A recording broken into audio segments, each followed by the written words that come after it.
Hello and welcome into the Boise State Game Pants Esports Arena. Tonight, it's more coverage of the Missouri High School Esports League. The Overwatch season has come to an end, and now it's time for the playoffs as we see who will advance to our championship game in our JV bracket tonight, with that championship coming up on Friday. I am Michael Fisher, joined by Brenner Bear Ladd to call all of our action. The regular season is done. It is playoff time now, Brenner, which means that everything is at stake. You've got to make sure that if you make a mistake, you figure out how to atone for that, but also make sure you do not tilt out of the face of the earth, because there are no more regular season games. You can't make up for a loss. It is one and done here tonight in the playoffs.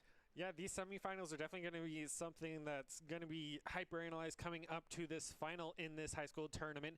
And a lot of things that we might see that might be a little bit different from our own stereotypical play of the meta. We might see a little bit more goofy plays, and hopefully a lot of things to learn from and things to enjoy in this cast. Yeah, I am going to be curious to see with the patch changes. They've all kind of got used to those Diva remix, but I'll still be curious to see if we see any of those pop up. As you see here, the Missouri Scholastic Esports League, 14 schools, 8-week season, all teams seeded in the playoffs, and then 4 weeks of playoffs. And we are down to the final bit as we take a look here at our junior varsity bracket. That will be all of our games coming up here tonight. We will get it all the way down to the finals. The varsity bracket will be taken care of on Thursday, and then all of the championship games will be on Friday. But we have a ton of games here. You can see several teams ready to go, and we're going to immediately kick things off here with Ozark taking on CBC. And as you mentioned, I think it's going to be interesting to see what the high school meta is. It's always one of those things where when you have these regular seasons that are outside of pro play, I guess the easiest way to say it is the leagues don't really care, Brenner. They just throw in patches in the middle of your season. You have to adapt. It's not like the pro leagues where they pick what patch they want to play on. But we'll get to that in a bit as we get Doc's keys to the game. Never take a fair fight means takes fight in unexpected places when they are unprepared, and don't take so gosh darn long. It is all brought to you by Skulls, with a focus in pride and quality and excellence. Skulls seeks to become the brand name choice for esports apparel, backpacks, and chairs. Just about anything you can imagine. Skulls stepped up to provide the pricing and support for the broadcast here. Find out what your gear could look like at skulls.com. As we start things off, I think you're right. I think it's going to be very curious, because I could see, unlike where Boise State is with the blue team at the best of the best, I mean, everyone knows at that level what the meta is. I could definitely see this being more of a comfort pick style for both these teams of, hey, I'm really comfortable on Reaper. I'm just going to make Reaper work. I don't care what Reaper's status is, and I think that's something we're going to have to watch out for and see who can maybe make teams uncomfortable on their pocket picks. Yeah, it's definitely going to be kind of the quick play league here, as everyone's just going to play what they're comfortable with and hopefully have a really good time in these semifinal matches, also while trying their best to win these. We might see, as you mentioned, if someone's just comfortable on Reaper, that's what they're going to play all game. And it might not be the best headed pick. Maybe they'll get countered pretty hard, but if that's what they're good with, that's what we're going to see, and hopefully a couple really good Beyblades coming out of that player. Yeah, and I think the other thing that's really interesting that is totally different from what we see at the collegiate level is all the maps are predetermined. As you can see on your screen, this is the maps we're going to play. It does not matter who wins, does not matter who loses. There is no map choice. So it is really interesting, because usually if you lose a map, it's like, okay, what are we really good on? What map can we play that suits our style? Instead, you have to go in knowing all these maps are predetermined, and we don't see any Kings Row, which is what we usually see players practicing on. But we're going to kick things off between Ozark and CBC here. It is the JV playoffs, and right now I'm going to see what Holy Bro can do on that Symmetra, because CBC is not going to have a teleporter onto this first point. Yeah, we also aren't seeing a Mercy with that far on the side of the Tigers, so that's something to keep an eye on, as already we see that far getting value, able to take out Waffle on that Baptiste very early on down in support. They do have the height control on that control point, but without it spawning, they're not going to get a ton of value, trying to at least separate the May, but sadly he's going to lose Wolf King right off the bat after he trades onto Lucius. So CBC down both supports as Baptiste just now getting back. The Symmetra turret's already causing a little bit of problems, as we saw Reinhardt unable to deal with them, as we see the Zarya action with Barbados winning it out, and then the Pharah suicide as well. Looks like CBC is going to hold on to this capture point for this first team fight.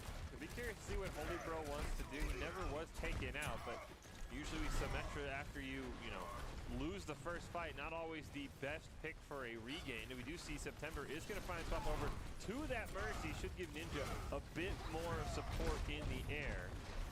So it is going to be very interesting to see if that Pharah can get a little bit more value value this time now that she actually has a pocket healer. Yeah, and she also has Barrage coming online along with a lot of ult on both sides here. Both Shatters coming online.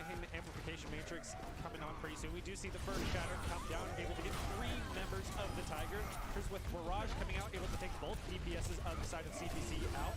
So now with CBC being down 3 members, it should allow for the Tigers to push on to point. They do not have their main tank, but they did pop down that Symmetra wall, allowing Ninja on this far able to get a triple kill outside of that Barrage, with Rez even coming back, bringing the Baptiste back.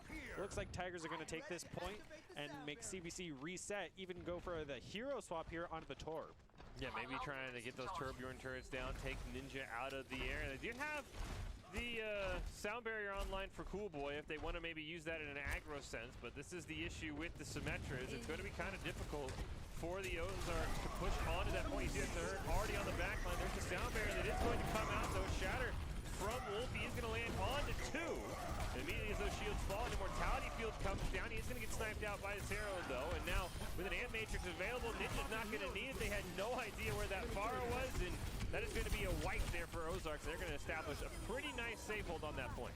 Yeah, even able to get the res on the Rainer with Torb in the back lane, staying alive for far too long. Gonna even get the final kill. This Pharah has been unanswered this entire time. Maybe the turret was meant to help counter, but with no real hit scan on the side of Tigers, they're definitely going to have to come up with a better plan here to deal with this Pharah now that she has her second barrage online with the Valve, the grab, and the amplification. CBC is definitely running into a not good fight, not even having the sound barrier online to deal with that grab, but they do have a grab with their own amplification matrix and a Deadeye, so we might see a cheeky Deadeye come out, but with Barrage right onto the bat, they're going to lose that amplification matrix as that McCready was able to answer it, but the res comes back, so she's already back in the fight with Wolf King and Ninja, immediately taking out 2 more members of the Tigers. Looks like they're losing that fight. They didn't even commit the grab, but were unable to get enough value there to win that deep fight. Yeah, they had Ninja Rocket Barrage. It's a bit too early, and it's even for all the damage it does, it is still, you know, you just kind of stand there on the far. It's a very easy counterable ult, but we're going to get one last push here from CBC to try and flip this point. Turn immediately is taken out. There's the Deadeye that's going to come out. I don't know if anyone knows, but they get a great line of sight off. Valkyrie is committed. Shatter comes out, not going to find anything. Immortality Field gets taken out for CBC, and that is going to spell their demise on this first map. It will be a team kill for the Ozarks, and they're going to go up 1-0 here on Control with a very dominant performance once they realize that you usually need a Mercy to pocket your farm. Yeah, Wolf King and that Symmetra there definitely cleaned up shop in that final fight, getting all the kills with those turrets. Definitely caused some hectic final battle. But moving on to this next point, hopefully it will take a note or two, as you mentioned, and get someone to deal with that Pharah. Yeah, and you see, no swaps here for Ozark, which is kind of rare, as you rarely see Symmetra on this map. Doesn't have as much value, but it is going to be one of those where, actually, Sarah's going to swap over to the Symmetra. This is going to be a lot of, you know, play your comfort pick. So unless somebody can find a way to shut down Ninja, and right now it's all on that McCree, it's going to be a long day here for CBC, as they're not just going to have no answer for that aerial play of the Tigers. Yeah, and already closing in on the middle of the map, getting as much poke damage as she can, charging her ult, and even eliminating Waffle on that Baptiste. Really has his number there, as he's been consistently the first one eliminated, and now taking out the McCree, so now pretty much has no counter, and with that Pocket Mercy is going to have a field day with the CBC team. Yeah, but the only downside here for Ozarks is the fact that Pharah can have some issues on this point just simply because of the very, very enclosed ceiling. So she is going to have, Ninja's going to have to be careful when those rocket barrages come out that they don't accidentally self-destruct with the recoil damage or the AoE damage that has friendly fire enabled. So that's going to be the one thing, maybe if CBC can get onto the point and fight just on the point, that they might have a chance to counter the Pharah. Yeah, that would also explain the Symmetra, throw down those turrets and try to get as much slowing damage on the Tigers as well. But first they have to even get to the point with Cool Boy already falling pretty low from Ninja's poke, and immediately falling too wholly on that Symmetra with Wolf immediately getting the charge on Desire. There's that barrage that you were mentioning in that close range. Cortez is able to take out both the that's another reset for CBC, as Zero is able to escape with his life. That was great positioning there by Ninja. Kind of posted himself up in the corner so the Rockets would go as far away as possible. We do see Shadow has swapped over now. Gonna go onto that Roadhog, maybe try and land a hook onto the Pharah or somebody of value. The Mercy would also be a good target as the Ozarks have multiple ults up, including that Shatter. Barbados has got to make sure he's able to block it for CBC, otherwise this fight could go like the other ones we've seen so far on this map. So that's going to be another start we've seen a lot is Ninja picking up a double kill. Down there, Cool Boy's been coming just a bit late. Shatter is blocked. Put it in a 4-on-6 and with a pin onto that Reinhardt. Great hook though to stop the charge. CBC's fighting back as the Photon Barrier will come out as Zero gets taken out, and unfortunately they do not have an answer for that Pharah, and she is just peppering rockets down. Finally does get taken out, but CBC is just kind of throwing themselves at the point. They do not have the numbers advantage, and that should mean the Ozarks will eventually pull out the win here and make it for one last fight for CBC. Yeah, Holy Bro cleaning up shop with that final triple kill, just throwing down as many turrets on the point. Not really having a counter on the side of the Tigers to deal with them. So with this final push, they definitely have to go all in with the percentage, but someone has to get on point to get that overtime. So getting it tipped, they do get the Mercy removed pretty quickly, but Holy Bro already with the double kill, and with a great Deadeye from the side of CBC's McCree, able to take out both tanks on the side of Tigers. He has to get on point though to win this overtime as he's the last member alive. And with that team wipe, it's gonna go to the side of the Tigers.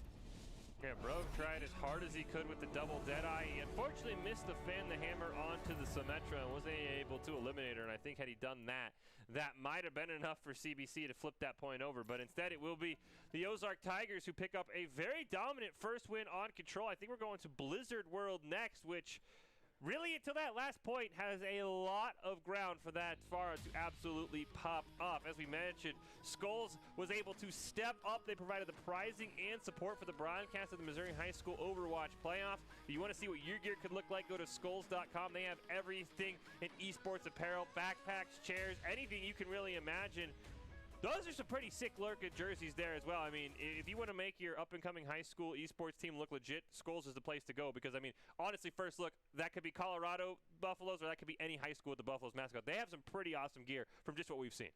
Yeah, it could even be that unnamed California school that we mentioned so many times, and that's custom jerseys, I'm sure. That's definitely what you want for every up-and-coming esports program, to give you that professional look and really show you're here to mean some business. So shout-outs to them for stepping up. Yeah, and just go check them out. Like I said, anything that you could want as a gamer to make yourself, I mean, you know what I'm saying, look good, feel good, play good. So, I mean, that's definitely, I mean, usually when someone takes me out in Overwatch, it's because he has a better gamer chair. So go check out Skulls. They have a wide variety of choices. But now we actually are going to change it up a little bit. It will be Eichenwald, not Blizzard World, that we'll be going to next. But still, same rule applies until third point. That Pharah is going to have a field day for the Ozarks. Yeah, and it seems even on Numbani in that closed-in space, she was able to pop off and really control that space with the barrage. And even when she was taken off, she had that Pocket Mercy to always get the res off. And now swapping over to Eichenwald, we're going to see not a Pharah this time, but we're going to see a little change up on both teams. Now with the Moira, the Soldier, the Orisa as well.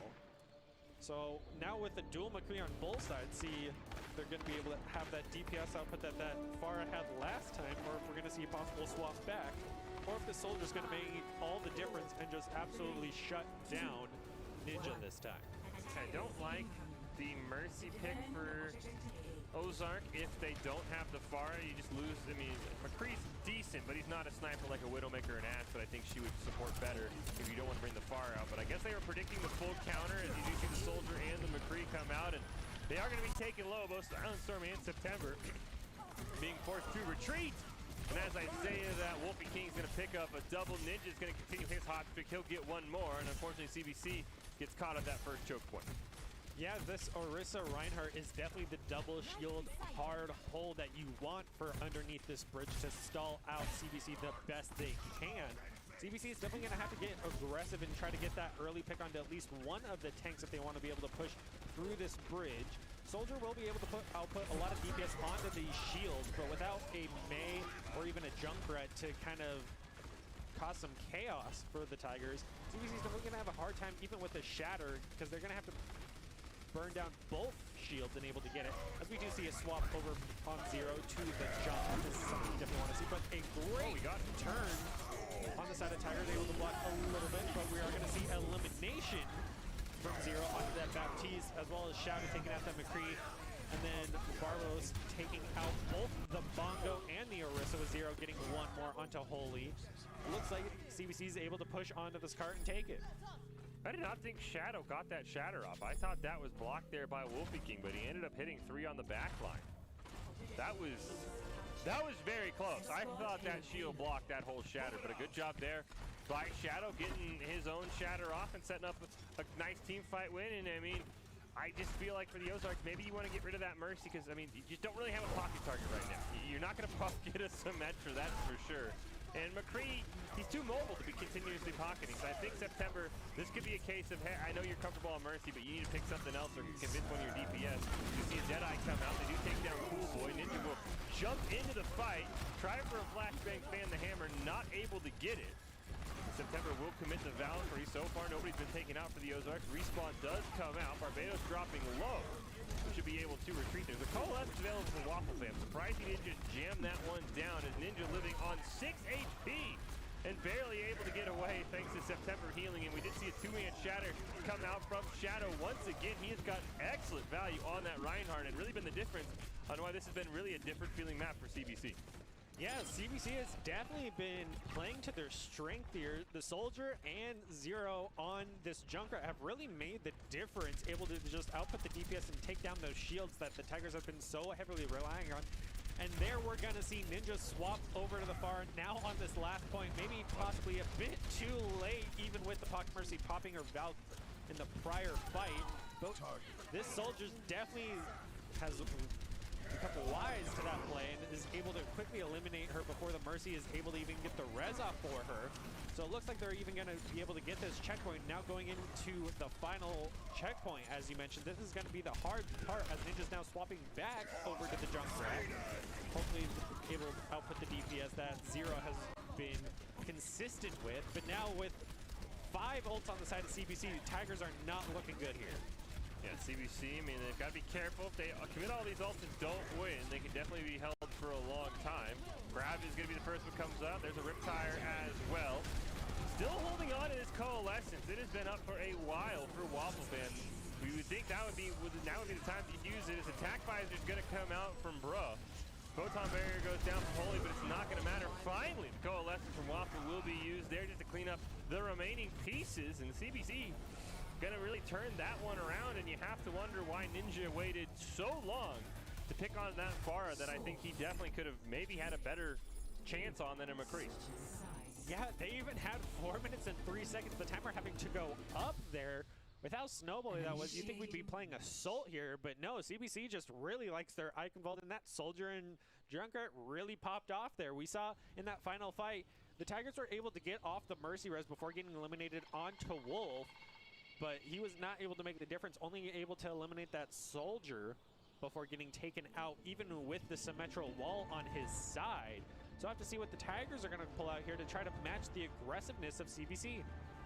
Hey, you'd think that, you know, Ninja flirted with that Pharah just a little bit too late. I think he has to pull it out, because we never really saw the full-on Pharmacy versus Soldier battle. Bruh got, you know, one shot on him, but I think Ninja had actually line of sighted his Mercy and didn't even have a heal on it. So he'll go back to the Pharah. Looks like Holy Bro is going to bring out that Soldier now, and we'll see if CBC has figured out an answer for this Pharah, because even with that 4 minutes and 3 seconds, if Ninja plays like he did on Control, I think the Ozarks could probably get there faster on Icon Vault than we just saw CBC do.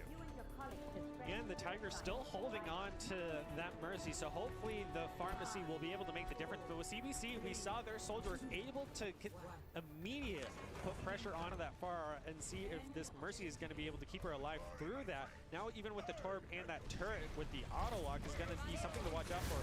But with this Zarya, hopefully they'll be able to have the aggressiveness, as you mentioned, to push through quicker than CBC did, because they have that verticality element. We CBC, an early engagement here. No members falling. Torbjorn getting to half as we do see the Far able to take out that orb turret. So already down a little bit of that DPS measure. Putting the pressure on, getting underneath the bridge. Moira falling down to about 1 HP there, not being able to heal up. It's going to have to throw down that orb in the backline to self-sustain there. Already past the bridge. They're making good time here getting on the point, but they're going to have to win this team fight if they want to have that time advantage. Zarya constantly bubbling that Ryan is going to be able to get her a lot of charge, already up to the 40% for the grab, able to get in the backline already, outputting damage onto both DPSs for CBC, but falling low without a healer is going to get taken out by Shadow. First member to fall in this round, so it looks like already the Tigers are going to back off, losing that one Zarya. Yeah, unfortunately, Magic just did not have the charge on the laser beam that you would have liked, only sitting in that 30 to 40 range. The flank, Zarya not going to do much damage. I will say, very shocking, Coolboy the one to charge the first ultimate in this match. You rarely ever see a sound barrier get charged that quickly, so that is going to be probably an ult that I don't know if Ozarks will be expecting, depending on how good their ult tracking is. You rarely, like I said, you don't expect sound barrier to be up that early, so that is a great answer to this sneaky rocket barrage that Ninja's trying to pull off. He did get spotted, however, unfortunately, so he's going to have to retreat back to his team. And all that time wasted for nothing. Shatter from Wolf is going to go down, not find anything. Shadow will land it only onto him. There's the rocket barrage, but a great sound barrier only nets them 1 kill, but they end up having to trade it off, and that was kind of a very wasted ult attempt there from the Ozarks. Yeah, they tried their best with the sneaky play, but got spotted out. That Soldier really keeping an eye out for that Bard, doing the best he can for his team as we see Zero get the double kill onto 2 members of the Tigers. It looks like they're going to have to go back and reset, as Silent was even taken out before he could get back, but thankfully at least Wolfie was able to keep himself alive. As we see now Ninja swapping over to the Echo, still keeping that Mercy on, so we'll at least have the pocket in the back line. See if this Echo will make the difference, as CBC is holding out a lot longer than the Tigers did on this first point. Yeah, there's also a grab coming up soon for Barbados. There's not really any answer on the side of the Ozarks, as they use a lot of those ults in that fight that they did not end up winning. So that's going to be almost another lost fight as Ninja does get taken out. They're going to have to wait for the reset. They need to try and bait out this grab if they want any chance of capping this first point. But with only a minute left on the clock, the longer and longer they wait out, the more ult CBC is going to have. And unfortunately, that means the less time they're going to have to respond to this grab. Is with Moira Mercy, there really isn't a support ult you have to respond to a grab besides kind of Coalescence and Hope. Because now they're going to try and jump onto the point. Holy Bro just gets immediately gunned down. So will Magic as well. And a 6-man shatter comes out. Unfortunately, there is no backup. They're going to sound barrier and grab. CBC maybe panicking just a little bit. You see the Coalescence came out, but it was not enough. And shout out to Wolfie King. You're not going to get a 6-man shatter very often, and unfortunately, he just did not have enough backup from his team. Yeah, been there, done that. I definitely respect the 6-man shatter. Even when you're by yourself, you just got to go for it when the time is not on your side. But with no DPS, as you mentioned, to follow up, grab coming out, both Coalescences coming out, with Shatter coming out from the side of CBC, only landing on 1 member of the Tigers. With 10 seconds remaining, Tigers are going to have to get as aggressive as possible, already having Shatter back up for the Tigers, but he is taken out by the Zarya. So without that Shatter, it seems that the Tigers are going to not even be able to take this first point, with a team wipe coming out for the side of CBC. Yeah, just a different map there, and I mean, you really have to wonder. I mean, I think that CBC did a really, really good job of countering the Pharah pick, as we do see that 6-man shatter. It was just absolutely beautiful. Just unfortunately, all of those ults available. I mean, you see immediately 4 ults get hit from CBC. They're like, oh, well, that was unexpected, so we're going to sound barrier, we're going to grab, we'll Molten Core, and that's just one of those where the shatter was fantastic, but there were just too many ults that CBC could kind of panic waste, that they didn't have enough follow-up even with all those stunts. Yeah, we saw both Coalescence come out. Both the Echo and the Mercy were right behind Wolfie on that Ryan, which is not what you want to see from the Pharmacy combo that we had. So you hope they would have been up in the air, but sticking that close together is not something you want to see when you're going into a grab. We also saw the Molten Core come out, just all the ults to answer that 6-man shatter. Yeah, and that is going to even our series up at 1 aside. As we mentioned, all the maps are predetermined, so there is no sort of saving grace that if you lose a map, you can then pick something you're strong on.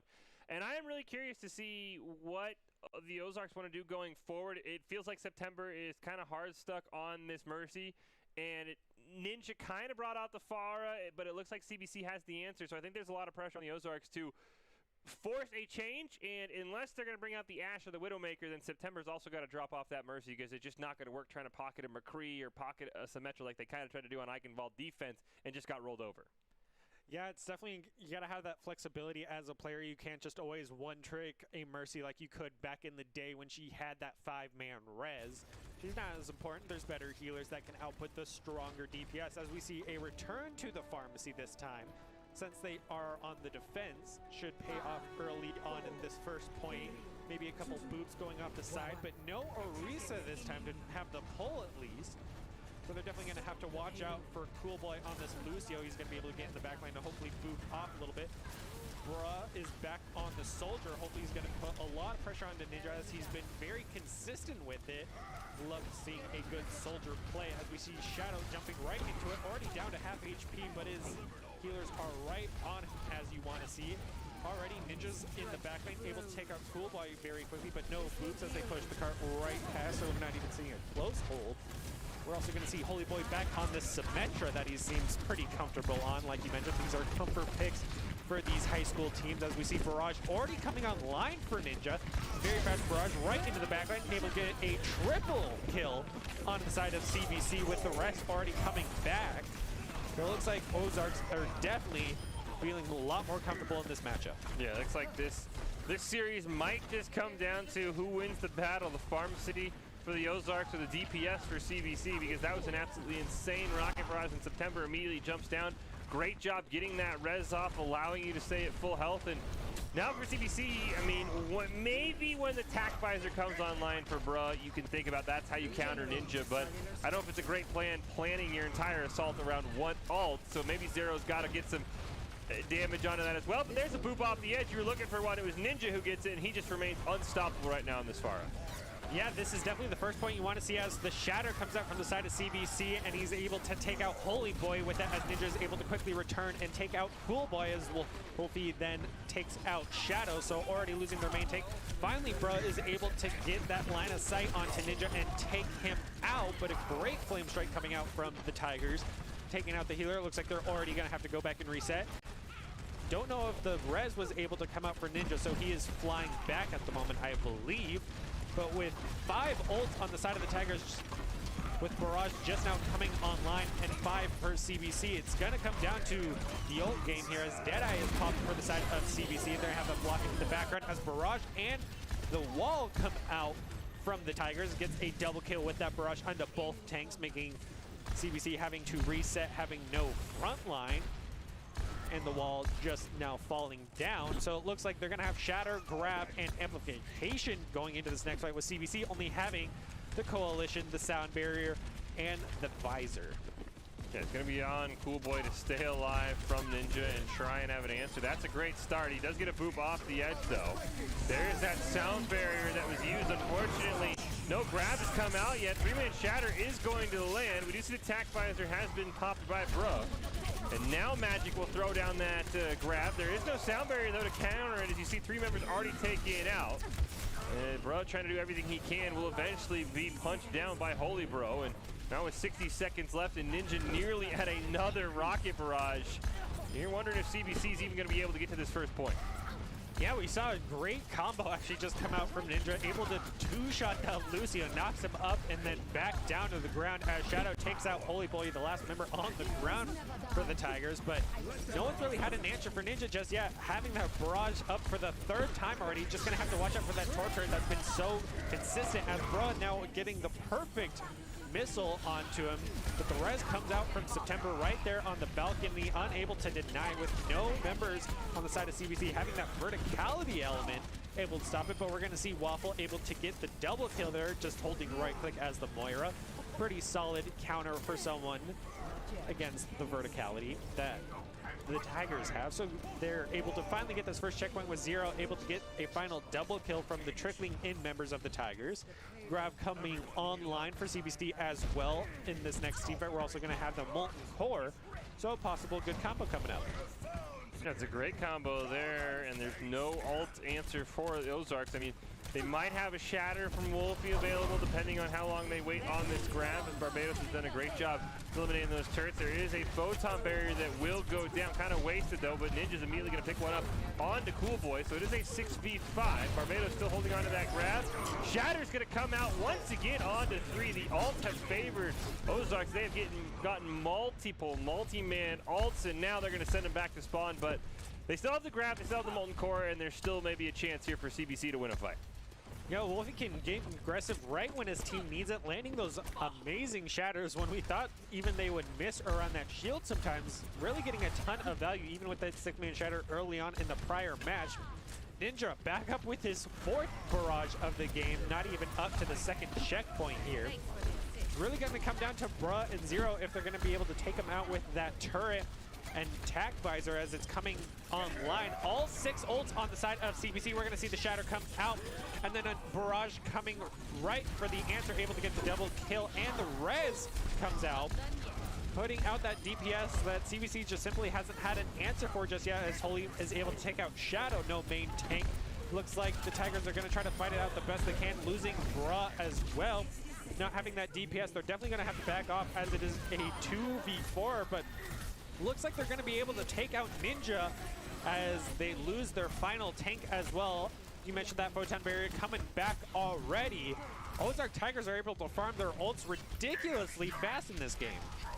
Yeah, I think the CBC probably should have opted for a reset there and just jammed every single ult at the side of the Ozarks, but now the Tigers are going to have 4, the CBC's 5. With 30 seconds left, you've got to start the fight at some point. There's the shatter that will come out. Waffle's first one taken out.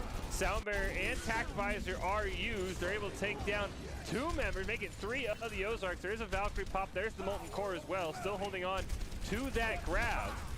And they might need it because they're not going to be able to full cap here with the time remaining. They're going to have to push it in overtime. So it's up to Barbados to land a great grab, and I guess you're going to have to grab Coalescence here if you decide at CBC if you want to keep pushing along. Yeah, we're going to see the Amplification Matrix and the grab come out from the side of the Ozarks, as well as Coalescence there, trying to keep as many teammates alive as Waffle can. We're also going to see as much panic firing towards the roof as he can with the 5th barrage coming online, but we're going to see the suicide there just getting a little bit too close to his rockets. Another reset for the Ozarks, and it seems that once CBC gets going, they're really going to try to snowball and push over the Ozarks defense as much as they can with only barrage online as their only defense for this grab coming up. Yeah, I'm surprised that Barbados is able to get away without using that grab. Puts CBC in a very, very good spot to potentially 3-cap here and put a lot of pressure on the Ozarks. Zero trying to flank, trying to maybe build up that Molten Core to combo with the grab. But we have seen teams in the past wait for too long to get a perfect grab. You can just throw it out whenever, as long as your team has some backup. Kurt's going to be in an interesting spot. Won't have a great line of sight. Silent Storm is the first one taken out. Rocket Barrage trying to be used here by Ninja, but you can see the entire team of the Ozarks looking for a chance to take him out. He is able to take down Barbados, but they eliminate the Mercy first, so no res can come out here for the Ozarks. And now they've got to be careful as they're starting to lose members. They do have the respawn advantage, but with only Shadow taken out, the Barbados running back as well to the cart. CBC might be able to cap here. It's going to be close. We see the Ryan hustling along, trying to get back to his team. Molten Core will come out, picks up a double kill for Zero. Sound barrier used by Cool Boy just to keep pushing along. Only 2 members left for the Ozarks. They will eventually be forced off the point by the Molten Core. And CBC, it took them nearly to the last second every single time, but they're able to 3-cap. Yeah, it was definitely a hard-fought victory there, but a couple mistakes on the side of Ozark for sure, not using that barrage early enough, and we saw the suicide as he got too close to the ground. Same with that Mercy. She was just standing still, or flying still for that matter, right next to Ninja on the far, as we saw Torb just poke her right down. She didn't even move when taking the damage. That was definitely something you not want to see when she had the res up as well. That final point really just, once CBC gets going, they definitely snowball hard here. Yeah, CBC had somehow found the answer. It looked like they weren't even going to get a single point, and they found a way to kind of use all of their ultimates. But we talked about it. The speed that the Ozarks build their ults could be very, very difficult to deal with, but we finally do see a swap. We're going to get September over to the Ana, but if Ninja remains on that Pharah, you have to wonder if they'll eventually swap back to the Mercy, because the Mercy gets great value with the Pharah. And it seems like they can't quite agree if one of them wants to swap. The other one kind of gets stuck on that same hero, and they're eventually going to go back to the pharmacy anyway. Yeah, the pharmacy worked for him, especially on this first point, better than anywhere else. So we'll have to see if it'll get just as much value now with CBC defending, starting off with the Torb this time, rather than the prior DPS that we saw. So hopefully this Torb will be able to stop Ninja, who has been very consistent on this first point at least. We're going to see a lot of DPS coming out from the side of Tigers, able to take out that turret as fast as they could, setting it on that maximum timer. So at least he's going to have to jump down from the high ground. No one's really able to contest that high ground right now, with Soldier also being on the ground. Turret's down once again. We're going to see another boop onto Cool Boy this time, so already losing that support, but at least it's Lucio, so it'll come back faster than anyone else. Barbados falling down to half HP, and with only one healer, they're definitely going to have to fall a bit further back, as already the Tigers are making great time on this first point. Yeah, they're pushing down CBC quite quickly.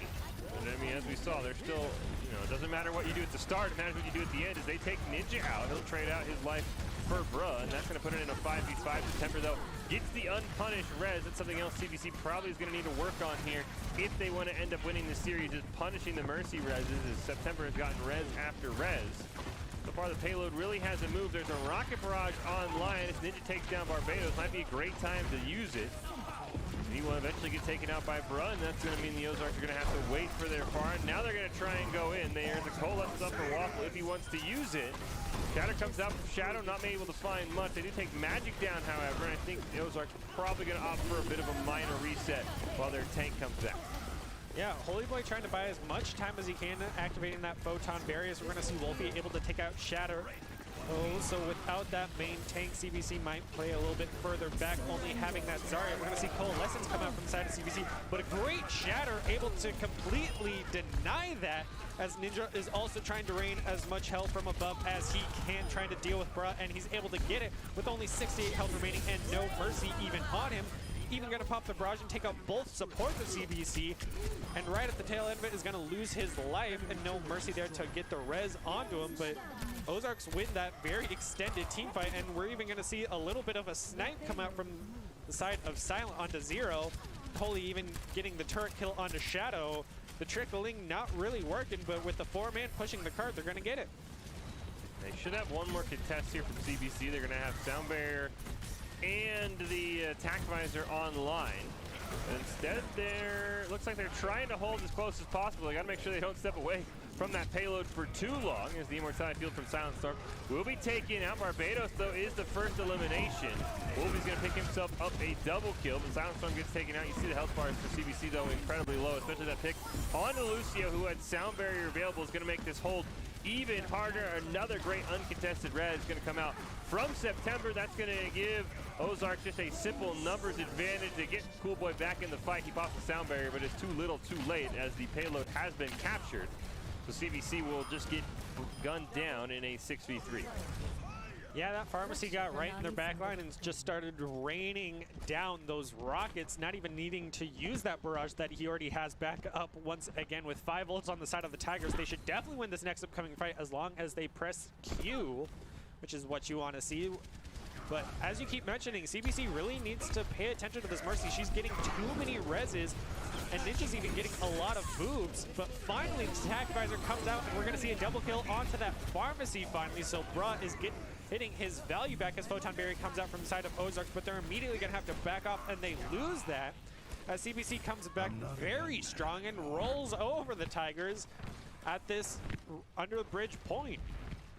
Yeah, it was a great job of using the attack visor, as you mentioned. Now there's another res from September, just going to try and get Wolfie back into the fight. He did commit to Shatter, so they're not going to have that available. There is a grab online for Barbados, though he has been very reluctant to use it.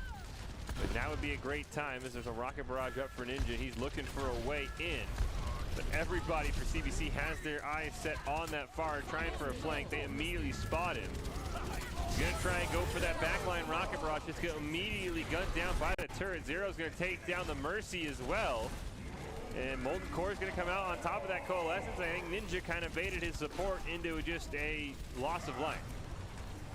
Yeah, as the Ozarks lose that Zarya, they still have their main tank at least. CBC lost Shadow very early on to that barrage, but Zero with that turret is able to get the auto lock the best he can. We're going to see a backline attempt for the pin with Wolfie playing the aggressive Ryan that you love to see so much, but is taken out by Shadow.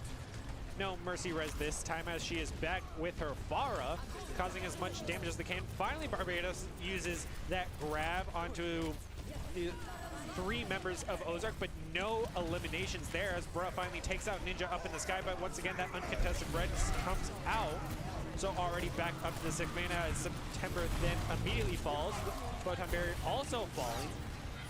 Coolboy also has his sound barrier up if the Tigers had any ult on their side. Shatter, once it comes up, is immediately used onto 3 members of CBC, but a great sound barrier on the side of CBC has an answer. Ninja gets his barrage back up immediately, able to get 1 elimination onto Bruh, so 1 less counter for him to deal with as Waffle pops his Coalescence, and Magic uses his grab. No elimination coming out of that except for Ninja getting 0. This brawl on the card going on for as long as they can. No tanks falling on either side. These healers definitely keeping an eye on their tanks' health bars the best they can as Tag Barrier comes out from Bruh as he already ran back from spawn, trying to put the DPS out, but with that Immortality field coming out from Bap, able to keep as many of his teammates' lives as he can. Another Shatter coming out from Wolfie in this team fight, but is immediately taken out as Barbados uses another grab in this fight, and CBC is finally able to get the team wipe onto the Tigers.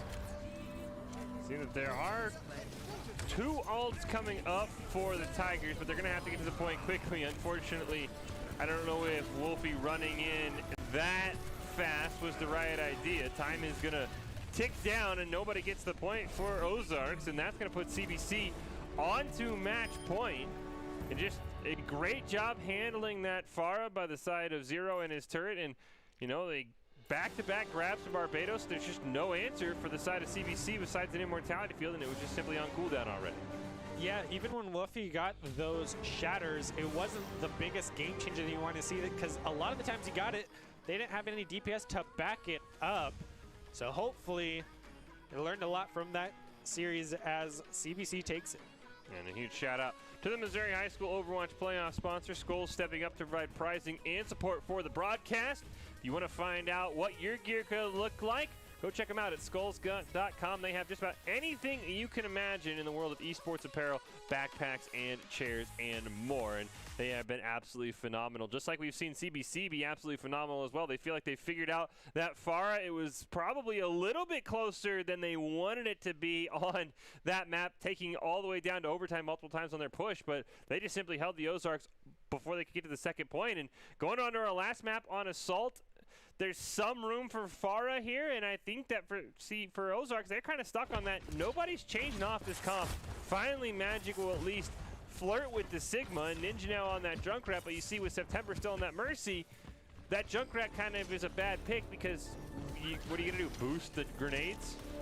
Yeah, for the Tigers, you definitely want to see something more of an Ana on that side, so she at least can have the high ground, throw as many antis and even a couple of sleeps their way. And a Nano would be great here with Wolfie consistently on this Rhine.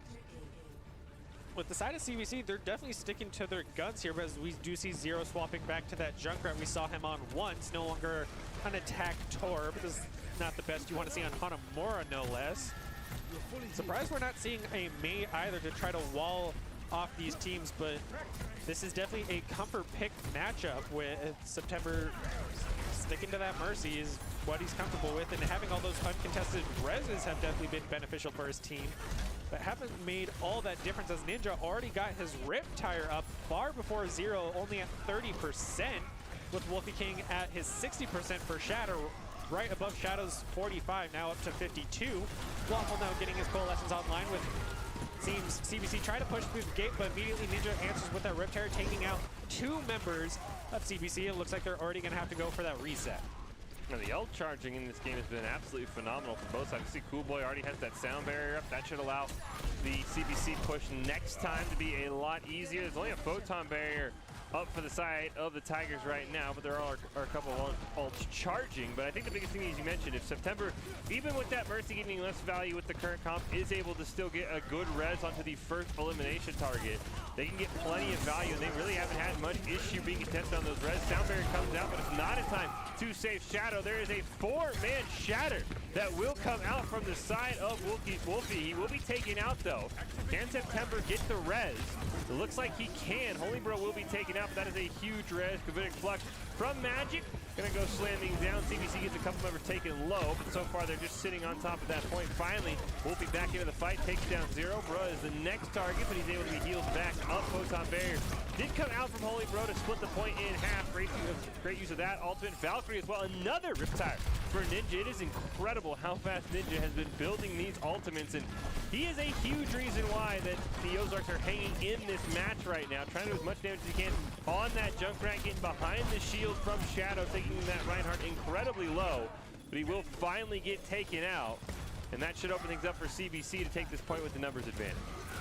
Yeah, still the Ozarks are trickling in the best they can to just, I guess, stall for time at this point, but it seems to be a lost cause, just feeding CBC that ult charge that they need to just snowball as they've been so consistent in the past. It seems September never leaves Ninja's side either, as he's definitely been his pocket mercy as Holy Bro falls. He's not able to get back in time. September still back here as well, gets taken out. Now down 2 members. It seems CBC is going to definitely get that push that they needed so badly as Grab comes out from Barbados. He's going to fall as we see another 4 ults come out with a 4-man tire from Zero, and the Tech Visor able to eliminate Holy Bro. This is CBC's match, and it was definitely a clean sweep. Yeah, that was the snowball format of 2CP at its finest. You just have all of your ults online. Nothing that the Ozarks could do. They just had a simple Ant Matrix, and that's not going to stop the Riptire. Huge from Zero there. Ninja had been showing him up all series in terms of DPS ults, but who cares when you get a 4-man Riptire? And so 4 minutes basically on the clock for CBC. That is going to be a hard number to match for the Ozarks here if they want to keep this series going in our Missouri Scholastic Esports Federation JV playoffs. And right now, it's going to probably be on the back of Ninja. He's been their best player. Him and Wolfie have gotten huge ult value, and they're going to need to do that again here on this map just to get us to overtime on Hanamura. Yeah, if this is the perfect time, this is the one time you want to see a pharmacy, but this time it looks like we're going to go with the Echo, but no Mercy this time with an defensive Ana and Ninja on a Genji. Some new heroes coming out from the side of Tigers with Holy Boy now on the Echo. See if maybe this new changeup will make the difference for the Tigers, as that trickle in on that first point definitely cost them the second point, losing both their Symmetra and Mercy going into that final fight. I do like seeing the D.Va here able to contest that high ground and hopefully sneak around through that top left window, with CBC not really having that verticality element that you want on this defensive point. They do have Zero on this Junkrat, so we'll see if he makes the difference. It looks like he's going to try to go for behind play and just rain as much damage he can. Hopefully the Tigers are able to recognize that and get the answer and quick elimination to take out that DPS roll. They're going to notice him immediately, and both the D.Va and Genji are going to dive right onto him, but he's going to be able to escape with both Ninja and Magic falling very low, with Magic already losing his mech. Hopefully a reset comes out here with Coolboy eliminating him, so losing that tank already is not good for the side of Tigers, not having the time advantage so far. Yeah, pin's going to land onto Wolfie King. He will just immediately get taken out. You have to think that the Tigers are playing around that Nano Blade on the side of September and Ninja, who have been pocketing each other this whole time. So you see the Dragon Blade's up to 65%, the Nano only at 35, so it could be a while. So it might be up to Wolfie to maybe drop a huge shatter, but we have seen without a Nano how just limited impact a Dragon Blade can have. As Magic's going to go in on the backlines for the flank, Ninja's going to hop onto the point to try and split the attention of CBC. Barbados dropping very low, but is able to stay alive. Coalescence available for Silencer if he wants to throw it out. There's a Riptire coming up soon for Zero, so they got to make sure they're not too grouped up. There's that Coalescence going to try and keep everybody nice and healthy. Zero's going to take down Holy Bro. There is a sound barrier coming out from Coolboy. And Magic taken out as well, and that should mean that Zero can hold on to his Riptire, and there'll be a reset for the Ozarks. Yeah, definitely a misplay on the side of Ozarks. It was a good coalescence, but he used it offensively rather than defensively to keep his tanks alive. We saw Magic very low in his mech, and not even a flick from Silent to heal him up, so he lost the mech, and with no second tank, the Ryan quickly fell behind him. So now going into this next team fight, they're going to have very limited ults, not even the Nano Blade up unless September is able to get that ult up. We're going to see CBC even get a bit aggressive, so this time September is able to get the elimination onto Waffle, but Zero is going to quickly answer that with an elimination onto Wolfie, so no main tank. It looks like Ozarks are already going to have to back off, but now Nano Blade's online. Yeah, the Nano Blade for the next fight might be enough. You see Cool Boy building towards that sound barrier, so they have to get the Nano Blade off before that sound barrier builds up. 4 ults up for the Ozarks. Magic should be able to remech here. Hopefully he should. He's very low health. He can get picked off immediately. He's got the ult. Maybe we see that Diva mech kill as we mentioned at the top of the stream. Oh, he's not going to get the kill though. Because we do see Bruh take out Holy Bro. Been very good answering any verticality on the side of the Tiger since that first match. So good on CBC finally recognizing that and countering it the best they can. So hopefully the Tigers will swap it up after they use that duplicate. Try to go for a most snowbally champion here. Instead, we're just gonna kind of stall out as they wait for all the members to come back. Ozarks almost up to that 6-man ult here, with CBC already up to their 5, just not having the shadow. We're gonna see the Nano come out, and the Blade is diving in the best he can, but is immediately eliminated by Bruh. The Diva buff also coming out, but Sound Barrier is there to answer it, and not a single member eliminated. CBC is gonna pop 4, all 5 of their ults make it. Shadow's not gonna be able to live long enough to even use his Shatter, but a 2-man tire from the side of Zero make it a 3-man triple kill. And then a 4, Coalescence is coming out from Waffle, able to clean it up. And it seems the Tigers, even with that Nano Blade, were not able to answer or even protect the Genji for the smallest amount. CBC's got this. And unfortunately, Ninja missed the wall jump, and it kind of gave away his position through that window. Last chance here for the side of the Tigers, and unfortunately, their lone ult does get taken out, and nobody can get on to the point. And CBC will turn things around after a slow start on Control. They'll end up the 3-1 winners in our first playoff match of the night, and a very, very strong performance from both these teams. But I thought CBC did a good job of recognizing what they needed to do. As soon as Bro went onto that Soldier, there's really just nothing that the Ozarks could do. Yeah, and huge shout out to Zero as well. He was able to swap between different DPS, which is something that I think the Ozarks should take note of having that flexibility, especially with September sticking to that Mercy kind of ride or die situation, which is not really what you want to see, especially with him and Ninja just being pocketed with each other. You got to go to your tank sometimes. So hopefully they learned a lot from this series. Yeah, and I really thought September did a good job getting all those Mercy reses off. It's just one of those where, unfortunately, it did kind of pigeonhole the Ozarks into either you got to either play something like a Genji or, you got to play something like a Pharah. We didn't see an Asher or Widowmaker, but there just wasn't enough pocket picks, and I thought CBC did a good job of saying, all right, you know what, you're good on the Pharah.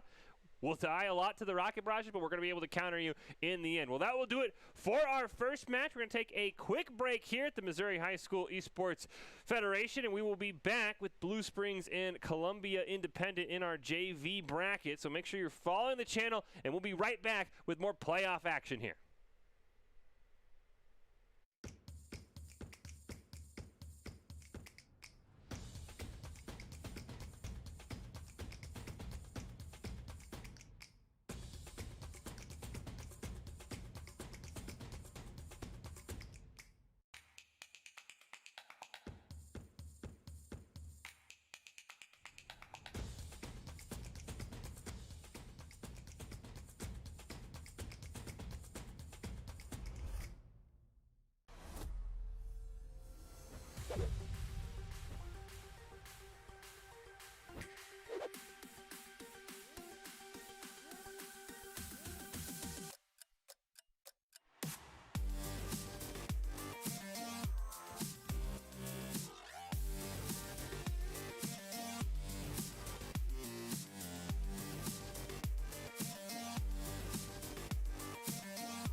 Welcome back into the Boise State Gay Pants Esports Arena, continuing right along with our Missouri High School Overwatch JV playoff bracket. We just saw CBC take down the Ozarks 3-1, and we are right on to our next match. It'll be Blue Springs versus Columbia Independent. Fish and Brenner calling all of the action. We will have it all the way down to our JV finals tonight, with that coming up on Friday for the championship. It has been a long regular season for all of these schools in the Missouri Scholastic Esports Federation for Overwatch. We've seen a lot of it right here on the Boise State channel, and now we're going to find out who will be champions. And it's going to come down to, I think, a lot of teams being able to make the other teams uncomfortable on their pocket picks and being able to adapt, as that's what we just saw from that CBC versus Ozarks match. The Ozarks I thought they were going to come out strong. They had that pharmacy on control, absolutely dominating, and then it was a great job by CBC responding. So I would say we have to, Brenner, watch out for whichever team is going to be able to adapt the best and be able to make teams uncomfortable even when they're on what they would think would be their most favorite hero. Yeah, especially with this high school JV league, it's something you want to keep an eye out for, because everyone wants to play their comfort picks, what they're best at.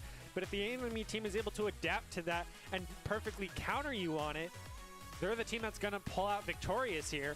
So if we see two teams come out perfectly equal, constantly countering each other, that's definitely the matchup you want to see going into this tournament. Yeah, and it's going to be interesting to see what heroes we see players pick. As we saw, a lot of Pharah last game. Looks like we might even see another one. We saw constant Symmetra play as well. So it is going to be interesting, and I do think for Blue Springs, kind of the same issue we maybe talked about with the Ozarks for a bit. You do see Wrong Wizard is on that Mercy. Not a great map to pocket somebody that isn't a Pharah. You're going to be very, very precariously stuck on the ground trying to pocket either a Hanzo or a McCree. So I look for the Independent Springs to be able to get or Columbia Independent, I should say, to get good picks on the Wrong Wizard, and that should go a long way in them winning fights. As right now we see E-Rock take it incredibly low. That'd be a huge first pick for Blue Springs. They can get the main tank down. Unfortunately, he's able to turn it around. His big dog is able to take him down. They're going to lose two more in the process, and that's a huge start for the side of Blue Springs. Yeah, you'd think Blue Springs would actually be on the downside, not having that Hanzo, really putting out the DPS right behind your tanks, more up top and to the left. But it seems it kind of worked out in their favor, as we're going to see Beelzebub even swap over to the Junkrat, try to take out that Rhine Shield the best he can, having that Pharmacy in his bag as well. So hopefully that Pharmacy is going to be able to contest the Hanzo better this next upcoming fight. We do see a lot of exchange. That Junkrat already paying off in dividends, breaking the Reinhardt shield, so now it's on cooldown, not going to be able to throw that down, but he's going to get it back up, and it's already broken again. As a Reinhardt former player, you can't let your shield break. You'd rather take it down with about 50 HP so you can throw it back up if you need it desperately. He does have his Shatter up, but with no right in front of him, he's going to get a great 5-man Shatter, and with the barrage coming out, able to eliminate two. Great on both sides with Beelzebub post-mortem, even able to take out Ultra on the Zarya. The res coming out from Wizard onto Big Dog at least, so it looks like Blue Springs is going to hold this point. Even with that amazing Shatter, still losing a couple members. Yeah, it was a great attempt at the rocket barrage from Sidekid, but unfortunately this did not have the numbers, and we'll see now what Blue Springs want, or what Columbia Indy wants to do here. Is they are trying to push up. They're going to have a Deadeye come out. Great line of sight though to prevent any value from Cone. Just going to get that reload there. They don't really have any other ults, though. They do have the Valkyrie. Sound barriers coming up soon for Raven's Claw, and that might be what Columbia Indy is waiting for here. But Beelzebub will be the first one eliminated. A Dragon Strike would be huge if the res from Firestar does come out. We've seen a lot of great Mercy reses so far in this night of action. As they're going to take down Psykid, and now with no res available, will be a 6v5. Blue Springs really close to just making this the last fight, already up to 90% on the charge. Valkyrie does come out. Sunbox not able to get down that Dragon Strike, and now the res comes out. Can he get the Dragon Strike down in time to help turn this around for Blue Springs? They're starting to retreat, but it looks like they're going to have in overtime just one last chance here. Still though, Dragon Strike from Sunbox coming out, a Shatter, and a last attempt for Big Dog, only going to land onto one this time. We see Columbia Indy holding on to multiple alt Riptire and the ground, the last ditch effort. If this Riptire can hit, this could be huge. But unfortunately, Beelzebub's Riptire does get taken out, and Blue Springs is able to win the first match. Yeah, I'm really curious what's going on with Colombia. They had both support ults and died without even using them. Lucio not even throwing down the Sun Barrier to keep himself alive. Same with Mercy using that Valkyrie to get that verticality. So hopefully in this next upcoming, they get a little bit more liberal with that, with their ult usage, so it just gets them the value that they simply never did, because Blue Springs, once they got their ults, they used them and they were winning team fights. So hopefully they definitely take note in this upcoming match at Shrine. Now at the indoor map, hopefully even Blue Springs will do just as well up against this pharmacy that Colombia just hasn't really gotten value off of. This time now, Beelzebub on the far and Psykid on the Mei. Mei very good on this map. Hopefully is going to be able to get a lot of AU and cut off the tanks of Blue Springs, as we do see even the tank swap over to the Orisa and Sig. Now with Sun Boss on the Genji and Cone on this McCree. Definitely a more brawly comp on both sides here. Yeah, it's going to be interesting without an Ana how that Genji's going to do. It'll start off with an unfortunate, untimely death to Beelzebub there. These Pharah plays we've seen from all of these players so far tonight has been pretty impressive. Maywall is going to go up. Great poop off the edge there for Beelzebub, and that Maywall, as you mentioned, just splitting the team up. And now Beelzebub's going to get free reign on that back line of Blue Springs. And Columbia Indy coming alive here after that slow start on Control. They do get a halt off the edge from Ultra, however, but a Rocket Barrage is coming online soon, and with the pocket from Firestar, if Blue Springs isn't ready for it, this could be a huge fight win for Beelzebub. Yeah, and so far both Sigmas have already been booped off the edge, one by Orisa and one by the Pharah. So now going into this team fight, Beelzebub has the barrage, so if he can get behind them, he'll be able to get a lot of value. Another boop coming out from Beelzebub onto Sult on that map, so losing that main support is pretty devastating already, trying to take out that Mei the best he can, but once again is able to boop him off, with Cone getting a double kill onto Columbia. Finally the barrage comes out right into their backline, but only able to eliminate one, with Sig doing his best to absorb as many of those barrage rockets as he can, trying to play underneath in that side room. We see Ultra gonna pop that bongo to try to get his team the DPS that they desperately need. But Columbia able to brawl out the best they can, kind of trickling in, getting elimination, but then losing two more as Sig once again gets booped off by Wrong Wizard. Finally, Beelzebub is able to take out that bongo from that extra DPS. We're going to see the amplification matrix come out from the side of Blue Springs as well, but he is immediately eliminated as he throws that down, so not a lot of value coming out there. A lot more pulls trying to come out with that Orisa and Lucio duo, but no one's really there. This Mei's really getting a lot of value now. Columbia swapping over with their own Mei, trying to stall the best they can. Gratific Flux coming out from the side of Blue Springs, but is able to catch no one there. Now Blue Springs also swapping over to their own Pharah, but with no Mercy. They're going to even pop their own Deadeye and able to take out Firestar on the Mercy. Big Dog taking out Epcot Falcon as well. Beelzebub able to win that 1v1 against Sunboss, but Blue Springs holding on to the point, and Columbia constantly trickling in. They're definitely going to have to regroup and try to push, still with only Blue Springs at 40%. And there's multiple ults up. There's a great job there, stunning, I think, 4 members of the flashbang from Cone. As you see, Columbia Indy has 5 ults, soon to be 6, as they get a great Flame Strike pick onto Cone. Now would be the time to go. There's only a sound barrier up for Wrong Wizard, so he's going to have to pop it at the correct time. Rocket Barrage comes out, picks up both tanks, and now the sound barrier comes down. Unfortunately, a little too late there for Wrong Wizard. Sunboss now also on that Pharah is going to be able to get one boop off the edge, get a second one on Raven's Fall. All of this without a Mercy or an ultimate. Firestar does get the res. Beelzebub will take out Wrong Wizard. Sunboss trying to do what he can, actually gets taken down by the enemy Pharah.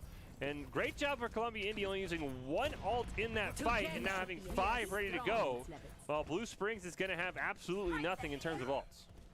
Yeah, this is definitely not looking good for Blue Springs in this upcoming fight, and nearing that 90% marker, they're gonna have to pull a miracle here if they want to contest these 5 ults on the side of Columbia. Having that Blizzard alone is gonna be very deadly for them. And Columbia definitely playing not even on point, but further back, waiting for them to push up, get that Maywall, and try to split up their team the best they can. But we're going to see the Irok and Psychic get eliminated before they're able to use their ults. So losing that, they're going to see the Gratific Flux, but it's going to get eliminated before he is able to complete that. Seems Blue Springs definitely pulled it out here, able to get that target priority with Wrong Wizard, even able to get the res off onto Cone, who now swapped over to Tracer, who's already at the 55% marker for Pulse Bomb. Yeah, I think that really went awry for Columbia Indy when E-Rock charged in, so he didn't even get the shatter. I like the rest of Columbia Indy holding on to their ults. It was a great job by Blue Springs. I think they were trying to bait out ults and they ended up winning. So now we're going to see there's a shatter from E-Rock, not able to get any value. Still a blizzard up for Sidekick as Big Doggo will go down. No main tank means it's going to be difficult for Blue Springs to hold on. Biggest thing you got to worry about if you're Columbia Indy is that overtime. And Sunboss going to use the Rocket Barrage through the Ant Mages. You do not see that very often. A Pulse Bomb from Cones able to pick up another elimination. Finally, the blizzard will come down from Sidekick, but unfortunately without Raven's Claw, who was taken out by that Pulse Bomb, there's no sound barrier available. Beelzebub might have to get a huge Rocket Barrage here. It's going to be just Sunboss left alive, and after a back and forth, finally the ults prevail. This should be Columbia Indy picking up this map, forcing us to a map 3 odd control, as Beelzebub's going to take care of the rest of it, and overtime will end, and we'll head to map 3 in game number 1. Yeah, Big Dog just charging off the edge, not even trying to buy time for his team, just trying to get the one pin off the edge. Definitely just sending his own life to the edge. But as we get a little quick recap of one of these team fights, they were able to really get that target recognition on the side of Blue Springs and take out the ulting members of Columbia in B. So good on them for having that target recognition as we go into this third and final map of this first round of Blue Springs versus Columbia. We are going to even see a lot of hero swaps on both sides, with Beelzebub going to the Symmetra, and then on the side of Blue Springs, Cone going over to the Ash, Wrong Wizard over to the Brig, and Sunboss back on that Hanzo, with Big Dog now back on the Sigma. So it's definitely going to be a very close fight team for Columbia, trying to get on point the best they can, throw down those Symmetra turrets and the Maywalls, separate those teammates and win that team fight. Same with the Hanzo, going to play a little bit further back and try to get some snipes. Same with the Ash, definitely not going to be trying to fight on point there unless he goes all in on the Dynamite. See the attempt there, and he does miss it, but is able to land on two members and take out Sidekick, who's not behind his Rhine, as everyone knows. But we are going to see Firestar get the Mercy res uncontested. As you mentioned prior, these Mercy reses have been uncontested, so all these teams have definitely something to learn on that side, as we're going to see a lot of multiply right into Sigma, get him that extra shield, as Beelzebub is able to take out Sunboss, who just happened to get a little bit too close as a Hanzo, no less. A lot of call-outs on the side of Columbia, able to try to get those Symmetra turrets down the best they can, as Beelzebub is able to get a double elimination and already has the Photon barrier up, as Cone and Brig are having to back off already. Columbia, Indiana definitely sticking true to their team composition and fighting on point, with Ultra going for the reset. And now with Beelzebub, he's going to be able to set up those turrets. It's going to make sieging that point even harder for for Blue Springs, I should say. And you see that there's a Valkyrie available for Firestar. There's also that Photon barrier that you mentioned. Dragon Strike should be coming up here soon for Sunboss. We'll see if he's able to get some good value on him. We do see Ultra has swapped over to that Winston now, so he's going to have that Primal Rage later on. As now the fight will kick off. Here we see multiple numbers for Columbia being taken low. Dragon Strike's going to come through. Trades out Beelzebub for Wrong Wizard. They did get the Photon barrier down in time, which is going to limit a lot of the incoming damage that Blue Springs able to put onto the side of Columbia. And that's going to kind of help them win that fight. He'll get two more eliminations. Firestar with another fantastic res. And the rest of the Blue Springs is just going to be forced to reset. Yeah, Columbia really playing tight on this point. Definitely recognizing their win condition of we brawl on point with our Symmetra and we win this fight. Whereas Blue Springs really hasn't had an answer yet, kind of trickling in every so often, and even when they do, that Gratific Flux came in, and I believe 4 members of Blue Springs, not getting any eliminations, but a lot of damage, having their supports now really the stress on. But with Columbia Indiana having 2 ults here, just losing Rock, but it looks like Blue Springs is bringing it back together here with their own Gratific Flux coming out and able to get elimination, with Sunboss getting 2 more. And they finally win the point with that amplification matrix. Also used Bob there from Cone as well, kind of flip the odds in their favor. They do see for Columbia Independent that they are going to have 4 ults available, should have maybe a photon barrier up, depending on how fast Beelzebub can charge it. So Blue Springs not out of the woods just yet. Trying to set up a teleporter play here. I think Blue Springs should be ready for it this time. So instead they'll cancel that teleporter play. Now they do finally get it set up. Do they want to take it? Ravensclaw already taken out. They're going for the backline flank, even without their Lucio, who does have that sound barrier available.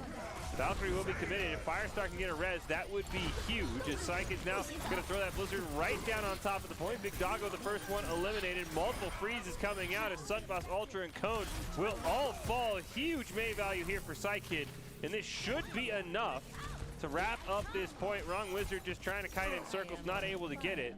They're going to flip the point and put it in overtime, but there are no members of Blue Springs left to extend this overtime timer. And Columbia Independence able to pick up their first win here and put themselves up 1-0 in this best of 5. Yeah, great final push there for the side of Columbia, able to get that flank. The Great Blizzard, their shatter was blocked, but they managed to pull the win out. And don't forget, Skulls with a focus on pride in quality and excellence seeks to be the brand name choice for esports apparel, backpack, chairs, and just about anything you can imagine. Skulls stepped up to provide prizing and support for the broadcast of the Missouri High School Overwatch playoffs, and find out what your gear could look like at skulls.com, where you see a great little sampling there on screen. Just a really excellent quality product, a great way to go. I mean, I'm sure any of these Missouri teams, if they do not have it, would love to be able to get that, because it just makes, you know, everyone knows when you play a high school sport, when you're able to go in on game day with the jersey on, you just feel that much more confident in yourself. Comes out here on top, and we said all the maps are predetermined, so there is no choice for Blue Springs. We're going back to Eichenwald. Yeah, we're even going to see a new comp for both sides, now with the Bastion on the side of Columbia, with Beelzebub on the Torb, and now Blue Springs over with Wizard on the Ana, and the Torb, and Sunboss on the Reaper. So on the defending side of Blue Springs, they're definitely going to go for the closer hold with both the Torb and Reaper having the shotguns, trying to take out the tanks of Columbia, with now the Sig and the Rhine. Sig is very good here because you can push right behind a shield with the low health. Hopefully Blue Springs is going to be able to recognize that and burn down the shield the best they can, so they don't have that push. Columbia even attacking with a Bastion here, maybe forgetting what side they are on, as we see the Bastion able to turret very quickly, but a great sleep going on to the side of Epcot Falcon. We do see a couple of swaps as well, as Mad Mr. Ravage on now in for Blue Springs. You see Epcot Falcon now supporting with Fizzy now on that tank roll, so we'll see how those swaps come out. As E-Rock's able to get an elimination onto Big Doggo, but that is the only one, as the new sub here, Mada Mr. Ravage for Blue Springs, absolutely popping off on that Torbjorn. Already picking up multiple kills for himself. Fizzy's going to get taken down by Sunboss, and that's going to send Columbia Independent back to spawn with really nothing to show for that first fight.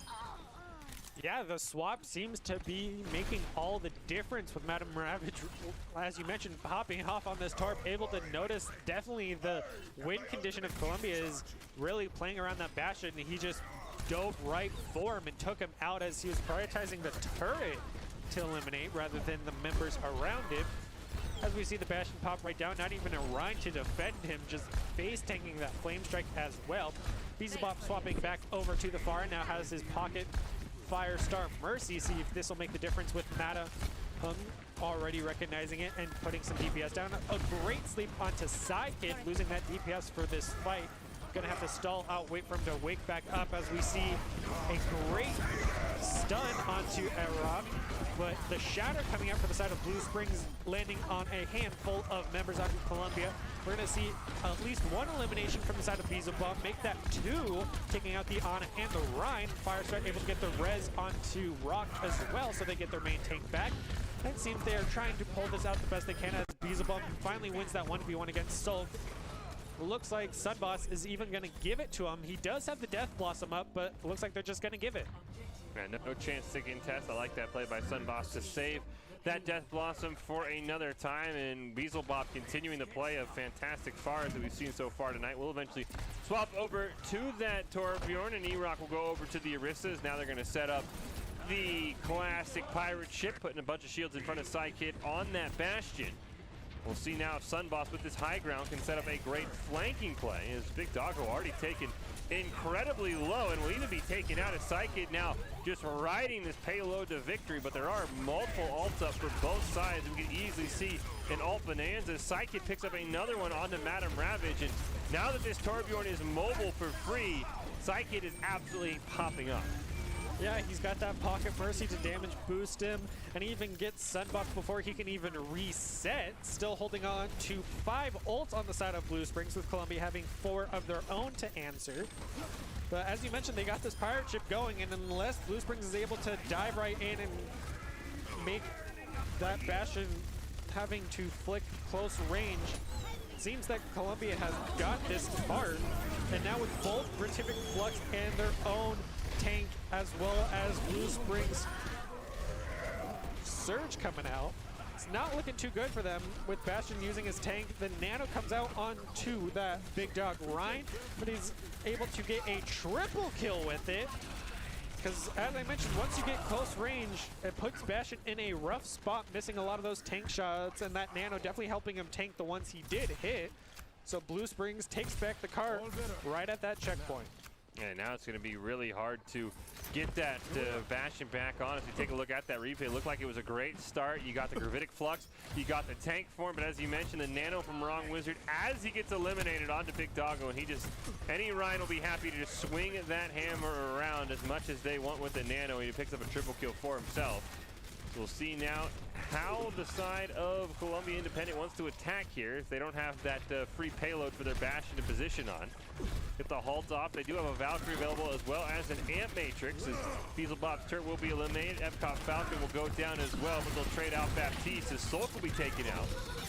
Unfortunately, they're really not getting anywhere near the point as E-Rock close to that supercharger does get eliminated as well. And honestly, the best thing that can happen for Columbia Independent is that payload to slowly be pushed backwards for them to allow Psykid to get back onto it. Yeah, it's definitely something you want to see with their team comp that they have been running, but now with 3 ults up, they're definitely going to get a little bit more aggressive. Both Reses came back for the Baptiste. We're going to see Amplification Matrix coming out from the side of Blue Springs, and the Valkyrie come out for Indiana. And we're even going to see Beelzebub throw out that Molten Core, able to take out Soul as well as Wrong Wizard. So now no supports on the side of Blue Springs. Should be able to get a little bit more aggressive as we see Southern Boss able to take out Beelzebub, who got a little bit separated from his team. And it looks like Blue Springs is going to take it here with Big Dog. Very low HP, same with Sun Boss, waiting for the supports to come back.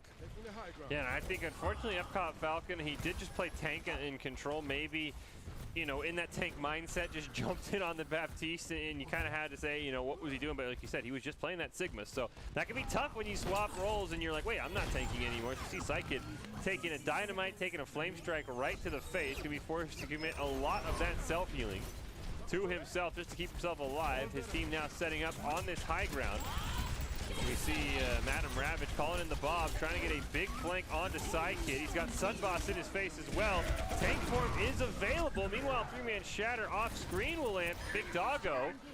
And unfortunately, that pirate ship, once the ship was docked in, you know, close range of Blue Springs, Columbia Independent just really hasn't had another chance. They're going to get maybe one more fight, but it's going to be tough for them in overtime, especially with both a Bastion and a Pharah to be able to stay on that point as long as they would like. Yeah, they swapped to this pharmacy just too late, and not even having the Lucio to speed boost them to it. They're going to have to beeline for it, with Sulk able to pick off Beelzebub in the rotation, with Sunboss even dropping down right on top of Psykid on this Bastion. He's going to get right onto Cart with the Amplification Matrix being thrown down. A-Rock is going to throw down his Bongo as well. Tank form's going to come out, but Big Dog's able to answer and take out Psykid with that Flame Strike. We're going to see Beelzebub able to knock off Ultra, with Big Dog picking up one more onto Beelzebub. Make that a 3-man, taking out both tanks. Big Dog pretty much remained unanswered and was able to just swing his hammer away. Columbia and Indiana needed to recognize that once they lost that first pirate ship battle, you got to swap off that Bastion, because they were able to recognize that as their win condition, and they just played to it.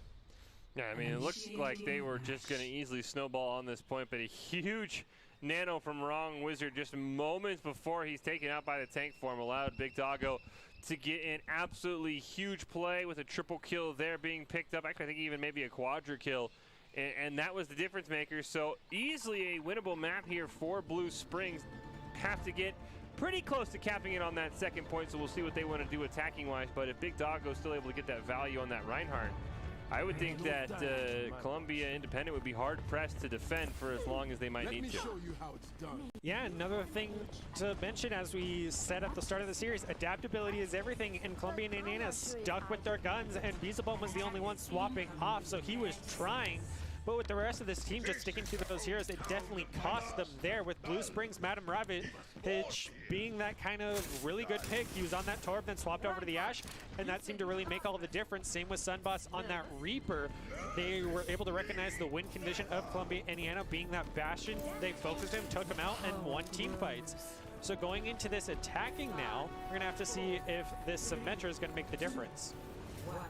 I'll be curious to see Beelzebub on this Widowmaker as well in a very aggressive position. You can see, oh, I don't even know how you pulled that one off there, Sunboss. That's an impressive Maywall, to say the least. And the rest of the team's like, well, hold on, let's just wait. Everybody wait here. Take a quick pause while Sunboss gets that Maywall up. I really, like I said, I had no idea how he pulled that off. That was honestly more impressive than anything else. Now with the Maywall available, we'll see what Blue Springs wants to do, as they're going to push forward. Beelzebub not able to get any sort of value, and they're looking for something around that shield. Big Doggo immediately popping off, getting another kill onto Fizzy. Does get a headshot though from Beelzebub, and most of that damage healed off before he runs right into a trap, and looks like Columbia Independent's able to hold on there at the start. Yeah, Beelzebub trying to get as much value with that sniper and picks as he can, but already Madam Ravage diving right on top of them, swapping off that Symmetra, as they weren't able to get the teleporter up top with that Maywall. So good on him already recognizing that and having that adaptability, as we've mentioned so many times. But it looks like Blue Springs, having a bit more of the brawly comp, is able to push in and eliminate two members of Columbia, Indiana, make that 3, taking out Firestar as well, not having that Res anymore. But it looks like Psykid's going to quickly re-answer that with an elimination on Madam Ravage, with Big Dog taking out Psykid right after that. Definitely a big brawl coming out here, with both Ryan swinging hammers against each other. The pin's going to come out though, and able to eliminate him at that low health. Sound barriers coming out from the side of Columbia, indeed, but only landing on himself and Fizzy. Sunboss still in the fight, able to back off just in time, with Ultra throwing the barrier onto him. Going already back in, we're going to see the amplification matrix go down from Wrong Wizard, having to use that immortality field to even stay alive, not having Sulk on the Moira to keep him back up, with the Coalition on as well. Not coming out just yet. We're going to see the Gratific Flux also come out. Now Grav coming online for Ultra, not using it yet, as most of his teammates are not with him. Just him and Sunboss brawling it out the best they can. But you got to regroup with their team and get that second push going, as Big Dog now falls in behind enemy lines to Beelzebub now on the Pharah. Beelzebub has done a pretty good job on this Pharah. You see Ultra just going to retreat, wait for the rest of his team. They do have that grab Death Blossom combo, as well as the grab Pulse Bomb combo that Blue Springs can maybe throw out here, but time is starting to run down. Pulse Bomb takes out Beelzebub with a huge pick there, but Firestar has been excellent at getting reses, so it looks like they're just going to immediately push forward to stop the res, but a 5-man shatter from E-Rock comes out. Psykid is not over by the fight, unfortunately, so they didn't have enough follow-up damage. They only took down Wrong Wizard. There is going to be that Death Blossom plus a grab. Huge sound barrier answered there from Epcot Falcon. Now Psykid going to call in a 3-man Riptide, redeeming himself for that missed shatter value, and that's going to give Blue Springs just one last chance to push here. Yeah, Blue Springs has really good, strong beginning pushes, but then they just begin to trickle in separately as they get eliminated and fall apart, as we see Wrong Wizard land asleep onto the Rhine, but no teammates in sight to even apply some damage to him, so it's just a little stare off there. We're going to see Madam Ravage swap over to the Sombra to try to get the hack onto possibly the Rhine and take down that shield, or even onto the Pharmacy to deny that verticality element, as he is raining so many rockets down. A great 5-man shatter for Big Dog, able to take out the Lucio, but we're going to see Erog answer with his own pin. The res even comes out, bringing him back with the barrage coming out from Beelzebub, able to take out Wrong Wizard. And with no one on point, they hold out. Yeah, this is a great job there, even with that shatter. We've seen a lot of huge shatters, and unfortunately, they just have not had the backup of their team, and that's going to put Columbia Independent on match point here. So we head over towards Escort, and I think really both these teams feel very evenly matched, and I think that's something where when you go back, Blue Springs will probably realize they just forgot about the point, which happens at times when you're just trying to account for everybody. Okay, who do we get? We get everybody taken out. Do we have the ability to capture? So just an unfortunate ending to that map, but a very, very close map on Eichenwald. I think either of these teams have a chance going forward in this matchup. Yeah, they definitely needed an answer for that Pharah. We saw Madame Ravage swap off to 3 different DPSs. I believe he was starting off on the Symmetra, swapped off to the Tracer to counter the Widow, and then once Widow swapped off, he stayed on the Tracer a bit too long, trying to get that pulse bomb grab, but they had the sound barrier to answer it. And we saw right at the tail end, he swapped over the Sombra, but they didn't really have anyone to counter out Beelzebub with that Pharmacy with Firestar in his backline, so good on them for at least sticking to their guns and able to just win those fights with that verticality element.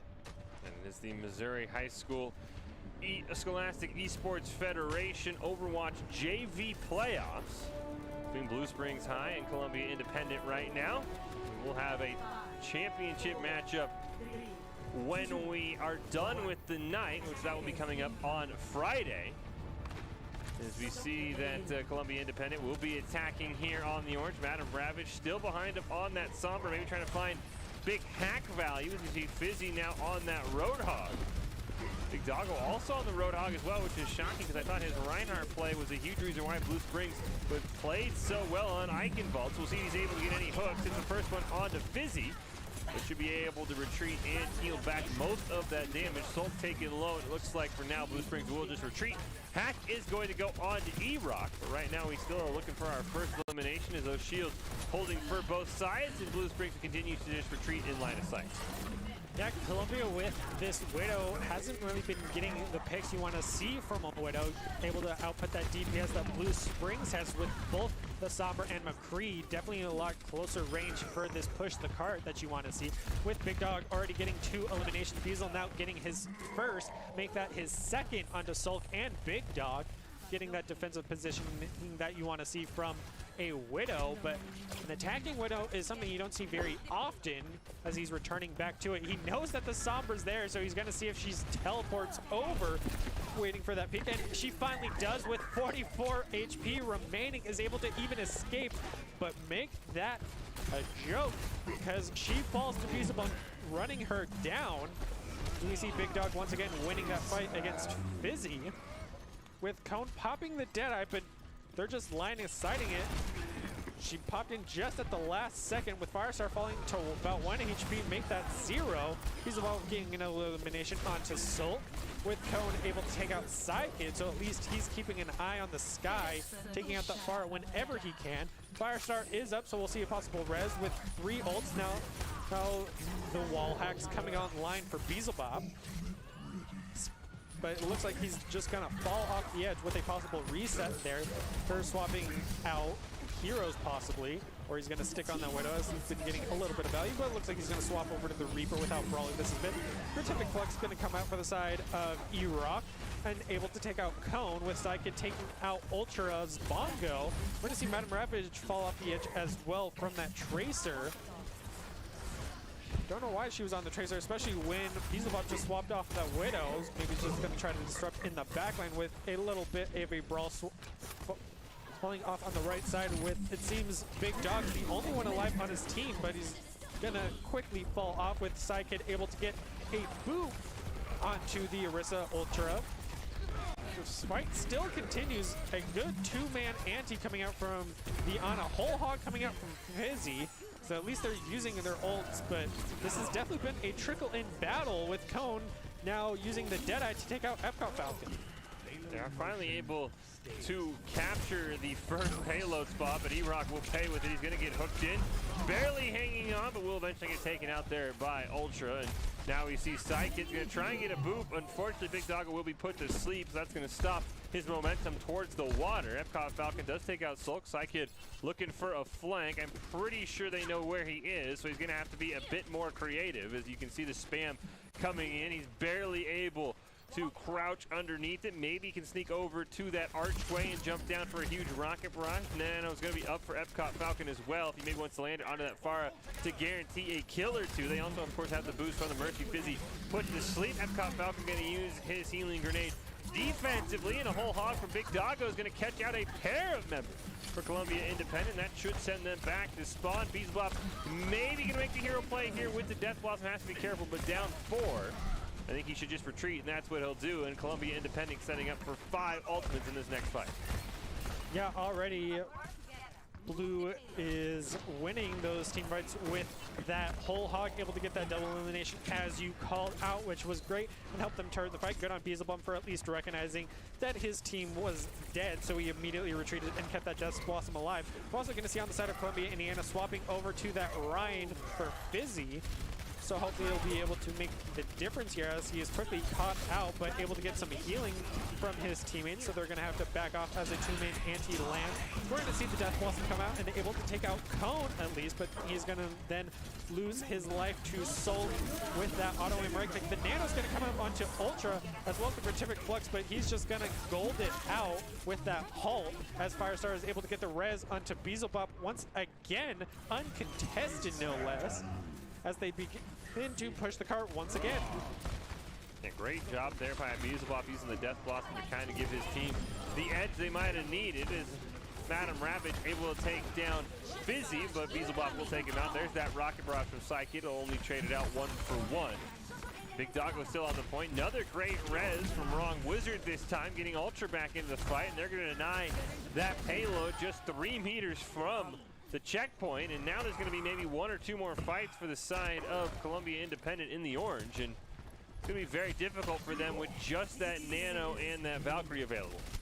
Yeah, I'm curious what's going on with the side of Blue Springs because they have a Mercy, but no verticality on their side either. As Big Dog comes in with the whole hog, but immediately gets stunned out by the rock from the Sigma. He's going to be able to get the hook onto Beelzebub, but not secure the kill as Sulk's Coalescence comes online with Columbia having their own Nano and Valkyrie online. Wrong Wizard's going to be able to get the res onto Ultra, who doesn't just use the bongo as well. Fizzy and Aerok able to get 2 more members of Blue Springs down, even pushing towards the spawn. The Shatter's going to come out for a solo Shatter onto Ultra and is able to get the pin as well. Columbia going on the offensive the best they can, only with both support ults online, with Death Blossom 2% behind, but Blue Springs only has their Coalescence to answer. Now with Deadeye coming online, but it's something that won't be able to counter out the 2 support ults from Columbia, with Beelzebub just now losing his life, not having the Death Blossom, but at least he'll have a closer spawn advantage. We're going to see a quick little snipe off between the Ana and the Widow. The defensive Widow here in this close range is not what you want to see on the side of Blue Springs, as another uncontested res comes out from Firestar. Unfortunately, Psyche did get taken out, so that res will not be available. We see Deadeye from Cone will be used, gets E-Rock taken out. Epcot Falcon will go down as well. Still holding on to that Nano. You have to think he probably wants to partner with this Death Blossom, so Beelzebub has to make sure he just simply retreats, and he will do just that. And Columbia Independent setting up for maybe 1 more fight. Big Doggo's going to have that whole hog as well, so we'll have multiple ults up online, and unfortunately Psyche does get taken out, which is going to make this fight just a bit more tricky. Unless Firestar is able to get another fantastic res onto that Pharah. Hook is blocked from Big Doggo. Psyche has come back, but now Fizzy gets taken out. Unfortunately, Columbia Independent is just trickling onto the point, and needs to just wait for a full team reset. As now Firestar is taken out, going for the res, and that will probably doom the side of Columbia Independent and maybe ruin their chances of going for a 3-cap. Yeah, Columbia needed to commit that barrage so they could swap out for a closer whole team, maybe a soldier or even a McCree for that stun, able to take out the Soul Hog, who was just antied, and they are finally going to be able to answer him even as they use the Death Blossom. Beelzebub really popping off here, able to get a 4-man now, with Wrong Wizard able to get the res up onto Big Dog in the back line, no less, but Fizzy is going to be able to take him out as Cone gets a double Deadeye, as well as a great stun onto Psychic as he starts the barrage. Firestar able to get the res off onto Fizzy, and then an elimination onto Ultra, no less, as the Mercy. With Blue Springs down 3 members, Cone now just coming back. Psychic's able to take out Sulk, but then loses his life to Big Dog. Big Dog also picks up Firestar. this brawl's definitely the last leg for both teams here. You can see Madam Ravage getting taken out, but Columbia Independent's going to need more than just 1-for-1 if they want to end up 3-capping here in overtime. As the spawn advantage is on the side of the defenders. Great hook onto Fizzy, taking incredibly low, barely gets the shield up in time. Whole Hog is going to be used. Fizzy is the target, now without a main tank. You can see that they're not able to just simply stand on the payload. They'll get forced off by that Whole Hog, and their round will come to an end. 74 meters into point two. Still a respectable result for Columbia Independent, but it makes it so Blue Springs has a chance to force us to a game 4. Yeah, Blue Springs definitely flexing their adaptability there with Madam Ravage swapping over to the man on that final point, able to stall out Maximum. Same with Big Dog, able to get those Whole Hogs consistently and push those remaining members of Columbia off the cart. So I have to see what Columbia is going to do to answer that, because they definitely Psykit on that far stuck on way too long and should have used that barrage much earlier to swap over to a possible McCree, as we saw on the side of Blue Springs. That McCree cone was getting a ton of value.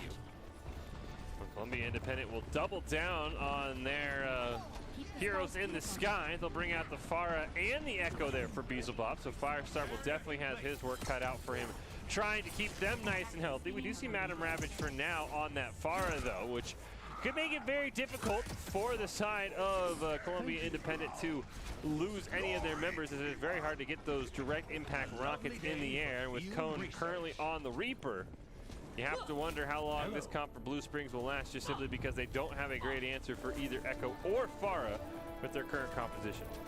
Yeah, the ground team of Columbia isn't looking too good, though, with both a Wrecking Ball and Lucio and Sigma.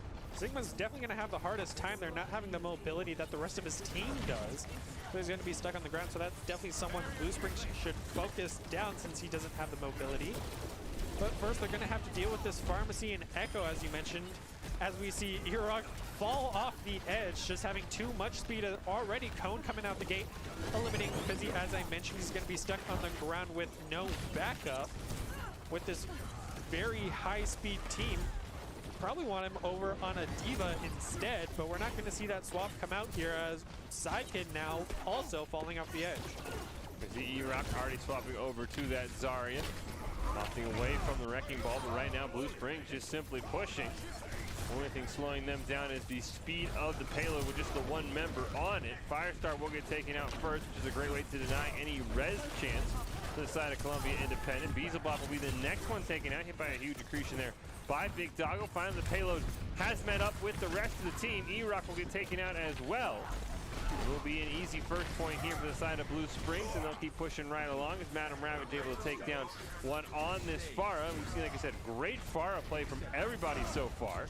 As Cone gets elimination onto Fizzy, and I don't think this last contest here from Columbia Independent is going to get them much of anything. Yeah, we see Beelzebub swap over to the Widow, trying to answer Madam Ravage, who just answers back with a triple onto Beelzebub as well, with Cone taking out Psykid. The DPS on the side of Blue Springs has definitely been pulling their weight here, as now Psykid's going back to the Bastion on defense, no less. See if he'll be able to deal with the Blue Springs Pharmacy here, as Madam Ravage really hasn't had a counter from the side of Columbia.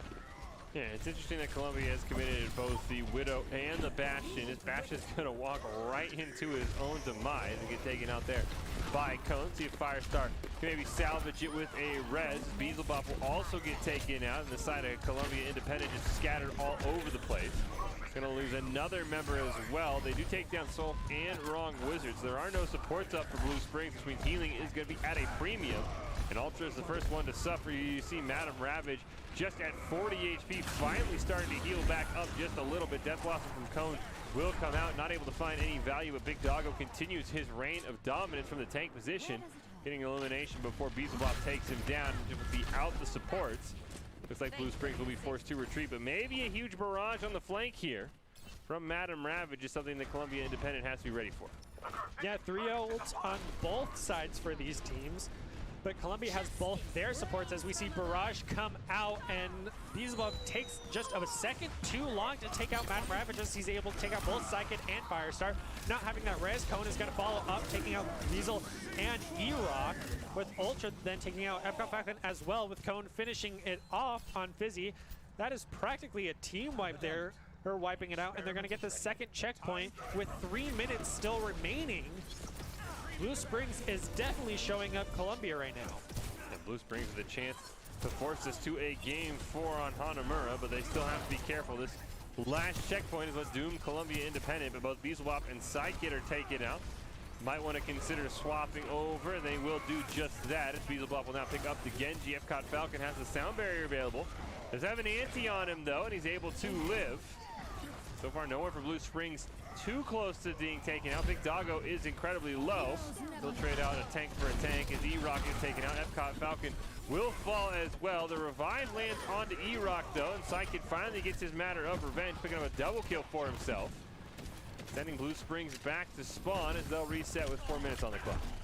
Now Beelzebub hovered the Genji and then immediately went over to Junkrat. And it seems it has been doing them better so far, able to output some damage, but pushing up a little bit far, taking a little bit too much damage, is going to have to back off now. With 2 ults on the side of Columbia being the Shatter and the Sound Barrier, with Blue Springs having 5 of them, with Barrage close behind with how fast these players have been charging their ult. So if Blue Springs wants to take this fight, they're going to immediately throw out the Death Blossom as well as the Valkyrie. We're going to see Columbia throw down the Sound Barrier, not using Shatter just yet, as Epcot Falcon is going to lose his life. The Sun coming out into E-Rock, not able to use that Shadow, with Big Dog dominating this tank position with his own Sigma.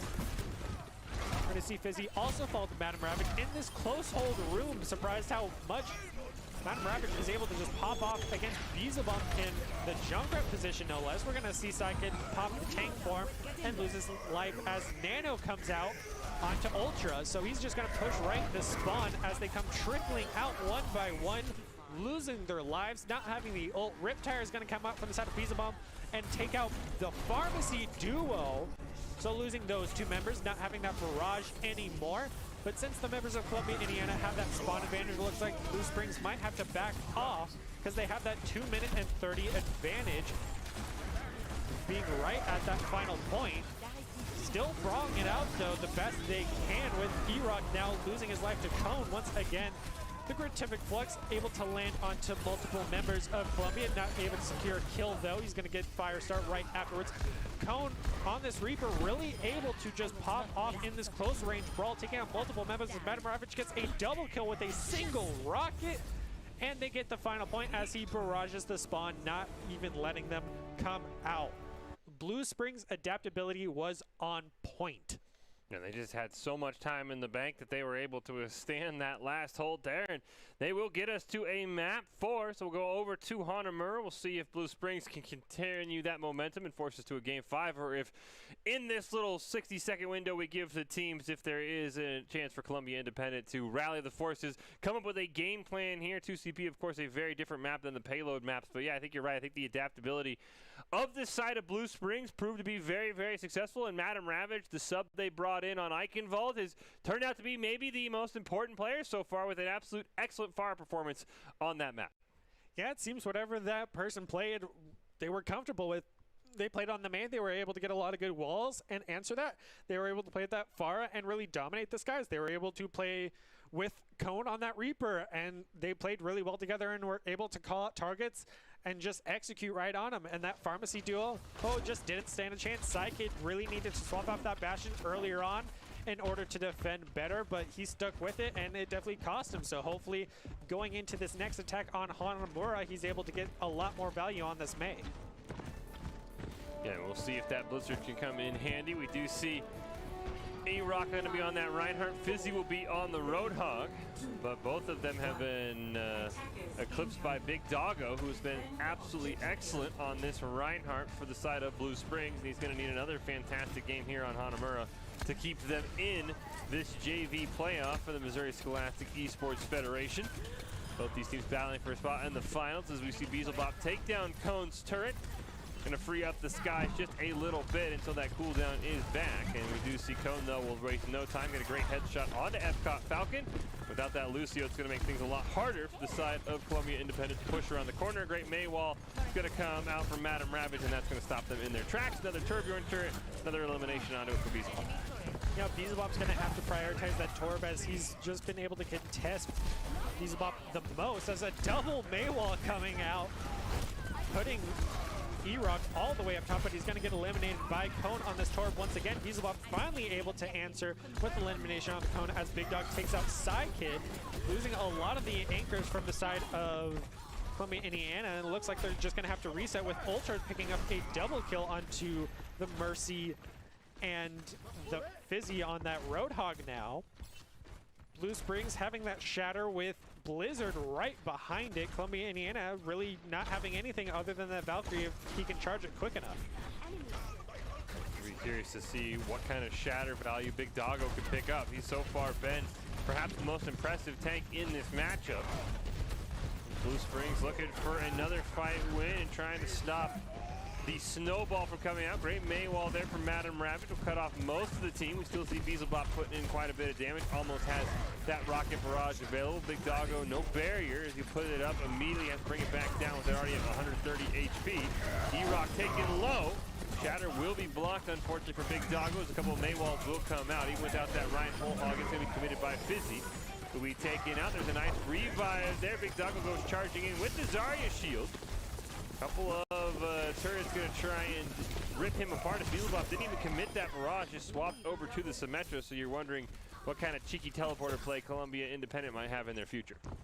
Yeah, they definitely tried it, but once again, Madam Ravage on this May has definitely been the defensive DPS star player that you want on your team, able to just constantly have that adaptability and multiple heroes in their roster. As we also see in this replay, Cone getting that double kill right off the bat. As we see Madam Ravage already waiting with that Maywall. Exactly what you want to see from players in the higher level. So great on them for being able to recognize that as Columbia uses their own Maywall with the teleporter in the back line. But the grab's going to come out from the side of Ultra, able to get at least one elimination onto Firestar and then a second onto Beelzebub, and that's a team wipe right there with Fizzy's respawning at the last second. But Blue Springs really holding it out here. They got the defense, and this May has been paying off in dividends, still with the Blizzard holding on as well. Yeah, and now Epcot Falcon, no sound barrier, tried to use it to counter that grab. He's going to swap over to the Ana. We'll see in the final 45 seconds what Columbia Independent has up their sleeves. They just have a Shatter and a Valkyrie online, but a Photon Barrier and Blizzard could be coming soon. There is that teleporter that's going to go down. They're going to teleport right onto the point. Another Maywall comes out. A triple ante does land onto them. A three-man Shatter comes out from E-Rock. And that'll be 3 kills picked up to the side of Columbia Independent. Psychic taken out just 1% away from Blizzard.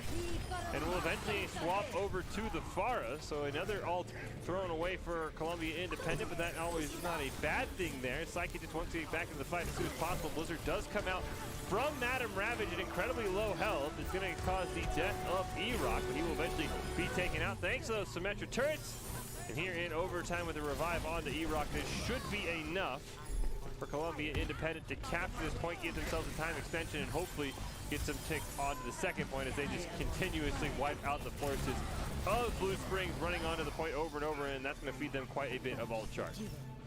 Yeah, they were definitely feeding ult charge, and Beelzebub threw down everything he had, including that Photon Barrier, which didn't really get as much value as you'd hope for that end, so he definitely could have held on to that, but definitely throwing all he could. Maybe he wants to swap up running over to this next point. It looks like they're going to go for the teleporter play on the left side, try to go in as fast as they can with this double assault map. It's definitely all the snowball raid. As Salt coming in from the back, able to boop off E-Rock, losing that main tank already. A great sleep onto Fizzy as well. Beelzebub trying to output as much DPS as he can to protect his teammates, but Fizzy is going to get frozen and then taken out by Madam Ravage.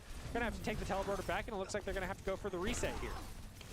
Yeah, unfortunately, it was for the side of Columbia Independent. It was a great read by Sulk, predicting that teleporter, as you mentioned, getting the boop, as we see Sidekid going to get one onto Ultra before falling off the edge himself.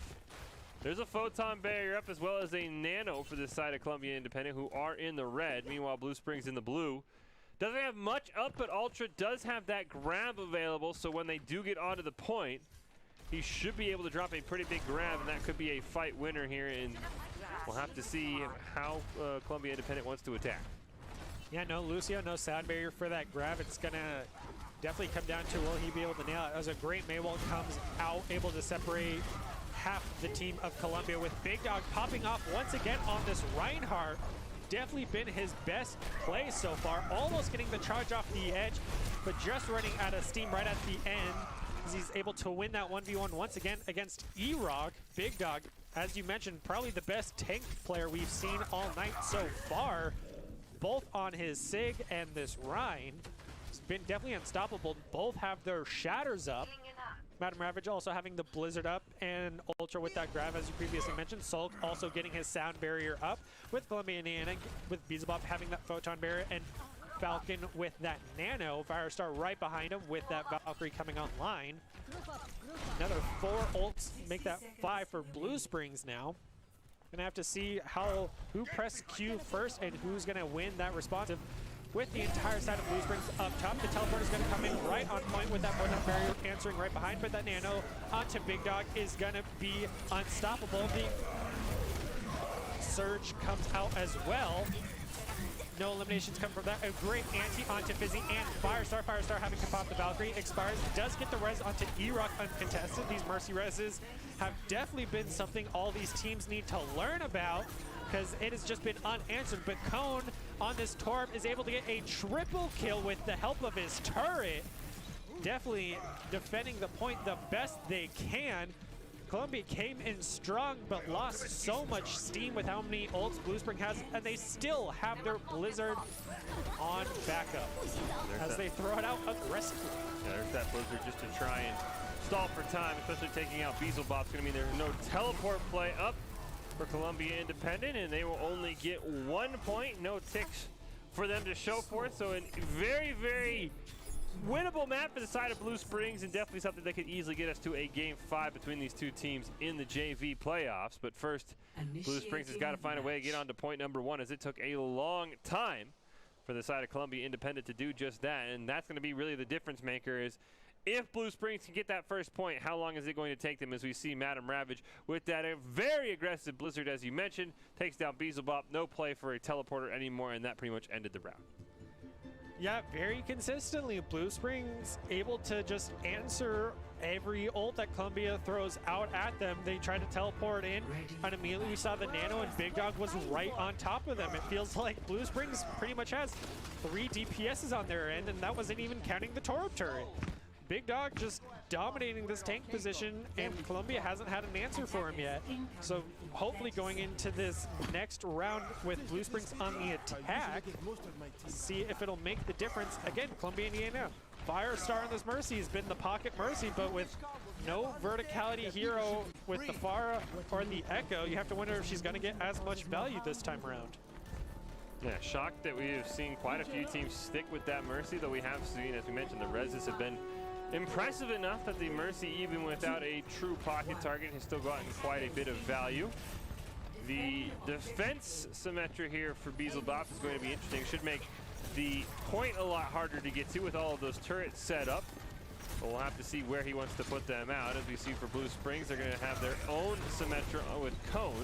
Maybe trying to look for a cheeky teleport as well. So far, no Maywalls. Finally, one does come down from Madam Ravage to separate the team. There's an immortality field from Wrong Wizard, but it's not enough to keep Sulk alive. He will go down to those symmetric turrets, dishing out that extra damage as well. Cone even maybe going to put a couple of his down, but a great hook. Not going to be able to be kept alive. I thought he might live at 6 HP, but Cone gets taken out. Maywall comes down, and that's going to be a triple kill overall for Columbia Independent. That's a great way to start their defense. Yeah, Beelzebub on that Symmetra has definitely been where he's shined so far on this map in this matchup with those turrets. And as you mentioned, the great hook, as we see in this replay, from Fizzy with an immediate answer from E-Rock, able to take him out. Haven't seen any amazing melee plays just yet with the walling off of each other. but good hooks. The teleporter play comes out with the photon barrier and answers with his own photon barrier. Maywell comes out denying the charge here. As we see a brawl on point just off the side of the screen, we're going to see Firestar her answer with his Valkyrie, try to keep his teammates alive as Beezbob gets a double elimination onto Ultra. We're going to hear the Shatter come out onto at least one member of Blue Springs, and then Big Dog with his own Shatter, not landing onto any members, but he's going to be able to get this charge onto Beezbob, and then Fizzy finally takes out Big Dog with Firestar getting the res onto Beezbob. It looks like Columbia is going to be able to hold this point. Yeah, unfortunately for the side of Blue Springs, as we saw, we had the perfect vantage point for Big Dog goes charging off the point. I don't know if he thought a Maywall would be there or what, and now down your main tank, you don't have a Reinhardt shield to hide behind. That kind of is where everything fell apart for the side of Blue Springs. So unfortunately, Big Dog, for all his fantastic plays, a little bit of a scapegoat right now, but hopefully be able to turn it around. Maywall does come down, charge from E-Rock, not able to find any value. Psykid's going to have that Blizzard available. The whole hog will come out. We see an Amp Matrix used as well. Blue Springs trying to split the team up as Fizzy and Psykid both taken out. Good job rezzing Psykid, who has that Blizzard available. That can be the fight winner. The side of Columbia Independence, Cone's going to get frozen. Still a Blizzard available. The point being contested. Nano and a Blizzard, a nanoed May, not something you see very often, but that's going to completely force Blue Springs off of the point. As soon as the Blizzard fades, though, they will start contesting. Grab will come out from Ultra, but he is going to be frozen and burned down. Photon Barrier from Beelzebub will come out. So far, no percent on that point. Columbia Independent has read these flanks perfectly as Firestar does get taken out, so does Psykid, but they'll trade 2 for 2, make that 2 for 3 as Wrong Wizard now gets burned down, and it looks like with a Death Blossom, it'll be stumped. Big Dog's gonna get a 2-man shatter, but there's no one left on the point with him, and there's gonna be one last attempt here for Blue Springs to try and keep this match going. Yeah, Blue Springs swapped over to that Pharmacy and Cone on that Reaper, and they were able to get a lot of eliminations, but it was just trading back and forth, and the whole time Epcot Falcon was up top on that right side, throwing out all the antis, the sleeps, and the healing for his team, just completely unanswered from Blue Springs with that Pharmacy as well. The Shatter's going to come out onto 3 members from E-Rock and trying to stall out the most time he can as we see Cone teleport behind enemy lines and is able to get Beelzebub. But now Madam Ravage is going to answer with his own barrage, able to take out Firestar, denying that res, but then Fizzy's going to be able to get the hook off and melee. Sulk's going to get the res off as well. Blue Springs pulling out all the stops, trying to fight on this point as Fizzy pops his whole hog, and FF Falcon's going to use the nano. Psykid's getting Blizzard as fast as he can, with Blue Springs falling very low, but Sulk's going to pop the Valkyrie to keep most of his teammates alive, other than Wrong Wizard, who falls to Psykid with Big Dog being the aggressive Reinhardt. He takes out Fizzy, but Firestar's going to answer with his own res. We're going to see the Photon Barrier come out from Beelzebub and the hook onto Big Dog, but Cone ends up falling to E-Rock with Beelzebub finally taking out Sulk. Finally, Psykid gets that Blizzard and is able to throw it down as E-Rock gets 2 more, and Columbia holds it with not letting a single percentage go over to the side of Blue Springs. Well, that was a very impressive hold there by Columbia Independent to make themselves 3-1 series winners. Thought Blue Springs might have been able to do it, but just excellent May play by Psykid. Multiple Blizzards coming down, and I mean, just an immense number of Photon Barriers. That defense Symmetra actually paying off in huge dividends, and Columbia Independent will win our second match and continue on in these Missouri Scholastic Esports Federation JV playoffs. Yeah, it was definitely a all-out brawl on Hanamura. As we saw, the first point kind of fell pretty quickly for them, and then they were able to roll over to the second one and just got held off.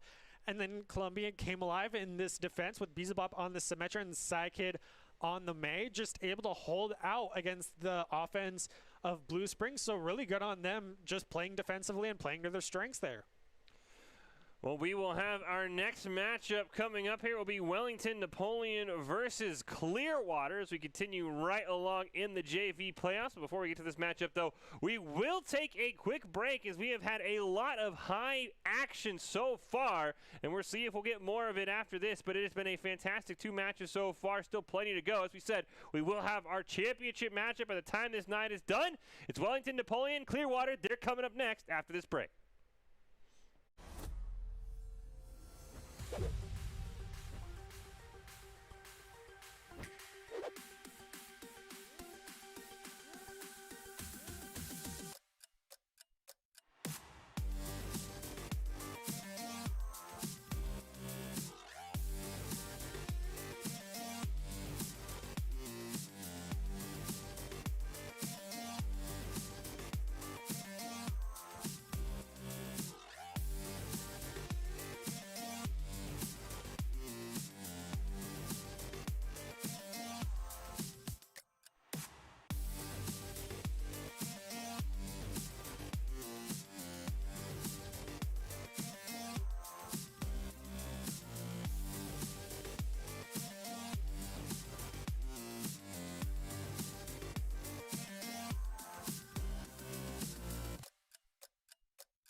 The news says Gen Z is struggling. I've got news for them. I wait tables, but last week I built a field hospital. I put out a forest fire. I stopped 1,000 attackers. And a natural disaster. I've saved lives. And led a team on patrol. I serve. Well, I go to school full-time. While I work full-time. The greater the challenge, the stronger we become.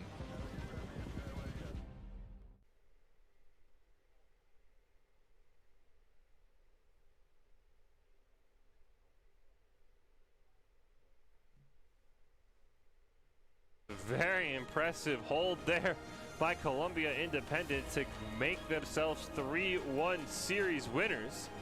Thought Blue Springs might have been able to do it, but just excellent mate play by Sidekid. Multiple blizzards coming down, and I mean, just an immense number of photon barriers that defense.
Welcome back into the Boise State Game Pants Esports Arena, chugging right along here in our Missouri High School Overwatch playoffs. The JV bracket tonight.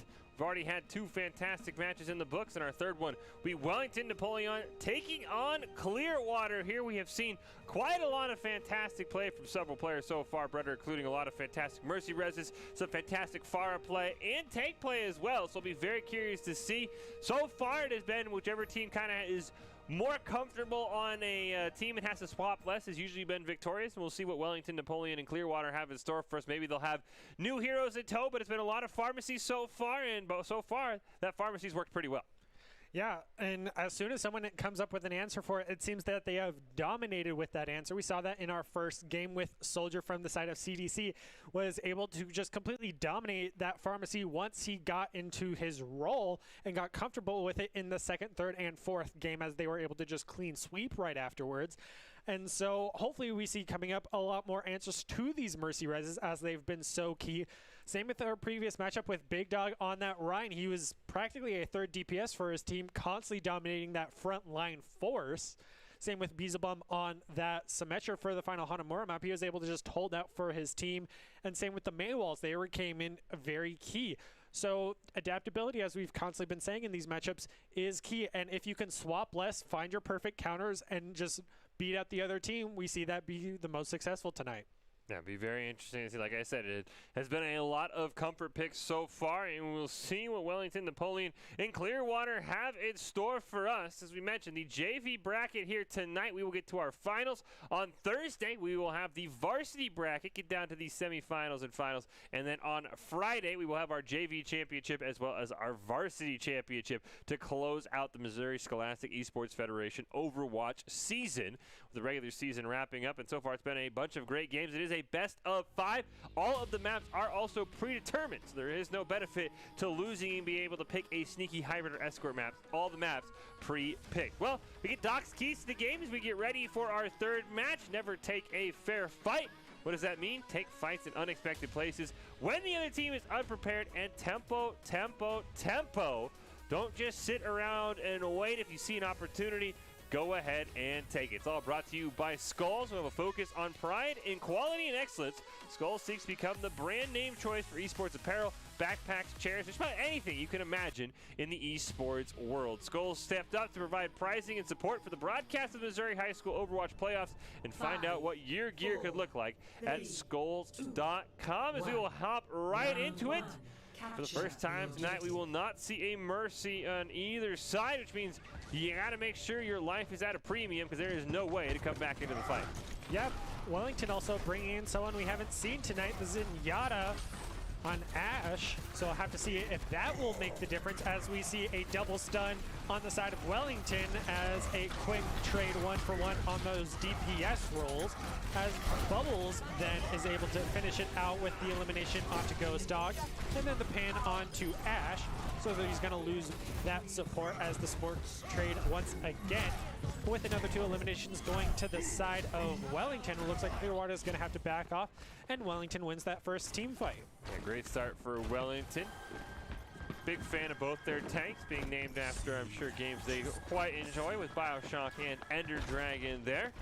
And I'll be very curious to see how the side of Clearwater attacks this. They don't really have many ults available, but Porky's Sound Barrier at 34% could be something you want to keep an eye on here. Spellwitch can take quite a lot of damage. Ender Dragon picking up the first elimination. Dyslexic also taking low as Ghost Dog, and an answer right back with elimination onto Ashland. Dragon Strike going to come through for Bubbles.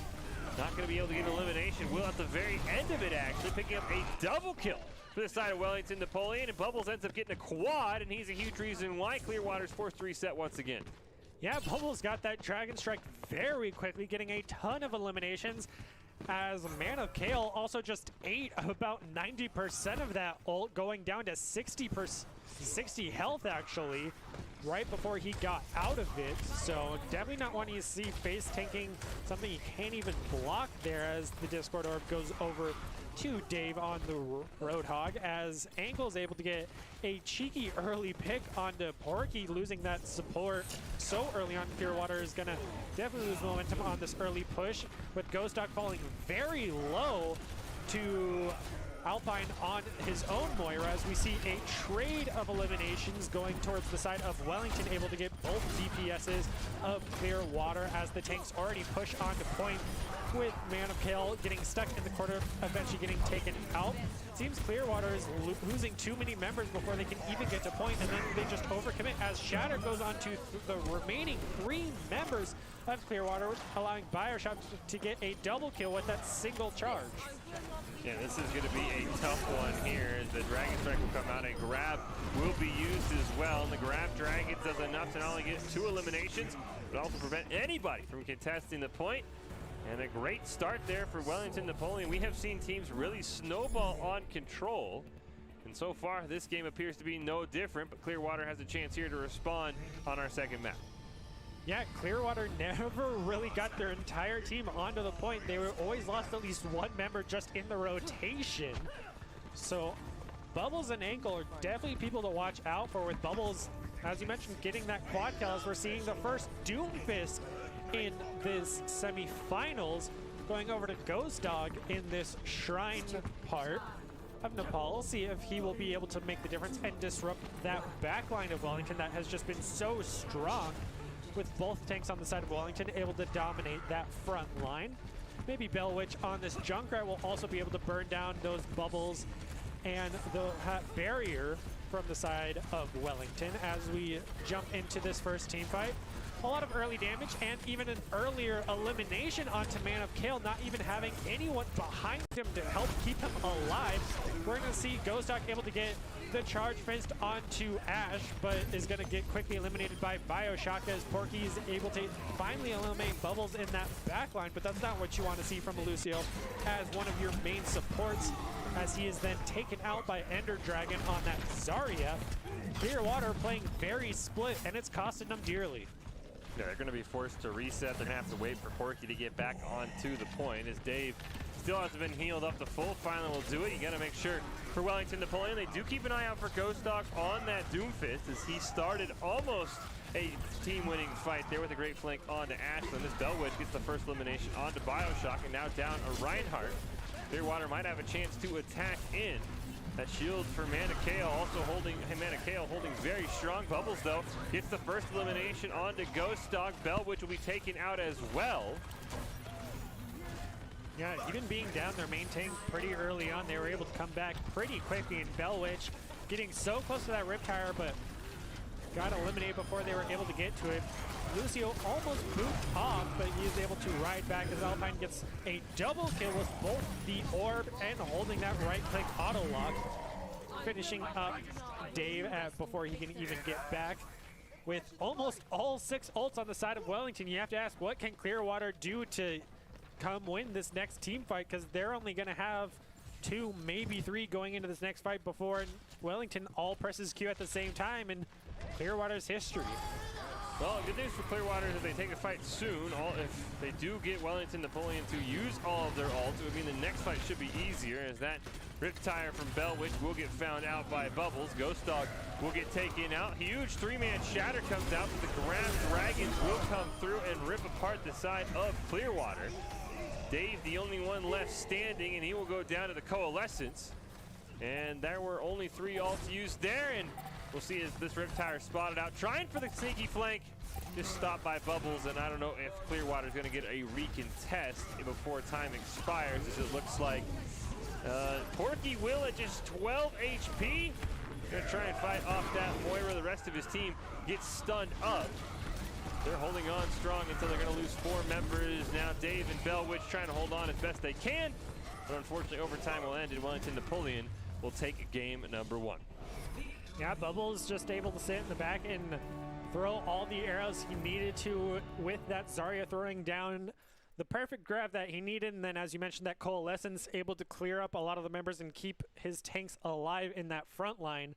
Wellington playing as a very higher level team that we're typically used to seeing, not in this high school level tournament. So they're definitely dominating so far. So we'll have to see if the Clearwater is able to come back. Yeah, Clearwater definitely going to have to make some strategic adjustments. I thought that the Doomfist had some decent value when we saw the power of it with a pick onto Ashland. Unfortunately, Bubbles is going to be the main target, as that Hanzo was unstoppable. As we do go on to Hybrid now, see if it will still be Eichenwald, as that has been the map all night for Hybrid. And we'll see no one really playing that Pharmacy means that this map is going to be a lot more open in terms of who might have the advantage. But as you mentioned, just the way Wellington Napoleon played, you have to think based on that control map, they would be the favorites. Then again, with our first match between CBC and Ozarks, Ozarks dominated on control, didn't win another map, so it's still plenty of time here for Clearwater to come away with a victory in this series.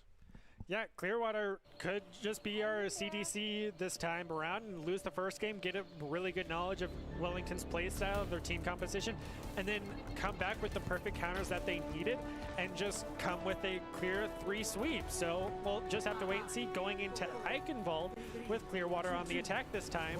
Ghost Dog now on the Hanzo trying to show up Bubbles, with now a swap on the side of Wellington with Marine now on the DPS role on this Reaper. We'll see if the swaps pay off for the side of Wellington Napoleon, as Clearwater, as you mentioned, they do have that Hanzo. Going to be pocketed by Porky, you would have to assume. Also, that May could get fantastic value, but Bubbles, new hero, don't care. He gets to the first elimination. Manakale going for the charge. It's a great pin, but an Anti's going to stop him in his tracks as Bioshock will take him down. We also see Hammy in now, Wellington Napoleon, and so far has not changed one bit as they get a great first fight win for them. Yeah, Wellington, even with the swap, is playing very tightly and very well as a team, as Bubbles gets another elimination onto Porky as a Mercy without any verticality on the side of his team. Maybe Smelly Dave is going to be able to get some value with those monkey hops, but so far, not really seeing anything come out from the side of Clearwater as they're just getting picked off one by one. Finally, Ghost Dog is able to get elimination onto Marine. Maybe the Reaper just got a little bit too far ahead of himself, but quickly Bubbles is able to answer it with an elimination onto Ghost Dog, giving Marine some time to come back with Alpine getting the Coalescence up. Same with Bioshock with his Shatter, Bubbles with his Deadeye. We're going to see the Nano come out from Deluxey, but sadly they're not able to get the push through as a three-man Shatter comes out from the side of Wellington, but Bioshock is going to end up losing his life to Bellwitch. And another elimination onto Porky. Bubbles really has her number right now as Bubbles gets one more into Smelly Dave. Clearwater has not had an answer for Bubbles yet, as he has yet to be eliminated. He just played fantastically on both McCree and Hanzo.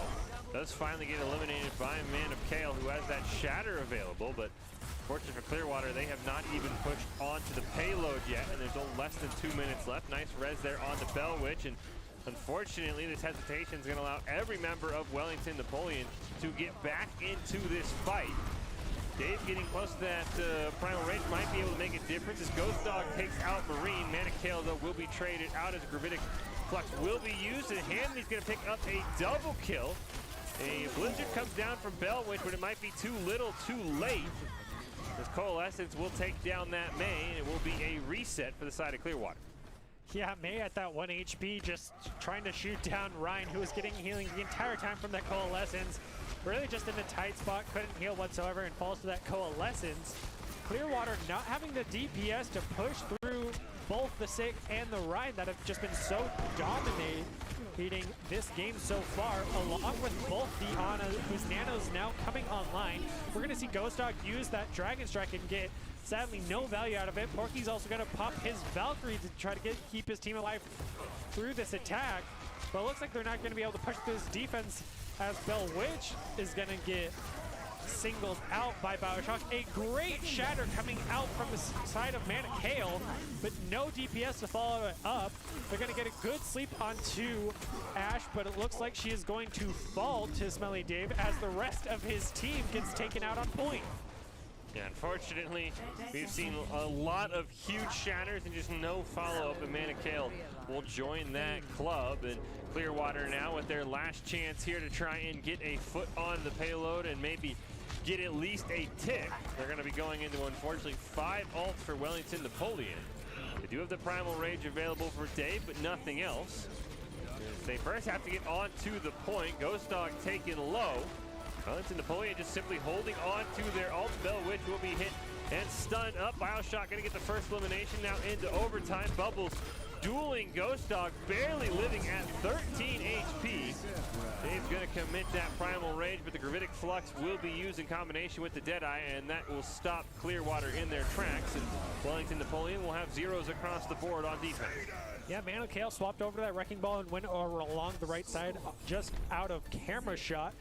And so he was on that back point, who pulled back a couple members, but as soon as they turned around, they won that team fight. We saw Bubbles win the 1v1 against Ghost Dog at the 13 HP, as you mentioned. So Clearwater really got to pull it together to even hold off Wellington, as Clearwater barely got 5% at best on that point. We see here just a great flashbang, barely surviving, and unfortunately just several ults to commit. The Deadeye takes down a decent chunk of Winston's HP, and then the Gravitic Flux takes care of the rest of it. So we'll see what Clearwater can manage here. They're going to have quite the epic defense to force a tie. But with that Torbjorn for Ghost Dog and those turrets, they might have a chance to get it done. But if they're not able to eliminate Bubbles, I don't think any of that will matter. So he's got to be a focus on that Hanzo.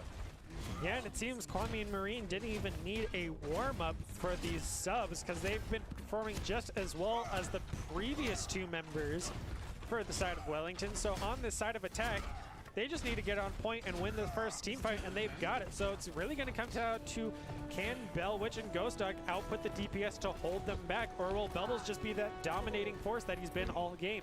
Same with Bioshock, now not on the Reinhardt anymore, swapped over to the Roadhog, tries to win more of those 1v1s that he's been caught up in so consistently. See, so far, just going to push down into that corridor.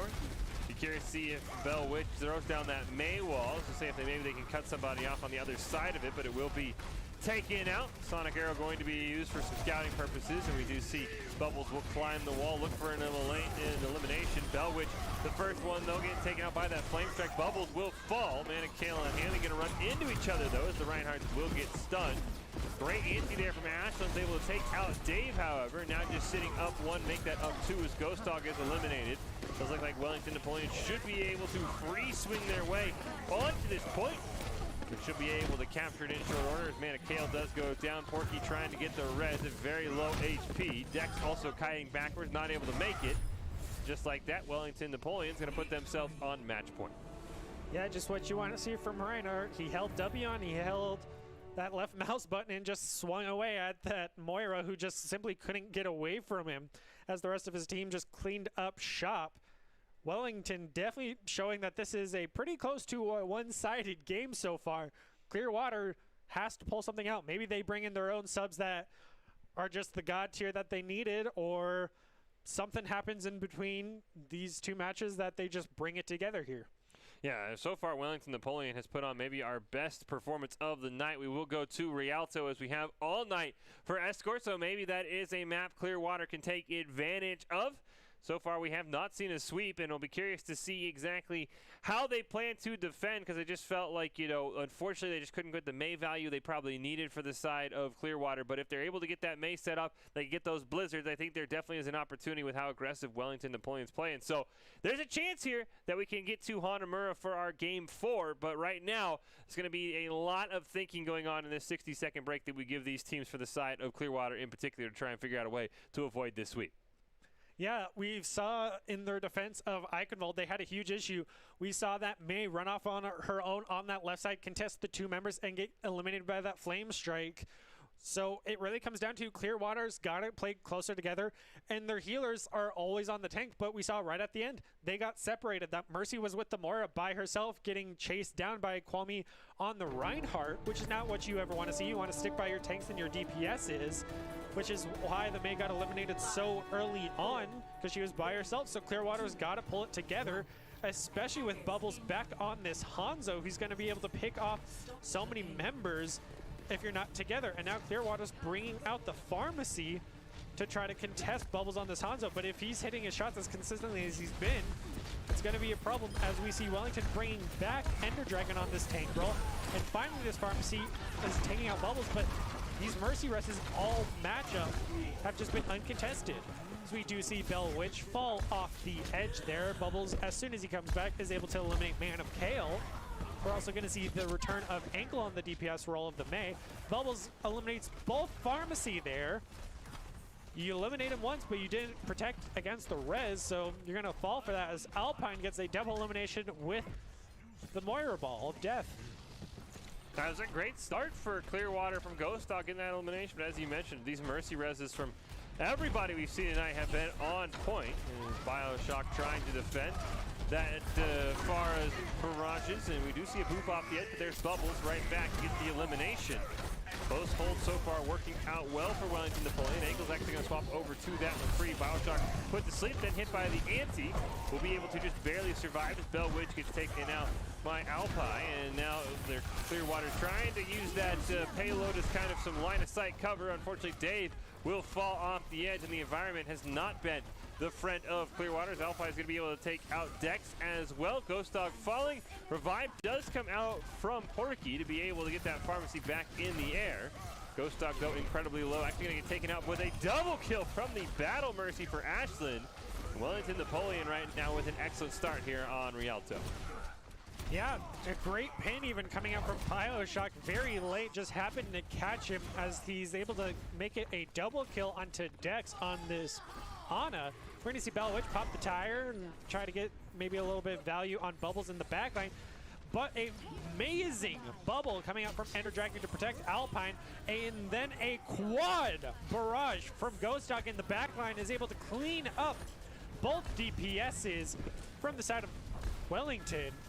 Seems that the one time they weren't ready, it cost them dearly, as the Nano even coming out on the Primal Rage. Clearwater using every single tool they have in their back pocket to wipe out Wellington, as we go back to watch this replay of the amazing quad from Ghost Dog. Yeah, and you could see from that replay, nobody on Wellington Napoleon had any idea where Ghost Dog was. They are going to get a recontest. You can see in the lower half of your screen as we go back to live, and they are able to trade out 1 for 3 on that recontest as BioShock picks up a pair of eliminations. They even get a res onto ankle. So unfortunately, even with that big rocket barrage, Clearwater's going to need one more fight here if they want to be able to keep pushing the payload. Yeah, even with that amazing play, they did not get to the first checkpoint, and they were just wiped out as the members of Wellington came back together. And with Dragon Strike as well as the Grav and Coalescence online, things are not looking good for Clearwater in this upcoming fight, because they don't have a single ult to answer it, as Bubbles gets the first elimination onto Dex, but then Bellwitch answers it with his own onto Ashland, with BioShock following up onto Bellwitch, so losing that DPS already. It's not what you want to see, as Ghost Dog finally takes out Bubbles. Kind of been the star player for Wellington so far, but Ghost Dog, not having anyone to worry about taking him out in the sky, is able to deal as much damage as he can, not even having a Pocket Mercy on him at the moment. Gets his barrage up, is going to use it as soon as he gets it, and is able to get one elimination onto Alpine, taking out one of the last remaining supports on the side of Wellington. But it looks like as soon as Bubbles comes back, he's just going to clean up shot with that Dragon Strike, and then follows it up with a triple kill. And Clearwater's not even going to be able to get the first checkpoint. That was just a great recontest there from the members of Wellington Napoleon. Even without a Lucio, able to speed back to the point after their 2 tanks had kept them alive and stalled for long enough. And now they don't even need to get that first point, but they do have to get close, and Wellington Napoleon will be our winners here. And Clearwater's going to need a huge performance here from Ghost Dog on the defensive side with that pharmacy if they want to be able to have any hopes of seeing a game 4. But I thought Ghost Dog played spectacularly well on that map. Yeah, he did his best, and the one time they didn't pay any attention to him, it cost them very dearly with that quad barrage coming out here. So we'll have to see if he does it again, or if Bubbles is finally going to fully commit against him. As we see Ghost Dog now on the Torbjorn, same with Ankle on the attack Torb. Alpine now swapping off the Moira over to the attack Zenyatta this time. And I do like on the side of Clearwater, they're going with the Lucio Orisa boop comp here, trying to, rather than win team fights, win environmentally off that bridge. I'll see if Wellington is able to acknowledge that and then counter it with how well they've been playing so closely. BioShock back on this Roadhog. Now Bubbles going over to the Doomfist. Something new we haven't seen him on, and if he does as well as he's been playing on both the Hanzo and the McCree, we'll have to see if he'll be that dominating force. Yeah, this is a chance for Wellington Napoleon to keep advancing here if they can win this map. Clearwater looking for a game 4 so far. Oh, they're going to try and line of sight behind the payload, but Dex gets the first environmental kill on BioShock. But they are close enough to the spawn that they're going to just wait for him to respawn. They will take out the Torbjorn turret from Bubbles, but so far no eliminations on that Doomfist as Manakale gets the Orb of Discord, and they continue pushing on back at full strength now, trying to watch out for those environmental kills. As you see there, Dex looking for something, be able to help his team, not able to get any boops this time. Actually will land one onto Alpi as I say that. So that environmental play that you commented on, Brenner, coming in clutch to the side of Clearwater. They've held for the first minute. They're even going to get elimination onto Bubbles as well, so that Doomfist not nearly as fantastic for him as the Hanzo was. We also see Bioshock get taken out. A Valkyrie already committed by Porky there, and the Molten Core is up for Ghost Dog. Nice revive, and so far a great early start for Clearwater. Yeah, Clearwater's been able to hold them off the best they can as we see the Molten Core come out from the side of Ghost Dog. This attack Torbjorn has definitely been something to watch as he's just now swapping over to the Sombra, something you haven't seen that often. We saw once before, but now with Bell Witch getting his Riptire online and an amazing boot coming out from Bubbles, knocking him off the edge. A lot of environmental kills so far, making that our third one. Now fourth one coming out from Dex, getting onto Bioshock, losing that tank. And a double Riptire kill comes out from Bell Witch, getting a ton of value here. Clearwater's definitely pulling out all the stops, even with Bubbles doing very well in this Doomfist. He does have that Meteor Strike online and is able to take out Porky on the Mercy, who's stuck on the ground, not having any verticality for the DPS on the side of Clearwater. But Bell Witch is quickly going to answer with an elimination onto Bubbles. We're going to see Man of Kale able to pop that Bongo, amplifying his damage. Bubbles still holding on to that Meteor Strike. Same with Ashlyn with that Nano. We might see a combo coming out here as Ghost Dog is able to eliminate that Sombra, who tried to go around for that flank in the back line. So good on Ghost Dog, definitely keeping an eye. Strategic Flux able to only land onto the Reinhardt as he goes to about 1 HP. But being right next to the spawn, he's just going to run back and get that healing he so desperately needs. As we see a quick little 1v1 between Bioshock and this Torp turret. Bubbles is going to fall off the edge, possibly for a reset with how many of his teammates are stuck in spawn as Ghost Dog goes over to heal his turret against that 1v1 with Bioshock on that Roadhog. With Wellington having 4 ults on their side, they're definitely going to have to start pressing Q as we first see Bioshock will use that whole hog and get no value as both barriers were sitting right in front of him, and Alpine goes for the res uncontested once again. That's been so crucial in this tournament. These Mercies having their freedom that they so desperately need. Ghost Dog's going to use that Molten Core off to the side, not on cart. Definitely not what you want to see here as they are pushing the cart right now in that 1v1 with Bioshock. Getting close to winning it and is going to end up winning it with Bubbles on the cart. As a Doomfist now what you want to see, pushing it, still holding on to that Meteor Strike, not being able to get the value you want to see from a Doomfist. Is going to be able to get the uppercut onto Man of Kale, who is the only one contesting him. Finally going to use that Meteor Strike on the backline, trying to get one of these supports, and is going to be able to get it with the Mercy, who was stunned on the ground. The Nano finally coming out onto Bubbles as well, trying to take out this final tank of Sigma. Is going to be able to get it with the ground pound as well. Trying to take out this Junkrat as it seems to be a constant trickle in from the side of Clearwater. Now with that, Lucio's going to get hacked, going to lose that speed boost, and Bubbles is going to get the elimination. Torp's coming in with the Molten Core, trying to get that extra armor and speed boost, but Bubbles is clearing him up. You can't trickle in against a Doomfist because you're going to pay with your life dearly, as we've seen so clearly. Bubbles right now almost has another Meteor Strike available in this fight. Bell Witch trying to go for the Riptire, ends up getting taken out by Bubbles. Very aggressive play there. Nice 3-man EMP will come out from Ankle. And if Wellington Napoleon can clean up this fight, they should be victorious. There is the Molten Core. Going to pick up a double kill. Going to make pushing the payload a lot harder. As Bell Witch ends up holding on, and unfortunately Ankle did not get to the point in time. And that's going to allow Clearwater to pick up the win, and they will force us on to Hanamura in map number 4. Clearwater held it out with everything they got. That was definitely something you want to see, as that little 1v1 between that Zarya and that Junkrat happened. He was able to eliminate her just by proximity of throwing out those nades the best he could. Clearwater pulled out all the stops, and we saw that final 1v1 between Bubbles and Bell Witch up top on that Junkrat. He threw out the tire, got eliminated, but Bubbles ran out of ammo in his shotgun fist and just started throwing out melees and was unable to get it.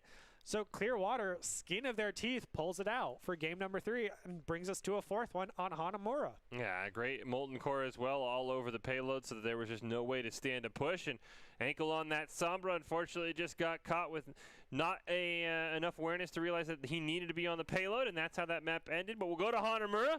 We'll see if Wellington Napoleon can keep up our streak of 3-1s, or if Clearwater can force us to a game number 5, because that was a very, very well-fought match. But I would have to think that we'll see Bubbles maybe go back onto the Hanzo and just kind of have his pop-off moment, because he's been spectacular on the Hanzo, pretty good on the McCree, and the Doomfist was good at times, just a little bit lacking at times. Don't forget the Missouri High School Overwatch playoffs brought to you by Skulls, with a focus on pride and quality and excellence. Skulls seeks to become the brand name choice for esports apparel, backpacks, chairs, just about anything you can imagine. You can see those awesome jerseys on your screen right now. Skulls stepped up to provide pricing and support for the broadcast of these playoffs, and find out what your gear could look like at skulls.com. Absolutely fantastic if you want to get any sort of uniform team going. And so far, we have 2 fantastic teams going at it, with Wellington Napoleon and Clearwater. Going on to Hanamura here for map number 4, with Wellington Napoleon up 2-1 in this best of 5. Yeah, already we're seeing some new faces, with now Bubble back onto the Genji for this time. And we're going to see the return of Marine and Kwame swapping back in. A little back and forth between these subs here, with Bioshock back on the Reinhardt as well, as Clearwater with Ghost Dog and Porky back on this pharmacy, as Bubbles is quickly eliminated, and Ghost Dog at that 1 HP, finally getting some healing from his teammates, with Deluxe back on this Ana and Bell Witch on this Junker that he did so well with last game. So Kwame does get a sleep right in the middle, but is going to survive with half HP as well. No Mei here on either side, or Symmetra, as we've seen in previous matches, as Man of Kale is able to get the Flame Strike kill onto Alpine, but then Kwame quickly answers it with elimination onto Porky, so taking out that res that they haven't needed just yet, as Smelly Dave then loses life to Kwame as well. Kwame and the Zarya has been pretty aggressive and getting those eliminations, but it looks like Clearwater is going to get a quick triple, make that a quad onto the members of Wellington, and it seems it's all down to Marine on this Mei, who's all by himself waiting for his teammates to come trickling back, able to get the freeze onto Man of Kale on this Ryan, but is then eliminated by Bellwitch, and it looks like Wellington's gonna give it. Clearwater definitely bringing it back and showing their colors.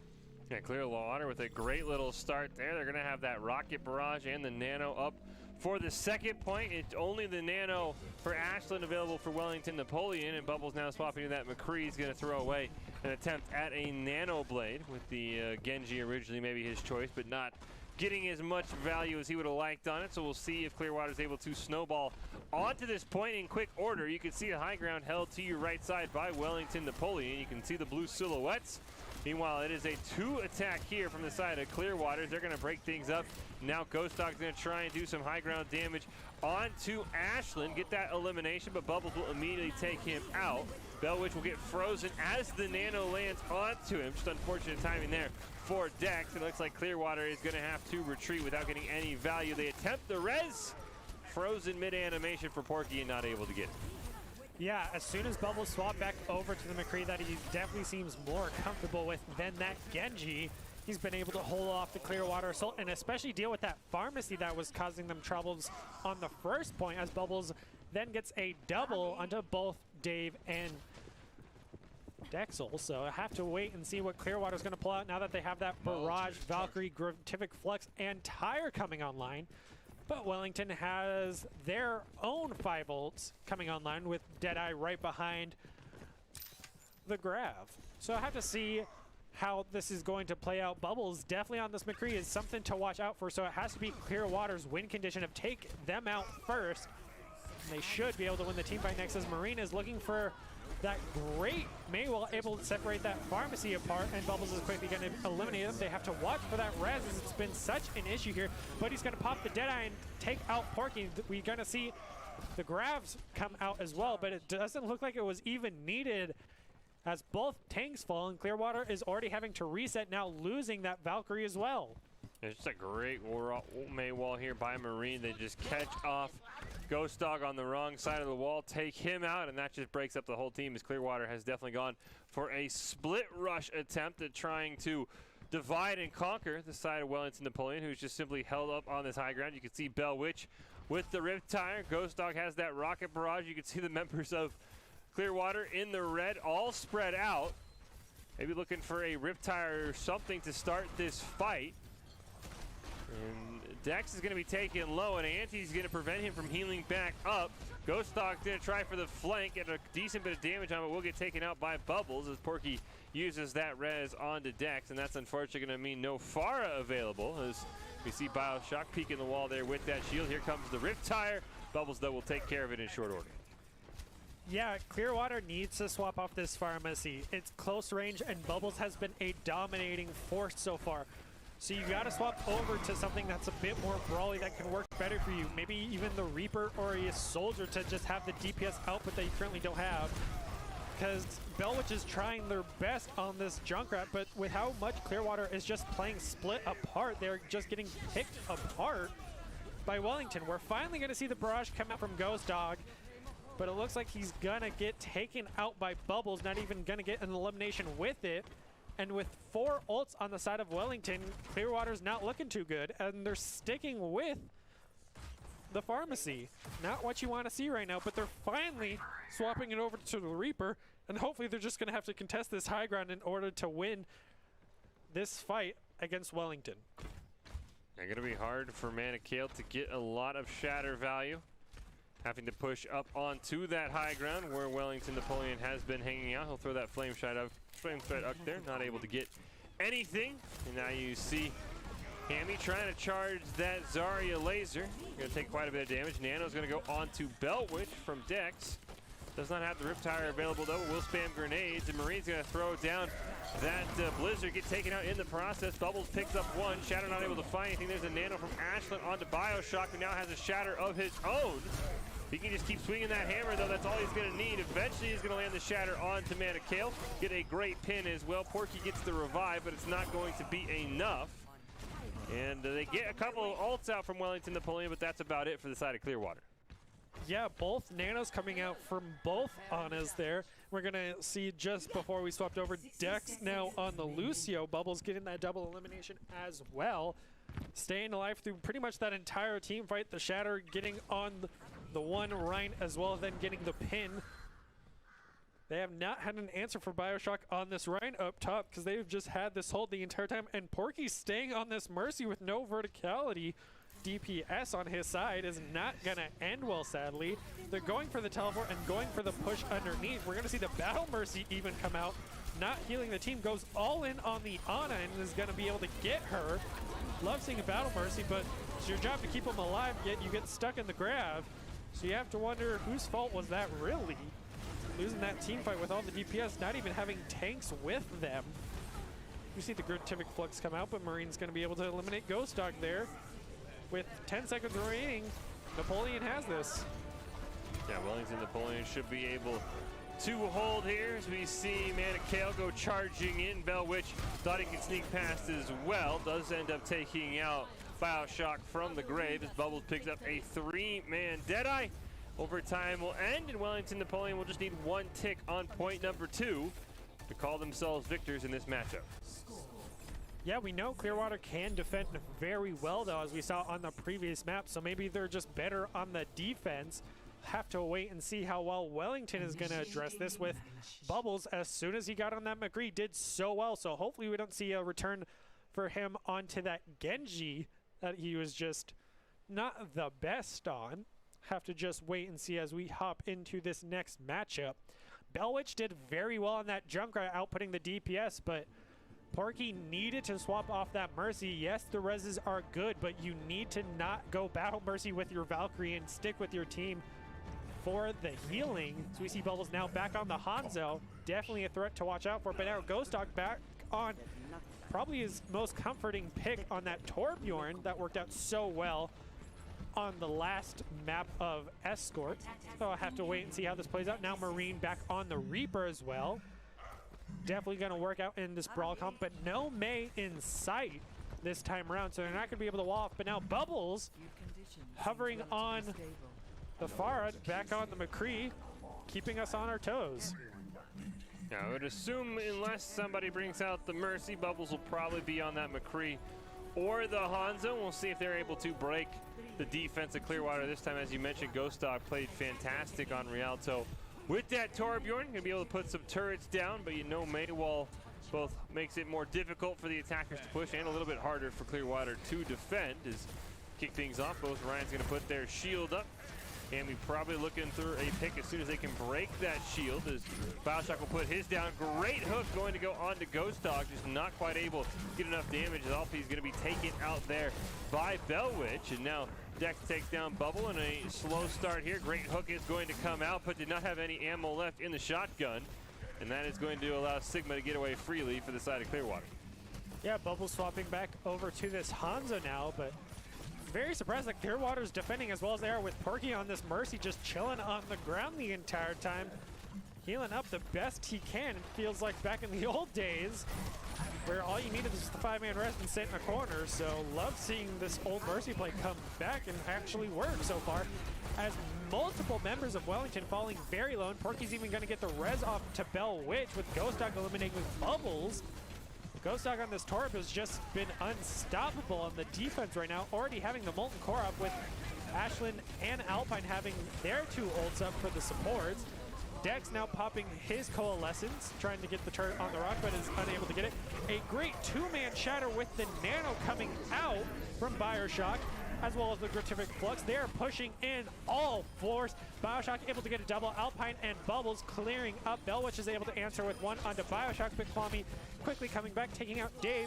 And it looks like they're going to get this point as Bellwitch tried to pull out the tower, gets slept and killed the tire as well. Bubbles telling them they didn't have it with the no shake, and they're going to take this first point. Once Wellington had that Nano shatter, they went all in and they were the dominating force there. Yeah, just let Bioshock swing his hammer, get a couple of eliminations, actually push through the Gravitic Flux from Dave, and now we'll see Wellington Napoleons able to win this map. Gonna have the whole hog and the Coalescence up, a couple of ults right behind, like the Dragon Strike and potentially that Death Blossom. Clearwater still has that Molten Core though, and a shatter of their own. That Molten Core we've seen the value of, especially if everybody groups up on that high ground. Ghost Dog can probably get quite a bit of value.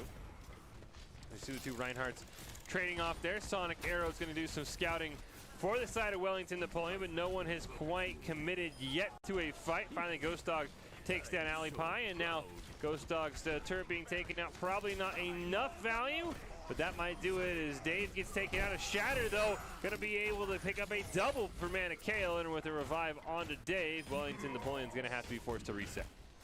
Yeah, Manakale, great shatter coming out from him, landing on 3, almost 4 members of Wellington as they just kind of grouped up underneath, right as Bubbles also got his Dragon Strike online. So this upcoming fight will definitely be the one to watch, with Ghost Dog having his own Molten Core, Porky having his Valkyrie and Bull support ults up for Wellington, along with their whole hog. They do have the ult advantage, but with how well Clearwater has been defending, it's going to be something to watch as they have to hold out for a whole another 3 minutes and 40 seconds, not even allowing a single pip to go to the side of Wellington. So if they're able to get on point, they might be able to win this fight, as the Dragon Strike comes out and is able to eliminate 3 members, make that 4, with a 5th quickly followed up behind, and Kwame able to get another one with his whole hog. Ghost Dog only able to get 1, and they take it just like that. Bubbles on that Hanzo makes all the difference, and Wellington takes it. Yeah, excellent Dragon Strike there from Bubbles, ripping that team apart.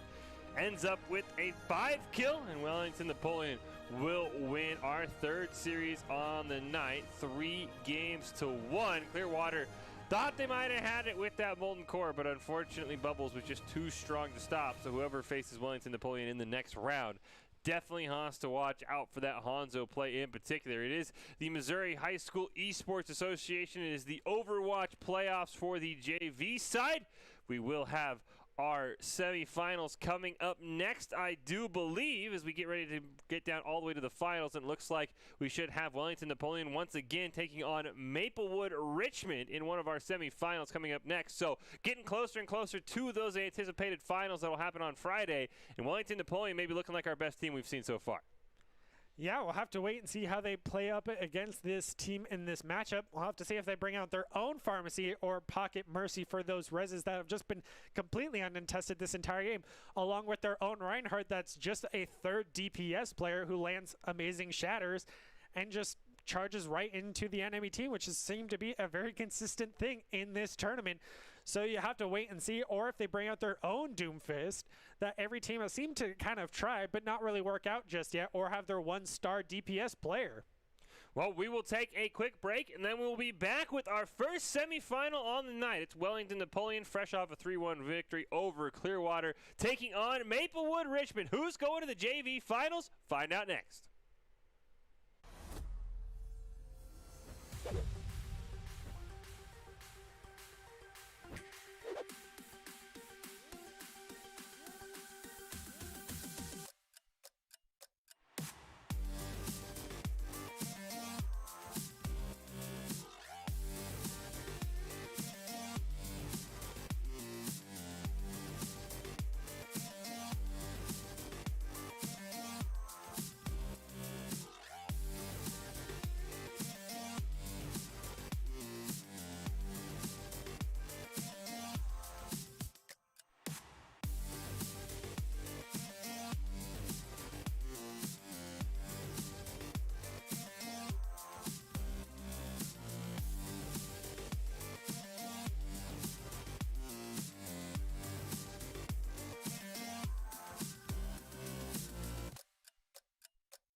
The news says Gen Z is struggling.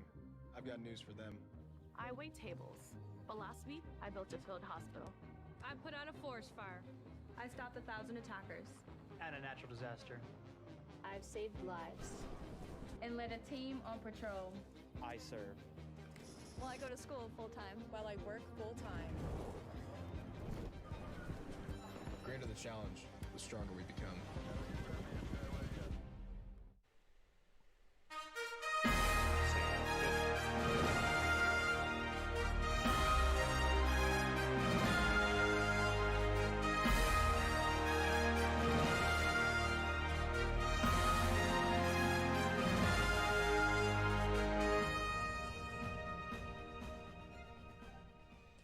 Welcome back into the Boise State Game Pants Esports Arena. On to our semifinals here in the JV Missouri High School Overwatch playoffs. We have seen a ton of great games. We've seen a ton of fantastic shatters, mercy reses, rocket barrages, and now it's time for our first semifinal of the night.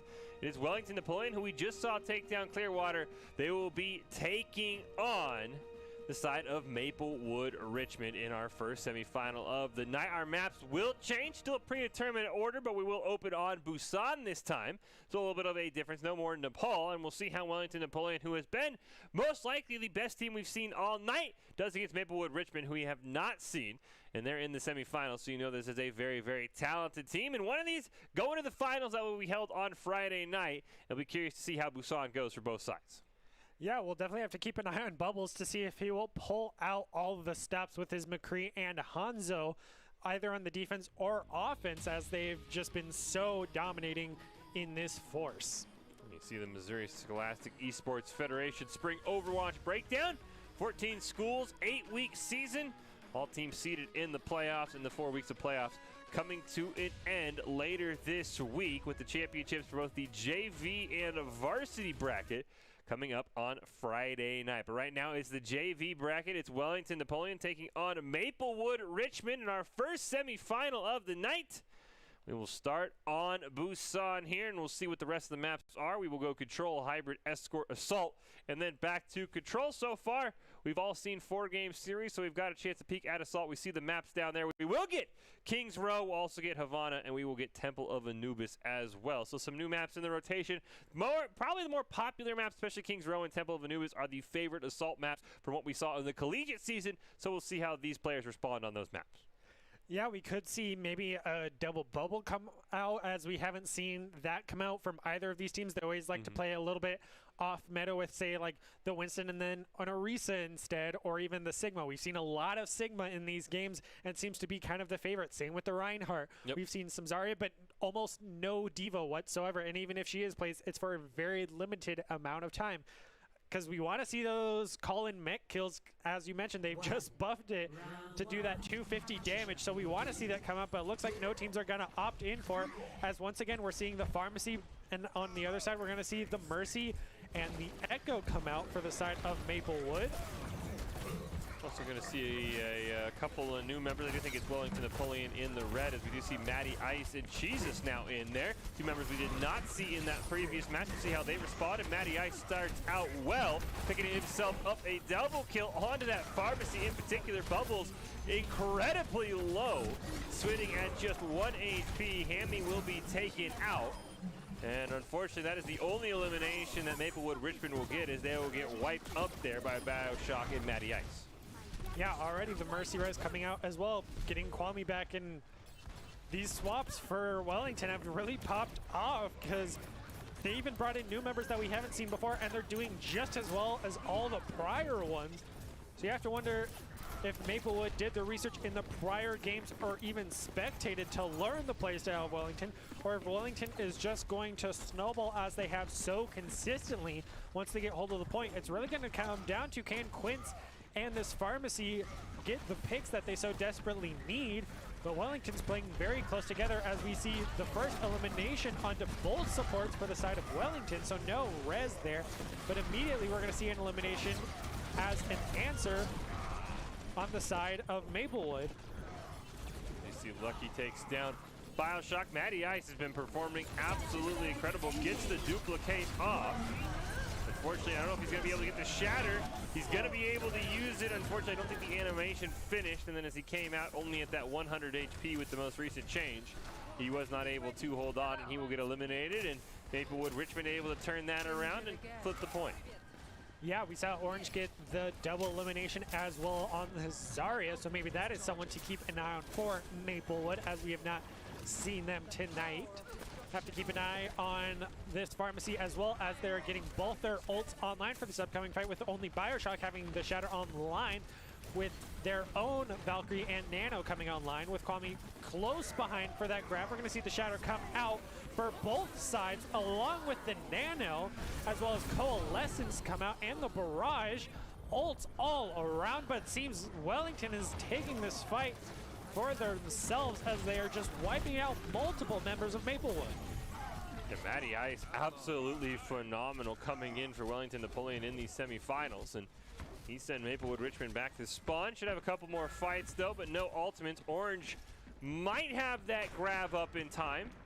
Well, Hammy will definitely have his grab, and I think Wellington Napoleon will want to make sure they get that grab off early, as they do not have a defensive tool currently to deal with that grab. Neither does Maplewood Richmond, and without immortality fields or sound barriers, those grabs are usually an easy team win for whoever uses them, as long as you get them onto multiple members. As Hammy's gonna have these, he's immediately gonna throw it down onto multiple members. Huge 4-man flashbang for Bubbles. Matty Ice is gonna pick up a majority of the kills, but that's exactly what you needed, and now there's not gonna be enough time left for Maplewood Richmond to be able to contest with their own grab.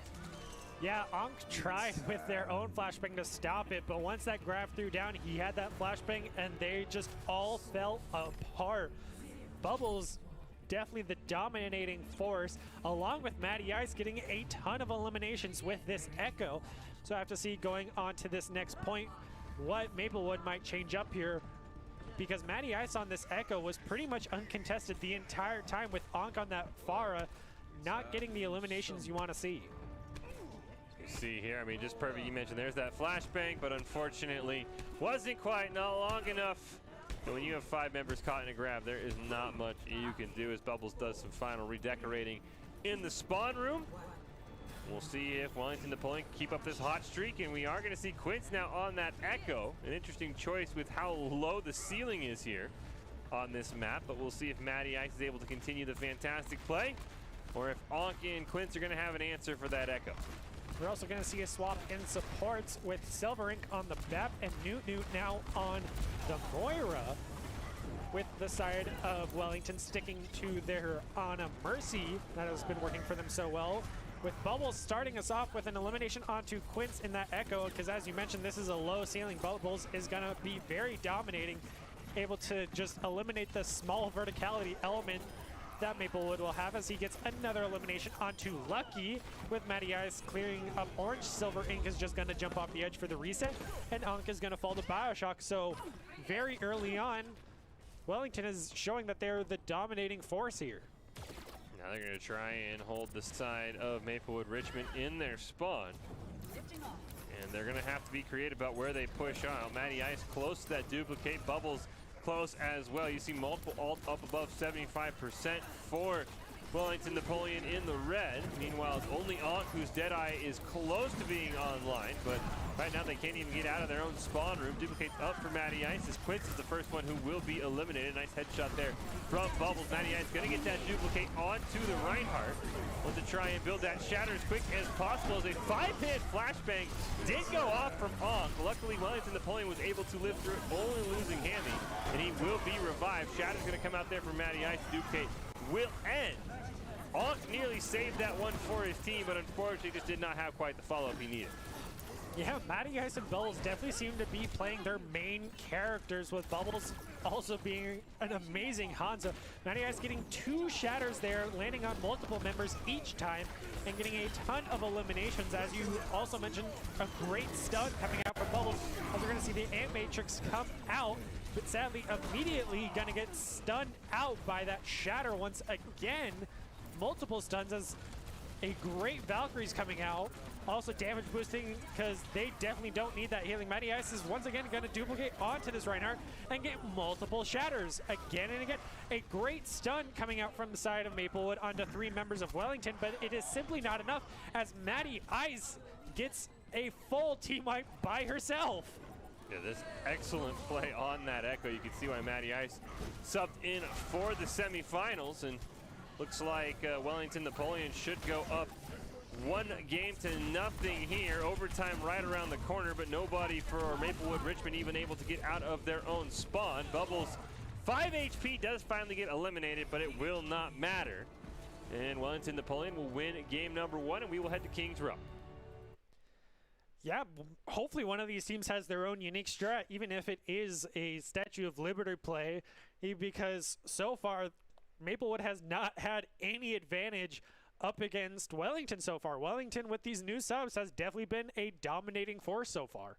Yeah, Wellington Napoleon looking like our best team so far, running through on control, but that doesn't mean the rest of the series is determined. We've seen a lot of teams come back after a slow start on control, and Kings Row is probably a map that these players know the best. We do see Matty Ice with the absolutely insane play, and Ankh's 5-man flashbang will get overshadowed by the multiple shatters that he was able to deliver, not only in this duplicate, but in another one later on.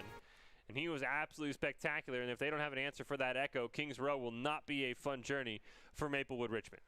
Yeah, we'll probably see Ankh return to that pharmacy that we saw at the start of the matchup, but simply he was not getting enough value there, so maybe on Kings Row he will do a little bit better. Don't forget that the Missouri High School Overwatch playoffs are brought to you by Skulls, with a focus in pride in quality and excellence. Skulls seeks to become the brand name choice for esports apparel, backpack, chairs, just about anything else that you can imagine. Skull stepped up to provide pricing and support for the broadcast of the Missouri High School playoffs. Find out what your gear could look like at skulls.com with that excellent sampling right there on the screen, and all the products high quality. And of course, looks like Wellington Napoleon well on their way, if they don't already have them, to earning themselves a pair of Skull jerseys if they end up winning this JV tournament. And right now on Kings Row, Matty Ice on that Echo. It's going to be all up to, well, no one right now on Maplewood Richmond if they don't have any hit scan to be able to gun down Echo. Yeah, maybe we're going to have to see Nunu try to pull off his own Azu plays and just shoot people out of the sky. It's really going to come down to Lucky, though, on this Soldier trying to take out Matty Ice. But he has that pocket mercy, so it's definitely going to be an uphill battle. Same with Bubbles, just putting out all the ground DPS he's going to need. Same with Silver Ink. He's going to have to try to contest Kwame on this Zarya, which has definitely been his comfort pick, and Bioshock on this Rhine being that third DPS that you don't really expect. But we are going to see Orange get eliminated very quickly to Kwame, and Silver Ink is even going to be able to take out Matty Ice, but the res is going to go off uncontested, but he's going to quickly get an elimination. It seems Silver Ink on this Reaper is what Maplewood needed.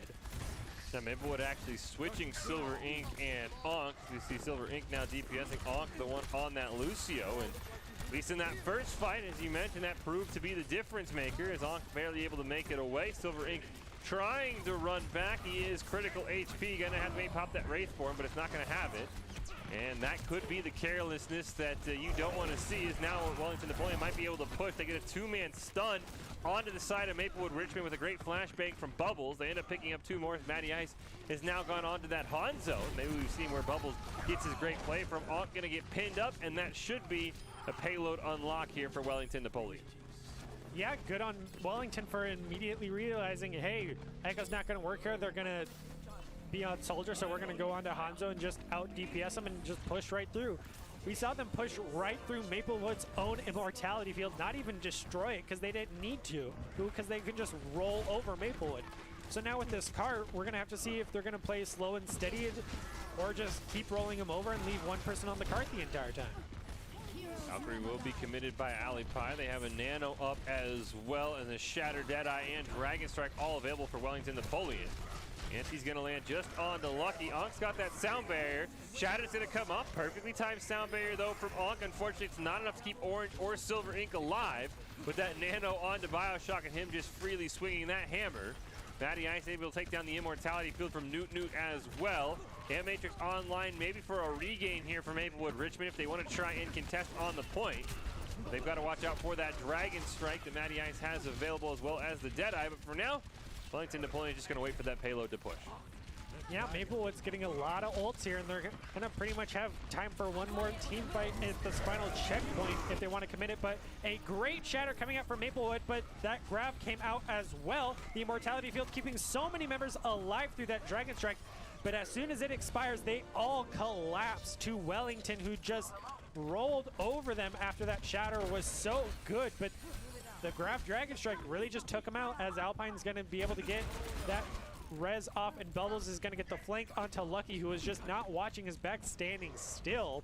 Not what you want to see.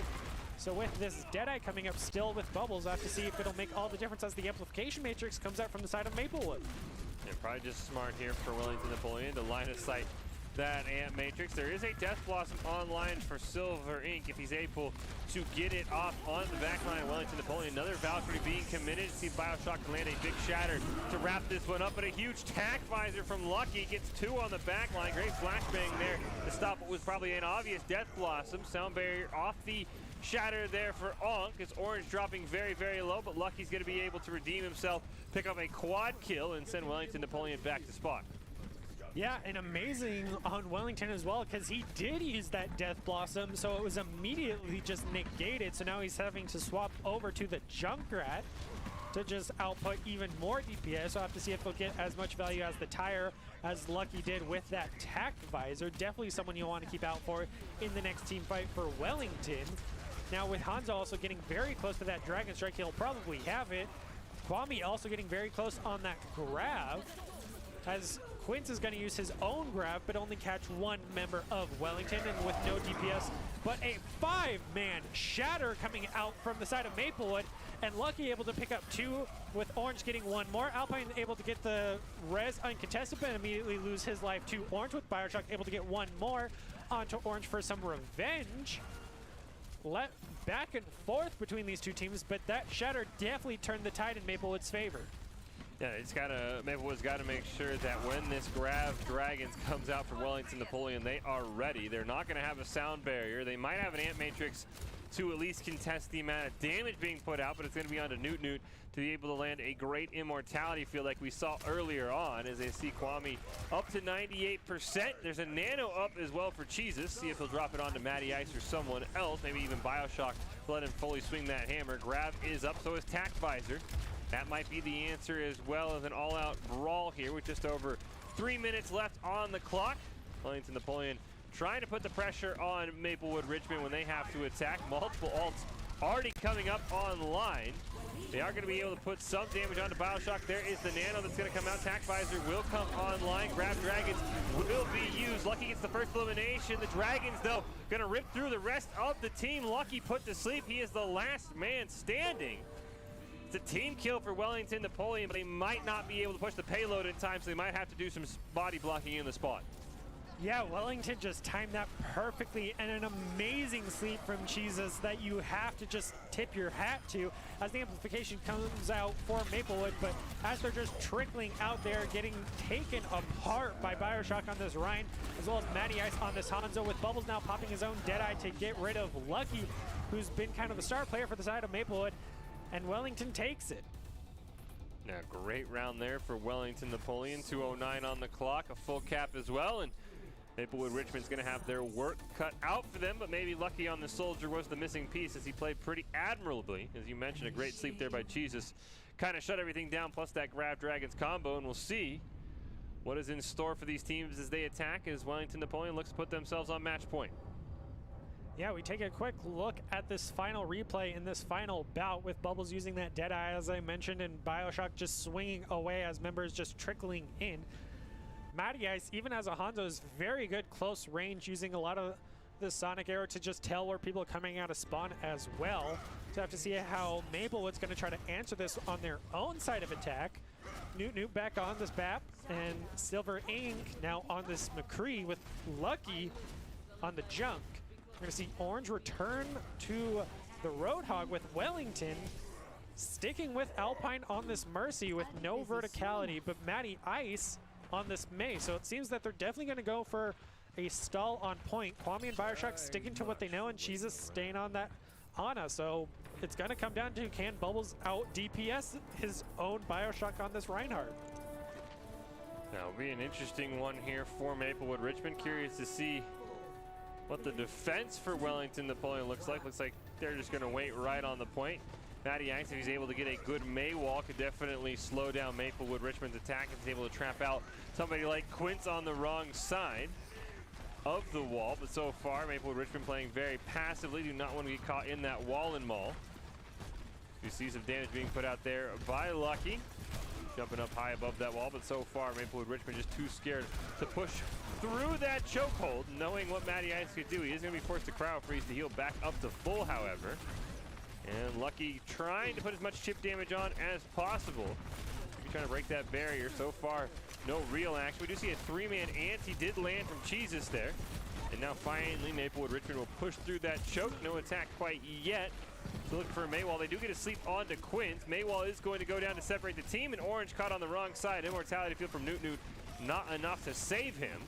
Immortality field will be burned. We see Lucky's going to have to be careful and maybe retreat away. She just already has that nano up, and that was a great first fight for Wellington Napoleon. Yeah, once again, Jesus landed in a great sleep in the backline, and then we saw immediately Matty Ice separated Orange from his team, as we see a 4-man anti come out for the side of Wellington. Once again, Jesus really popping off here, as Lucky's going to have to use his tire to try to get into this backline, as Bioshock then takes out Quince. He's going straight for those supports, but it's going to get taken out by Jesus once again. Jesus on this Ana is as much of a threat as Bubbles is on the DPS role. Silver Ink is finally going to be able to take out Bioshock, but Alpine, uncontested with these Mercy Rushes, is able to get him back with a great Blizzard landing onto 4 members as Bioshock able to take out 2 with the charge. Matty Ice gets 1 with Lucky. Kwame protects him by taking out Orange, and just like that, we're back to the start. Yeah, 2 minutes burned off already by Wellington Napoleon. He gets the freeze and then the headshot onto Quinns. Is forced to use the cryo freeze though, but is able to retreat back to his team. Kwame's gonna have that grab up. They can combine it with maybe a Deadeye or just an insane amount of damage as Silver Ink looks for the flank with his own Deadeye. Gonna take an icicle to the face and be forced to retreat though, as he can't be eliminated. Otherwise his team will be forced to wait for a reset once again. Yeah, he has the only ult on the side of his team, whereas Wellington has both Deadeye and the grab with Blizzard right behind it. So Wellington's definitely been the better at charging their ults consistently, as we see the grab immediately come out onto 4 members with the Immortality Field not being able to keep anyone alive. And that's a team wipe for the side of Wellington, with Newt just chilling in spawn. Yeah, I thought that was, I was wondering why Matty Ice went so aggro. And it was because he wanted to get that Blizzard down. He barely got it down in time. A very risky play to the side of Wellington Napoleon, as Orange is going to swap over to the Reinhardt. Onk has sound barrier up for this potential last fight, so he will have the ability to shield his team as Riptire does come in. This time finally able to do some damage, but not quite enough to get the elimination. She's just gonna have that Nanu.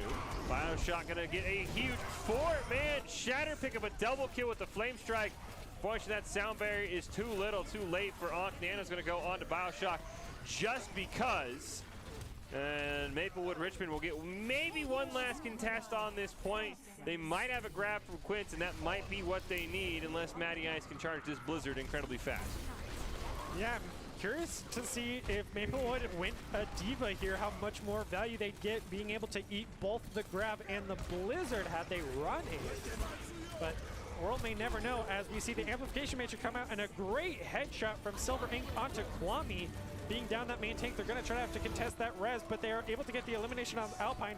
They are throwing everything they got. We hear the Deadeye come out from Bubbles. He's able to get one onto Onk, but then he's going to have to crouch in the corner to try to survive. But Silver Ink is finally able to win that 1v1, and it looks like they're going to take the point in overtime. They're barely able to pull that one out. Great sound barrier from Onk, even after losing 2 members, and an extra 2.5 minutes put on the clock for Maplewood Richmond to start pushing forward, but they're going to have to go right into a Blizzard and most likely a Shatter for Bioshock. So they would be well pressed to just hold on to any ults they pick up and maybe try and dry fight this one. As we see, they're going to ride the payload. Waiting for Matty Ice to throw that Blizzard down. He will do just that. It's a great Maywall behind Orange and Quints. Nothing they could do, but Lucky picks up a 3-man Riptire in return. And that's going to allow Maplewood Richmond to keep pushing forward. Yeah, Maplewood lost both their tanks, but Wellington kind of tunnel visioned right onto them. And the one time they don't pay attention to the Riptire, it costs them dearly, losing both their tanks and a support out of it. So really got unlucky for having that awareness of it being up above. So now going into this next team fight, it's definitely going to be on Bioshock now with that Shatter, as well as Silver Ink having that Deadeye with Orange right behind with his own. We're also going to see Matty Ice swap off the Mei and go over to Soldier. Probably going to try and look for some damage onto Lucky, who's looking for a flank right behind the side of Wellington Napoleon. 2-man Shatter will come down, answered by a 3-man Shatter, and there is a 4-man Deadeye from Silver Ink. Nobody knew he was there. And Maplewood Richmond, after they look dead in the water, is going to have a chance to send this game to overtime. Silver Ink giving Bubbles a run for his money with a beautiful Deadeye that we never see in our pro scene, but you'll see here in high school, and you love to see it. Love me a big Deadeye. See what they can do in the last 2 minutes, as they did commit all of their ultimates just to getting that second point. They are not out of the woods just yet. They do get a great pick on to Bubbles, though, and Matty Ice, who's now on that Reaper. They're going to get the revive off, but right now, Maplewood Richmond is just running down Wellington Napoleon. There's a grab up for Kwame, but he's probably going to have to hold on to it. As I say it, though, he's forced to commit it. Does his team have any follow-up? Onk's going to throw down the sound barrier, and that is just going to be a wasted grab. Kwame will get pinned, and it looks like Maplewood Richmond's going to be able to send us into overtime.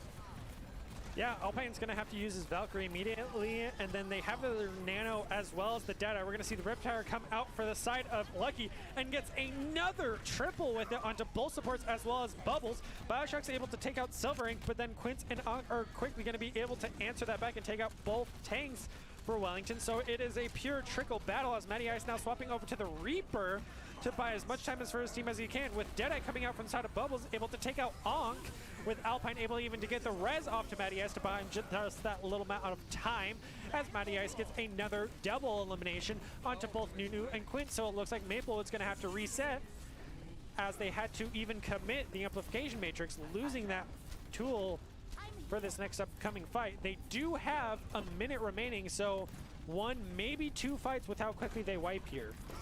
Yeah, less than 0.4 meters from overtime. A great response there from Wellington Napoleon. They're going to have a shatter for Bioshock and Orange. Silver Ink will have that Deadeye. If he can get in a sneaky spot, it might be the game changer, as Bioshock's going to land a 3-man shatter. Orange's shatter will get blocked. That means Silver Ink and Lucky will both be taken out. Orange will fall as well.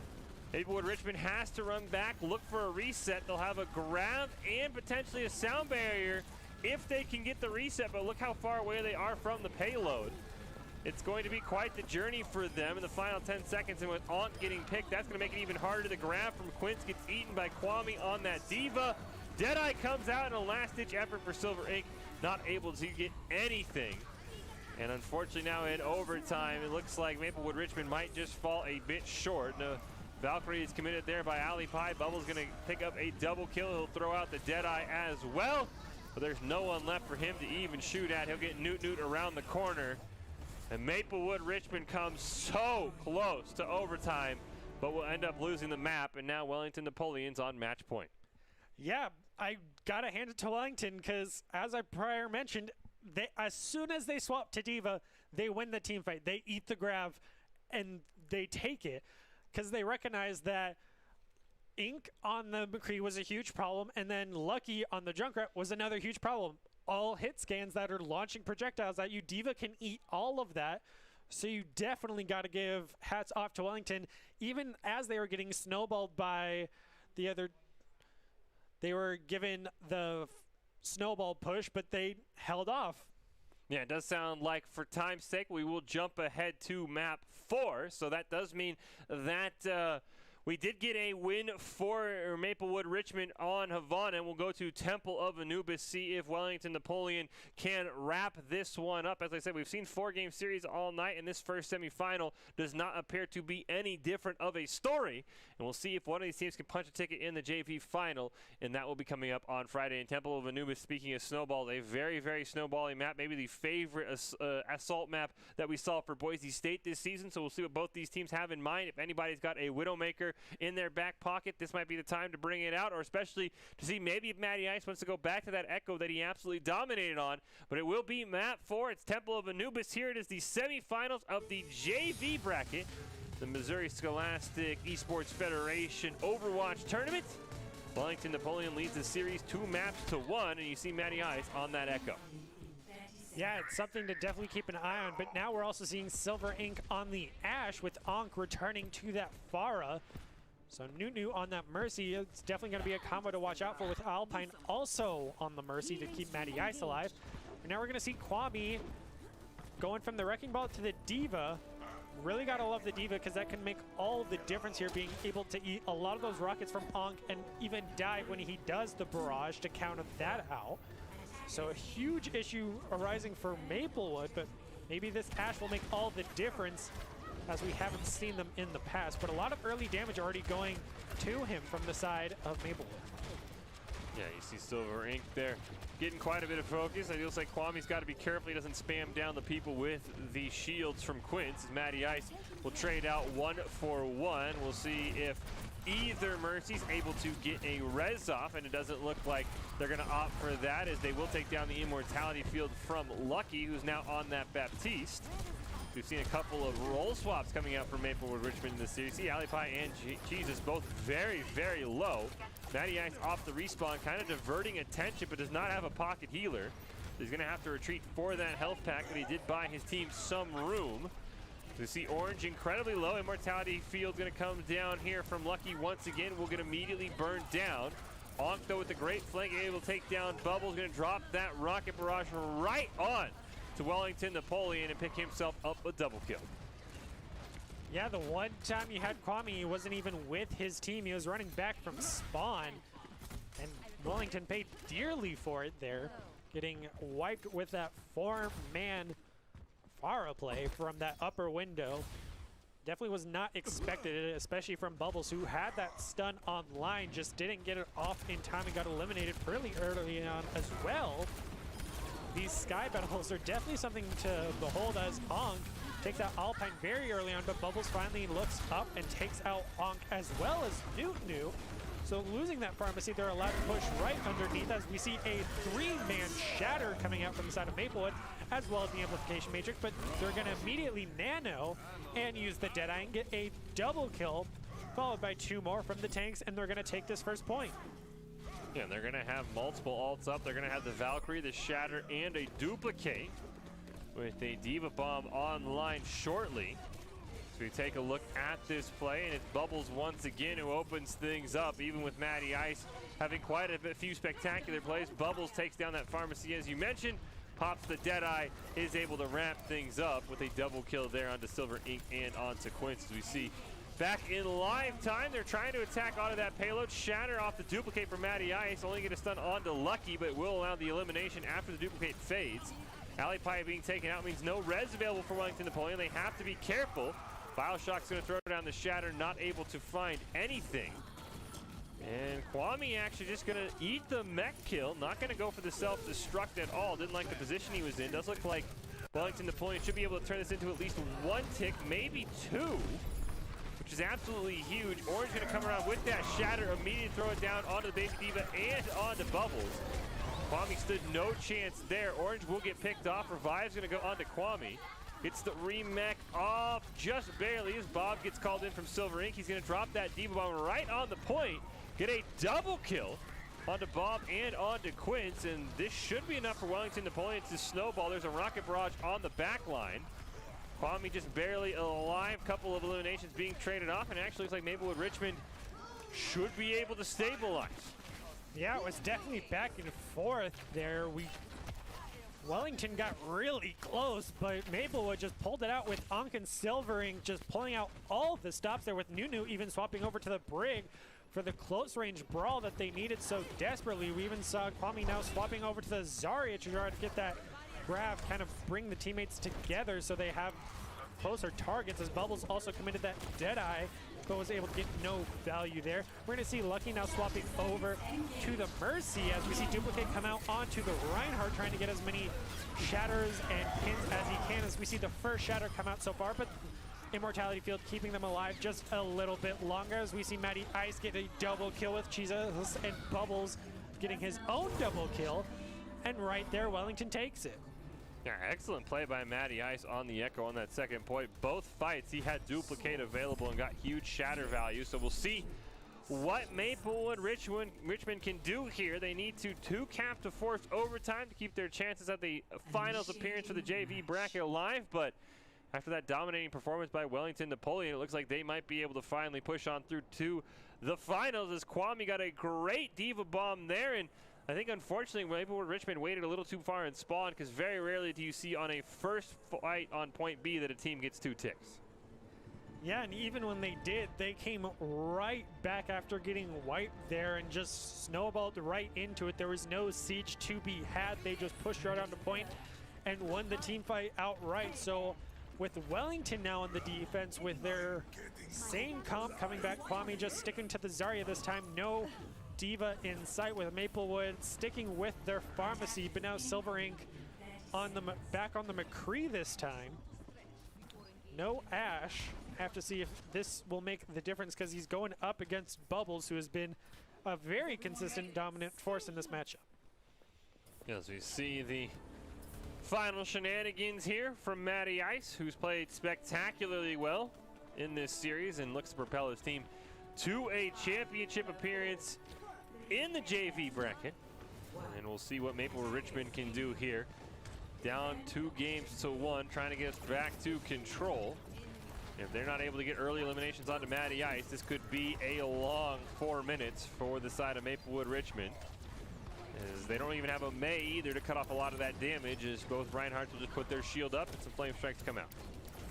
Yeah, even Winston and Diva would do great here because it would apply pressure on that back line that they so desperately need. Already we're seeing Matty Ice go right up above and go right into the face of that pharmacy as we see Bubbles take out Newt. So already they lost one of their main healers helping that far stay alive. So Ankh is not in a good position here. We're going to see the Immortality Field come out and Bubbles get to 50% HP, or 50 HP, sorry. As we see Matty Ice get a kill onto Ankh with the beam, as well as the sticky bombs onto Orange. So Matty Ice already getting his value as Newt gets the res onto Ankh in the back line. Bubbles just waiting to see them pop right above. Get as much damage with a great double headshot onto Lucky right as he came out of the door. So once again, support is down and no res, with that 30-second cooldown being brutal for Mercy. Quint's very low. They're gonna just have to fall back and heal up. Now that Wellington has 3 ults on their side with Duplicate for the Reinhardt coming out, we're going to see the pin immediately have a Shatter up. We're going to see a 2-man Shatter come up, getting 1 elimination onto Ankh, who is stuck on the ground out of fuel, you'd have to think. And that's a team wipe right there between Bioshock and Matty. I think Matty Ice got back-to-back shatters off, did not allow Maplewood Richmond to play the game. So we'll take a look at it. Gets a great duplicate. The charge immediately activates the shatter. Able to throw it down right as Orange brought his shield down, and immediately has another shatter right afterwards. Absolutely phenomenal play there. And like I said, if you can't take care of Matty Ice, it is going to be a very, very difficult time to beat this Wellington Napoleon team, as he's working on another duplicate. Silver Ink, though, has the Deadeye. 4 ults available for the side of Maplewood Richmond, with a Rocket Barrage coming online very shortly. As a Shatter is going to come out, this time just from Bioshock. He's going to land it onto 4. They are able to barely survive a 4-man Shatter in return for Orange. Silver Ink able to get a triple kill with the Deadeye. And despite the grab coming out, Maplewood Richmond's able to win that on the back of a Shatter Deadeye. And they're going to be able to push towards point 2. Yeah, that amplification matrix definitely helped him get that triple so quickly. I don't think Wellington was expecting all of the stops to come out to counter that grab that Kwame threw out. It was a great grab. It landed on at least 4 members. But as soon as it did, the Deadeye and amplification, and he just wiped everyone else. And a great play by Bioshock as well. Got the Shatter from behind, but no eliminations came out of it. He was the only one who got eliminated after charging right in.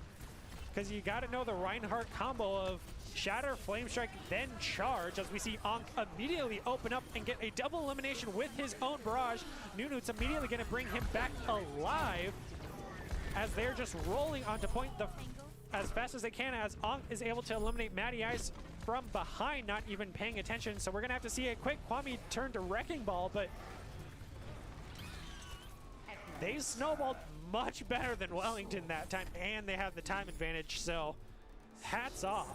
Ankh really came alive and focused down Matty Ice, as the McCree was just unable to put the pressure on. Bubbles is going to have to step up here.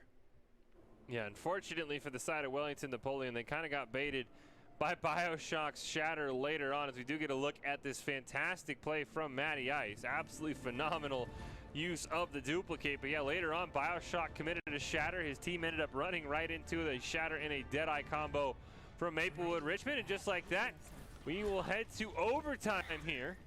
We'll see if those 44 seconds pay off. They will get a 30-second time bonus when they capture the point, but Wellington Napoleon looked pretty unstoppable, and Maplewood Richmond did it just better. So this could be a very, very high-intensity overtime for both these teams, as there's a spot on the semifinal on the line, or in the finals, I should say, on the line for Wellington Napoleon.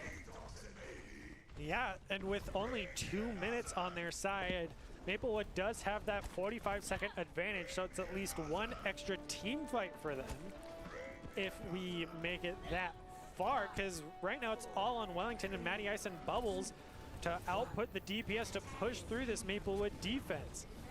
Because right now it seems Maplewood is really coming alive the later these games go, with Ankh already at 30% for his ult. Those rocket barrages charge fast if you're able to get a couple of direct impacts. Matty Ice is going to get the wings clipped from the sky. Does get an elimination though onto Ankh, and Alipie is able to get the res off, though Lucky will eventually take her down, but that's still going to give a 5-on-5. Immortality Field comes out. Newt not able to be kept alive either, so now no res available for Maplewood Richmond. It's Orange taken very, very low, dropping to 70 HP, finally taken out there by Bubbles, and this time Wellington Napoleon able to hop onto the point much quicker than last time. Inspired by the play of Maplewood Richmond, they're able to wipe the floor with everybody, only losing Bioshock, and they might be able to snowball onto the second point and put quite a lot of pressure on Maplewood Richmond. Yeah, Wellington went with the different strat. They didn't go through the room on the left that took them so long. They just pushed straight through once they got the early elimination, even losing Matty Ice. But at least that's one of the members that can come back the quickest.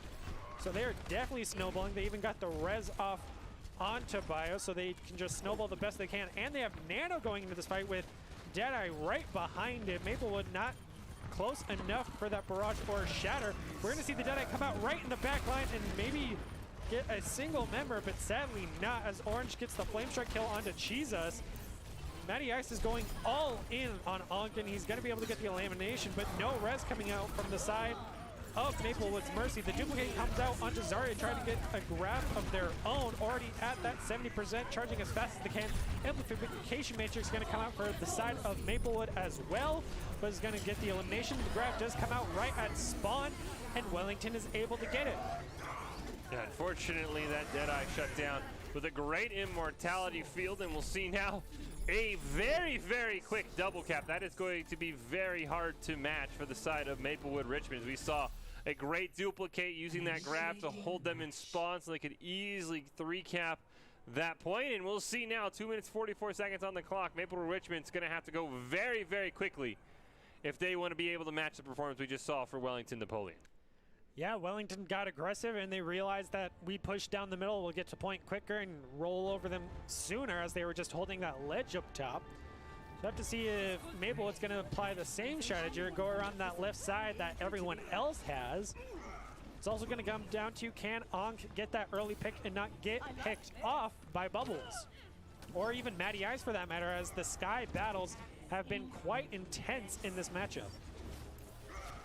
Yeah, it feels like whoever gets the early pick, either Matty Ice or Ankh, should be able to propel his team to a victory. We also got to watch out for Newt and Alipie, which one will get the res off, if either, because we have seen a lot of unpunished reses, especially that last match, getting Matty Ice back, allowing Wellington Napoleon to snowball onto the point.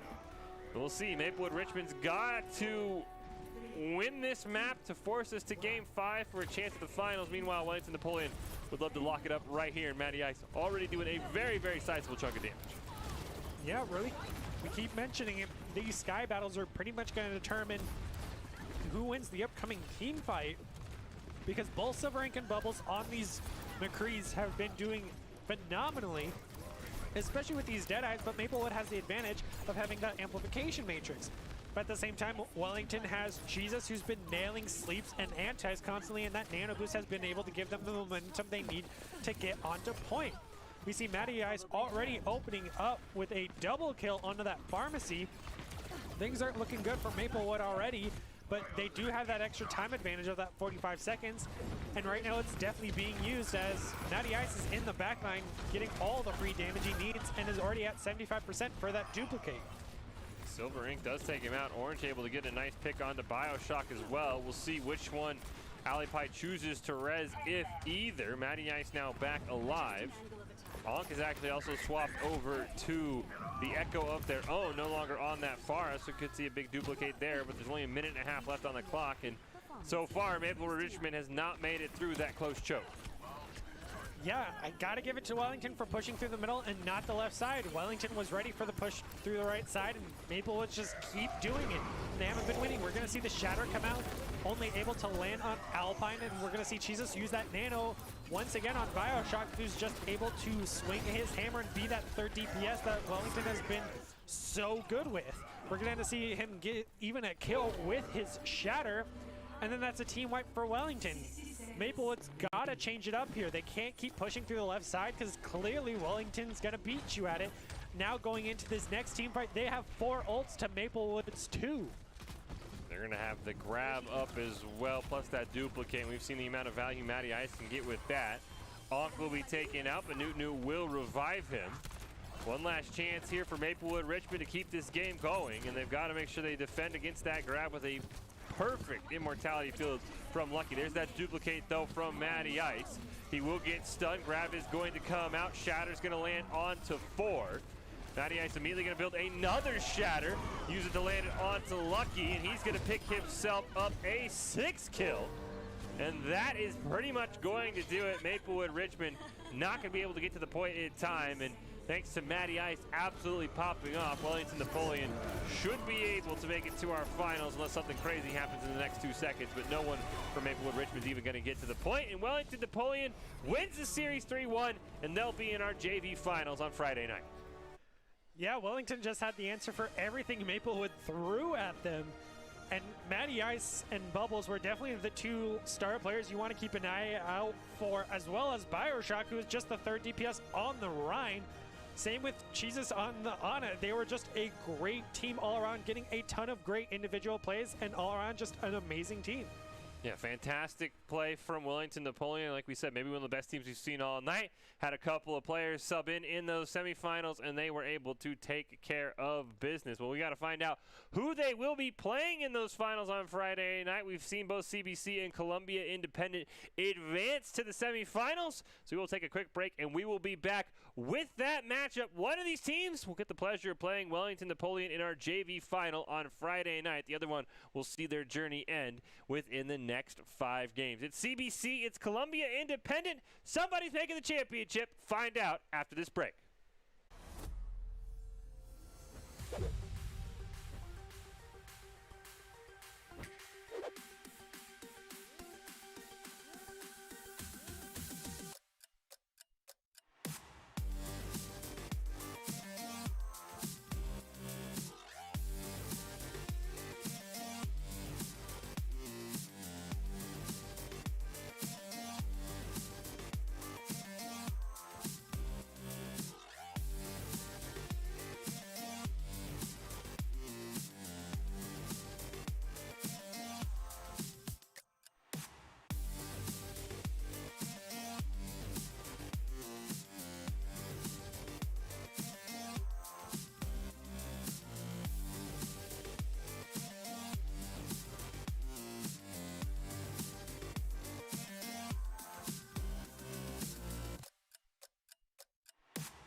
news says Gen Z is struggling.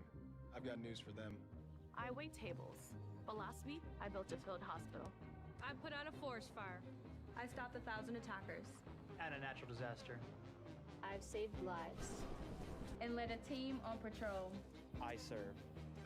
Well, I go to school full time. While I work full time.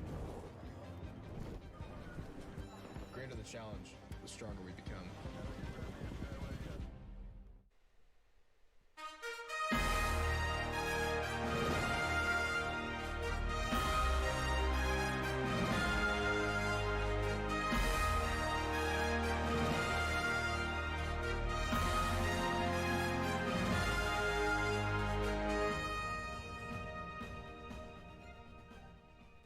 Welcome back into the Boise State Game Pants Esports Arena. It's our final match of the night here on this Tuesday of the Missouri High School Overwatch playoffs. It is the JV bracket, trying to figure out who will be joining Wellington Napoleon in our championship match coming up this Friday. It will be CBC and Columbia Independent in our final best of 5 of the night. One team will go home with a top 4 finish. The other one will have a chance to be a champion. I'm still Michael Fish Fisher, joined by Brenner Bear Ladd to call all of our action here. It has been a jam-packed night so far, Brenner, and we'll see who's going to be joining Wellington Napoleon between CBC and Columbia Independent. Both teams winning 3-1 in their quarterfinal match, and now they're going to take each other on, starting off on Busan.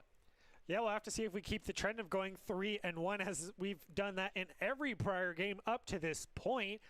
And starting off with Havana, we'll have to see if these teams maybe change up their strats, as that was not the first map they played in the previous round. As we get a little quick look at the roster and the lineup, we know that Maplewood lost to the Tigers, so they are moving on to the finals. Have to see who comes out on top for this last semifinals. There will be CBC and Columbia Independent battling for a spot in the finals. Those will be coming up on Friday. We'll have our varsity bracket at the Boise State page on Thursday, and then our championship for both the varsity and JV events coming up on Friday. But we're kicking off on Busan. It is CBC, is Columbia Independent. One of these teams is going on to the championships. So you see, it looks like only major change from what we saw earlier in the night is from CBC. Looks like Shadow, who was originally one of their tanks, is now on the Widowmaker, and Zero is going to be moved over to that DPS or to that tank role. So we'll see how that works out for them. Yeah, love seeing the Diva, especially into the Sad Kid and Beelzebub, with Firestar sticking on that Mercy, and now Epcot Falcon on that Moira. We're going to see a lot of damage coming out from Shadow, trying to get some early picks, but with that Sigma shield, he's going to deny all of it. You see Widow already at that 20% faster than anyone else on Columbia's side, even faster than Moira, as we see Barbados take out Beelzebub very early on. Sidekid is the suicide, with Shadow taking out Firestar as well. It seems Shadow is definitely on his comfort pick here with the Widow. Kublai also taking out E-Rock, and then Zero taking out Epcot Falcon. Seems CBC was definitely ready for Columbia here. Yeah, CBC with a fantastic start. Busy going to get the reset as well, and we'll see what Columbia Independent has in store. Shadow not even let Bizzlebot peek around the corner. And now Psykid on that Reaper is going to have to try and find a flank, but so far Shadow, as you mentioned, has been at home on this Widowmaker. We saw him tank in our first matchup of the night, but now he has been unleashed, trying to find a headshot, a couple of shields in his way to limit that value. Trying to get a pick maybe onto that Mercy as well, but so far great line of sight here from Columbia Independent to shut down that Widowmaker value.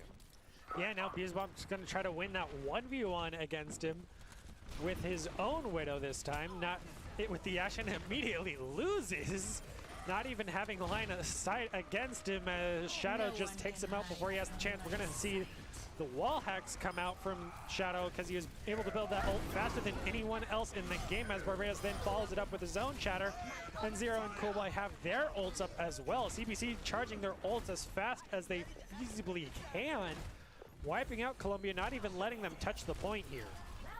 So they're just going to try and body block here. There is only a Coalescence up for Columbia Independent. Fizzy does have that Gravitic Flux online shortly, but Cool Boy, as long as he's able to dodge, should be able to throw down a sound barrier and handle that damage no problem. As the Coalescence from Epcot Falcon is enough to take down Waffle Fan. Zero's going to throw in that Diva Bomb Pick up a huge double kill onto both supports for Columbia Independent. Fizzy gets taken out there. Bizzlebop finally wins the battles of the Widowmakers. And it might be too little too late as E-Rock gets a triple shatter, but nothing's going to come of it. And now in the final seconds, we'll see if Columbia Independent's able to push onto the point. They bring out the Lucio to try and move fast enough, but they will come nowhere close. And CBC will go up 1-0 here in control. Yeah, weird how CBC doesn't have a Mercy, and then they win the fight with the Diva as well. So hats off to them for having that adaptability of changing it up and being able to throw Columbia on their back foot in that first matchup. So now it comes down to, can Psykid and Beelzebub continue to try to out DPS the players of CBC, as we see Barbados now swapping over to a Wrecking Ball, something we haven't seen very much in this matchup, with now Shadow back onto this Tracer as Beelzebub swaps over to his Symmetra. I'd be curious to see what kind of teleport shenanigans the side of Columbia Independent want to have with Beelzebub on that Symmetra. Meanwhile, I'll be curious to see, as we said, Shadow played tank for CBC in our first matchup and was pretty dang good at it, and so far proving to be a multi-talented player. He has this Tracer out right now, putting in a ton of damage on the back line. Gonna spot out Epcot Falcon. Nobody's gonna see him there. Will be forced to blink away after he takes a little bit of damage. A little recall, but doesn't have any healing to store. Now he's got to try and have a 1v1 with that Lucio. Meanwhile, back on the point, looks like Columbia Independent being pushed off. Shadow does get taken out. Double flashbang is gonna land as Barbados and Zero get both stunned up. Psykid now has to be careful. He drops low, able to crowd freeze back to full health. Waffle Fam take it down, and it looks like CBC's unfortunately going to have to retreat now, losing their main tank as well. Yeah, Beelzebub gets that double elimination as the Symmetra, and it seems it's definitely been his comfort pick. But there's the remet kill that we love to see from Zero. That's play of the game for me right there. It looks like they're going for the aggressive teleport to try and stagger the Diva, and unfortunately just walked right into it. We do see Shadow has swapped over to the Sombra, who we've seen in limited appearances so far. Beelzebub with that photon barrier, though, can definitely make the next fight a hard one for CBC as Barbados gets frozen up. Epcot Falcon with a boop off the edge onto Waffle Fam. Epcot Falcon also having that sound barrier means that Columbia Independent has to feel very confident in this next upcoming fight. Yeah, they do only have to go up against pretty much Cool Boy's sound barriers. They're able to eliminate Barbados so quickly. The underneath play was not the call for CBC there, as they're just constantly getting wiped out by the sheer amount of DPS Columbia has been able to output. And now with almost 5 ults up with Gratific Flux at that 99%, things aren't looking too good for CBC for this upcoming fight. We see Gratific Flux get activated, but gets nobody there. The Immortality Field and Sound Barrier is going to come out immediately for CBC as they charge right in with their own Amplification Matrix. Zero still having that Diva Bomb as well as kind of the emergency button you press. We're going to see the Photon Barrier come out and kind of divide up that CBC team, but it looks like that going back and forth, they're going to get a double or even triple boop off the edge for the side of Cool Boy, with Barbados getting a double. CBC not even having the ult advantage, is able to win the fight. Yeah, it was just a great job surviving the Gravitic Flux and a perfect sound barrier coming out, and then just aggroing down with that Shatter. Barbados actually going to have another Shatter online. Meanwhile, Shadow also has that EMP, which could make this next fight even easier for CBC if they're able to stop the Blizzard from coming out. Blizzard will be used, however. Followed up by a 6-man EMP. Diva Bomb going to be used. Barbados with the Shatter, but the Deadeye Diva Bomb combined for 5 eliminations. Luckily for Columbia Independent, they still have a supercharger available, but what a fantastic EMP into Deadeye there, plus Diva Bomb.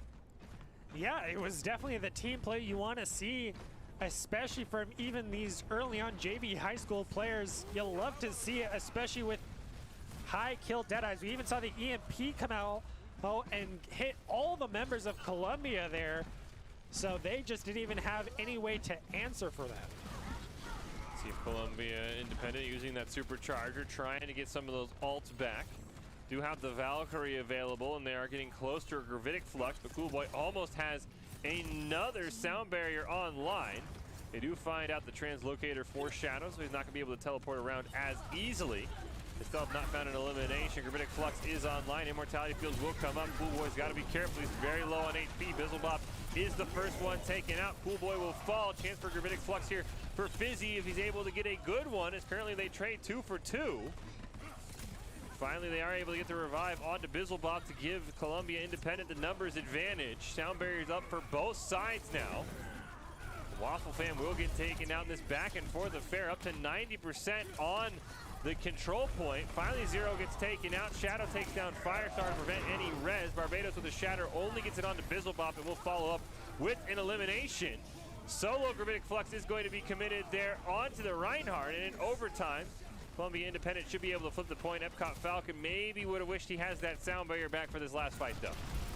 Yeah, they're definitely trying to just barely tick it out. As the Diva Bomb is now back, we might see a repeat of the previous one, trying to get a huge team wipe here. If possible, the EMP does come out, and an amazing 5-man Diva Bomb that definitely just turned the tide in CBC's favor. Zero on this Diva has been pretty much unanswered, and Shadow on this Sombra has made all the difference. CBC takes game 1.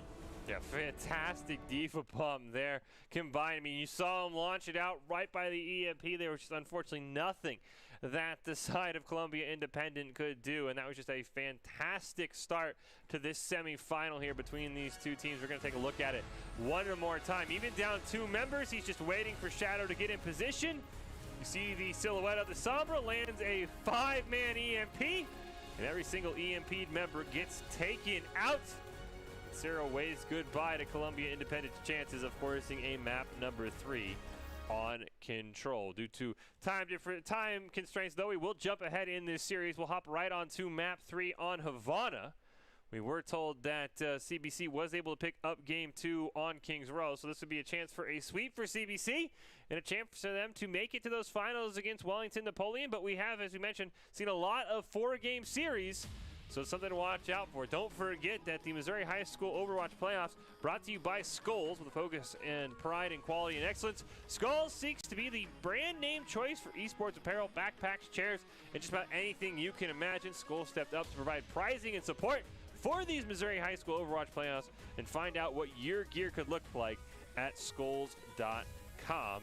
As we are potentially now 1 game away from a finals matchup. CBC looking for our first sweep on the night, while Wellington Napoleon waits and watches to see who will be joining them in the finals in the JV bracket coming up on Friday.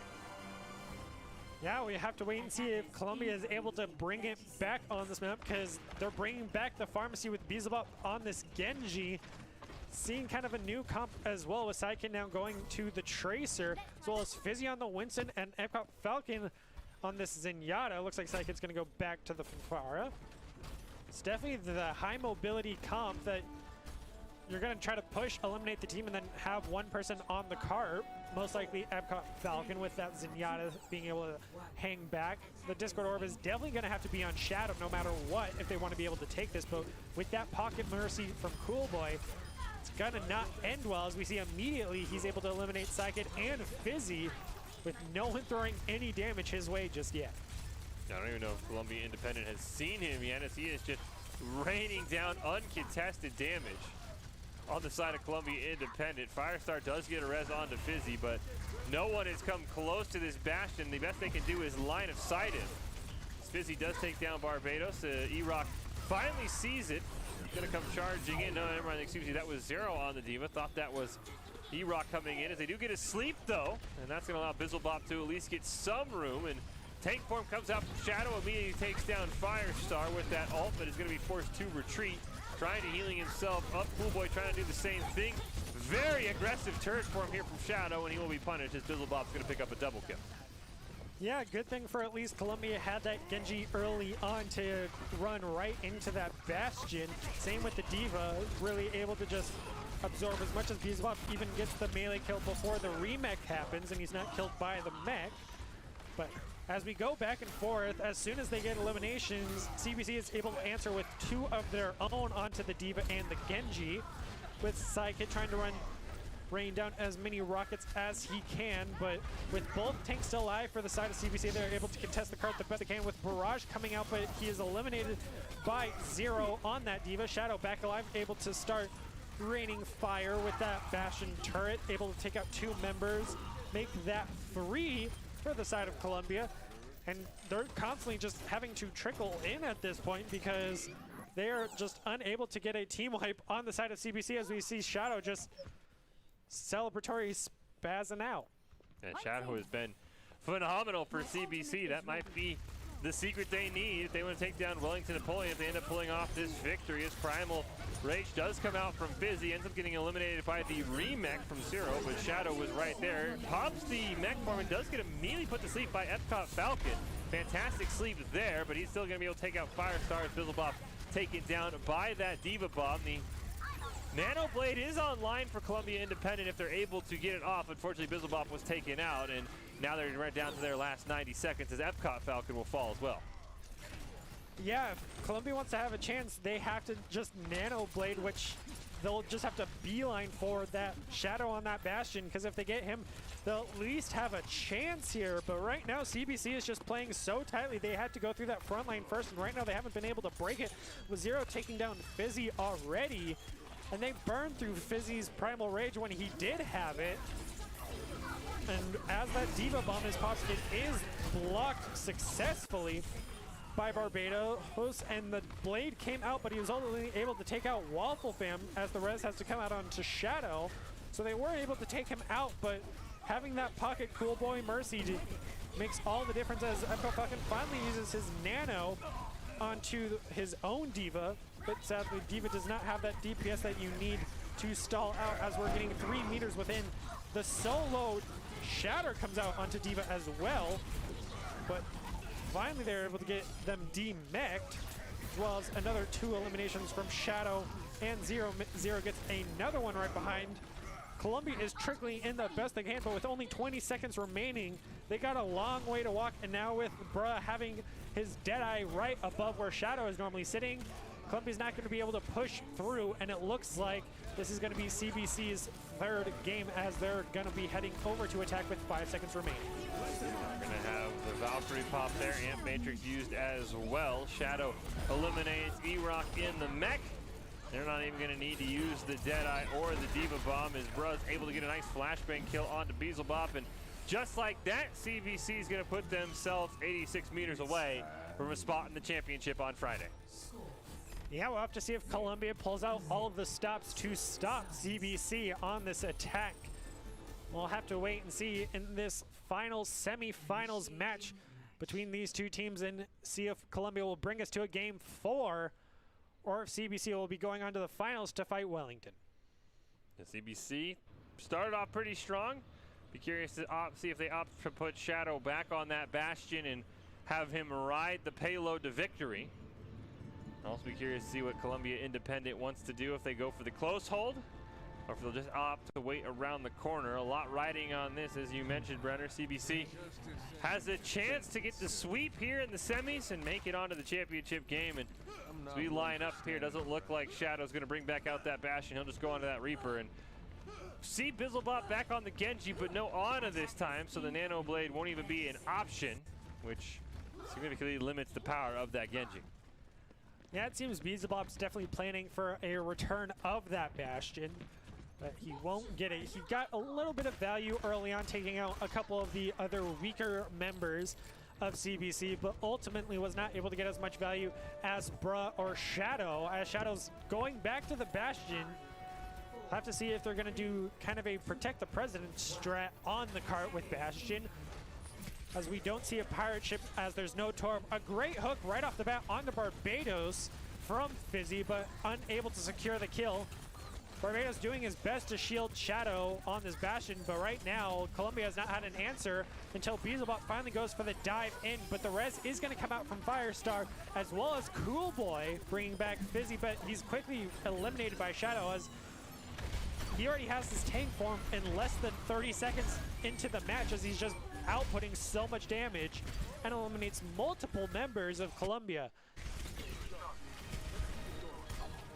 Shadow now going melee Bastion. Not quite able to pick it up though.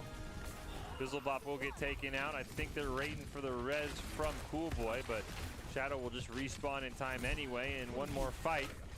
And CBC will be victorious here as Epcot Falcon dropping incredibly low. So is Firestar. E-Rock going to be forced out of that mech. Zero maybe looking for a chance to Diva Bomb. He will do just that. Not able to find anything though, but they do take down E-Rock. Fizzy will fall as well. Firestar needs to find a huge res here. Not going to be able to get it. Epcot Falcon will have the sound barrier. Unfortunately, it's only going to be for himself. We'll see if he uses it just to try and stall out or not. He will. Unfortunately, that sliver of HP will not last him long enough. It is long enough for E-Rock to get back, but Shadow just has free reign on the point. Gonna absolutely rip through the members of Columbia Independent. Fizzy is the next one to fall. One more chance here. Firestar's got to make a play with the Battle Mercy. So does Bizzlebop. So far, nobody's getting eliminations. Dragon Blade is going to come out from Bizzlebop in a last-ditch effort, but he'll be taken out by the tank form. And that should be enough for CBC to cap it. They will. They will be victorious, and they will move on to the JV Finals on Friday night. Yeah, they tried their best, but the Roadhog was not the call you wanted. Yes, you can try to hook the Bastion, but you got to get through that Reinhardt shield first, and they didn't have any shields of their own. D.Va tried her best, but CBC pulls it out, and Shadow's definitely MVP of that match with that Bastion play. Yeah, fantastic play all around. So it will be CBC and Wellington Napoleon in our championship game on Friday night. Our varsity bracket will be started on Thursday, and then we'll have the varsity semifinals, the varsity championship, and our JV championship all coming up on Friday night. As you see how the rest of the bracket filled out from the games we did not see, or if you're just now joining us, CBC and Wellington Napoleon definitely going to be the teams you want to watch out for. Cannot wait to see that championship match, and a huge congratulations to both those teams, and we'll see them on Friday night for more Overwatch, but really a great way to start this week of Missouri High School Playoff Overwatch. Yeah, great showings by CBC and Wellington, definitely dominating in their matchups. Definitely the DPS players are people you want to keep their eyes on, and most of the Wellington roster as well, with how well they were just able to land their plays and execute as a team. Same with CBC, so I think this final match is definitely going to be something to watch. Well, that will do it for us here. Huge congratulations to both those teams. We'll see them on Friday, so make sure you're following the Boise State Twitch page to know when that game goes live. But we will wrap up with our top plays from the night, presented by the Idaho Army National Guard, who invites you to take your impressive critical thinking skills into real time. More than 10 jobs offering a $20,000 bonus and your degree of choice paid for. The Idaho Army National Guard is one of the best teams out there. Reach out on Twitch at iGuard Gaming. Here's our top 5, and we'll see you Thursday night for more playoff action.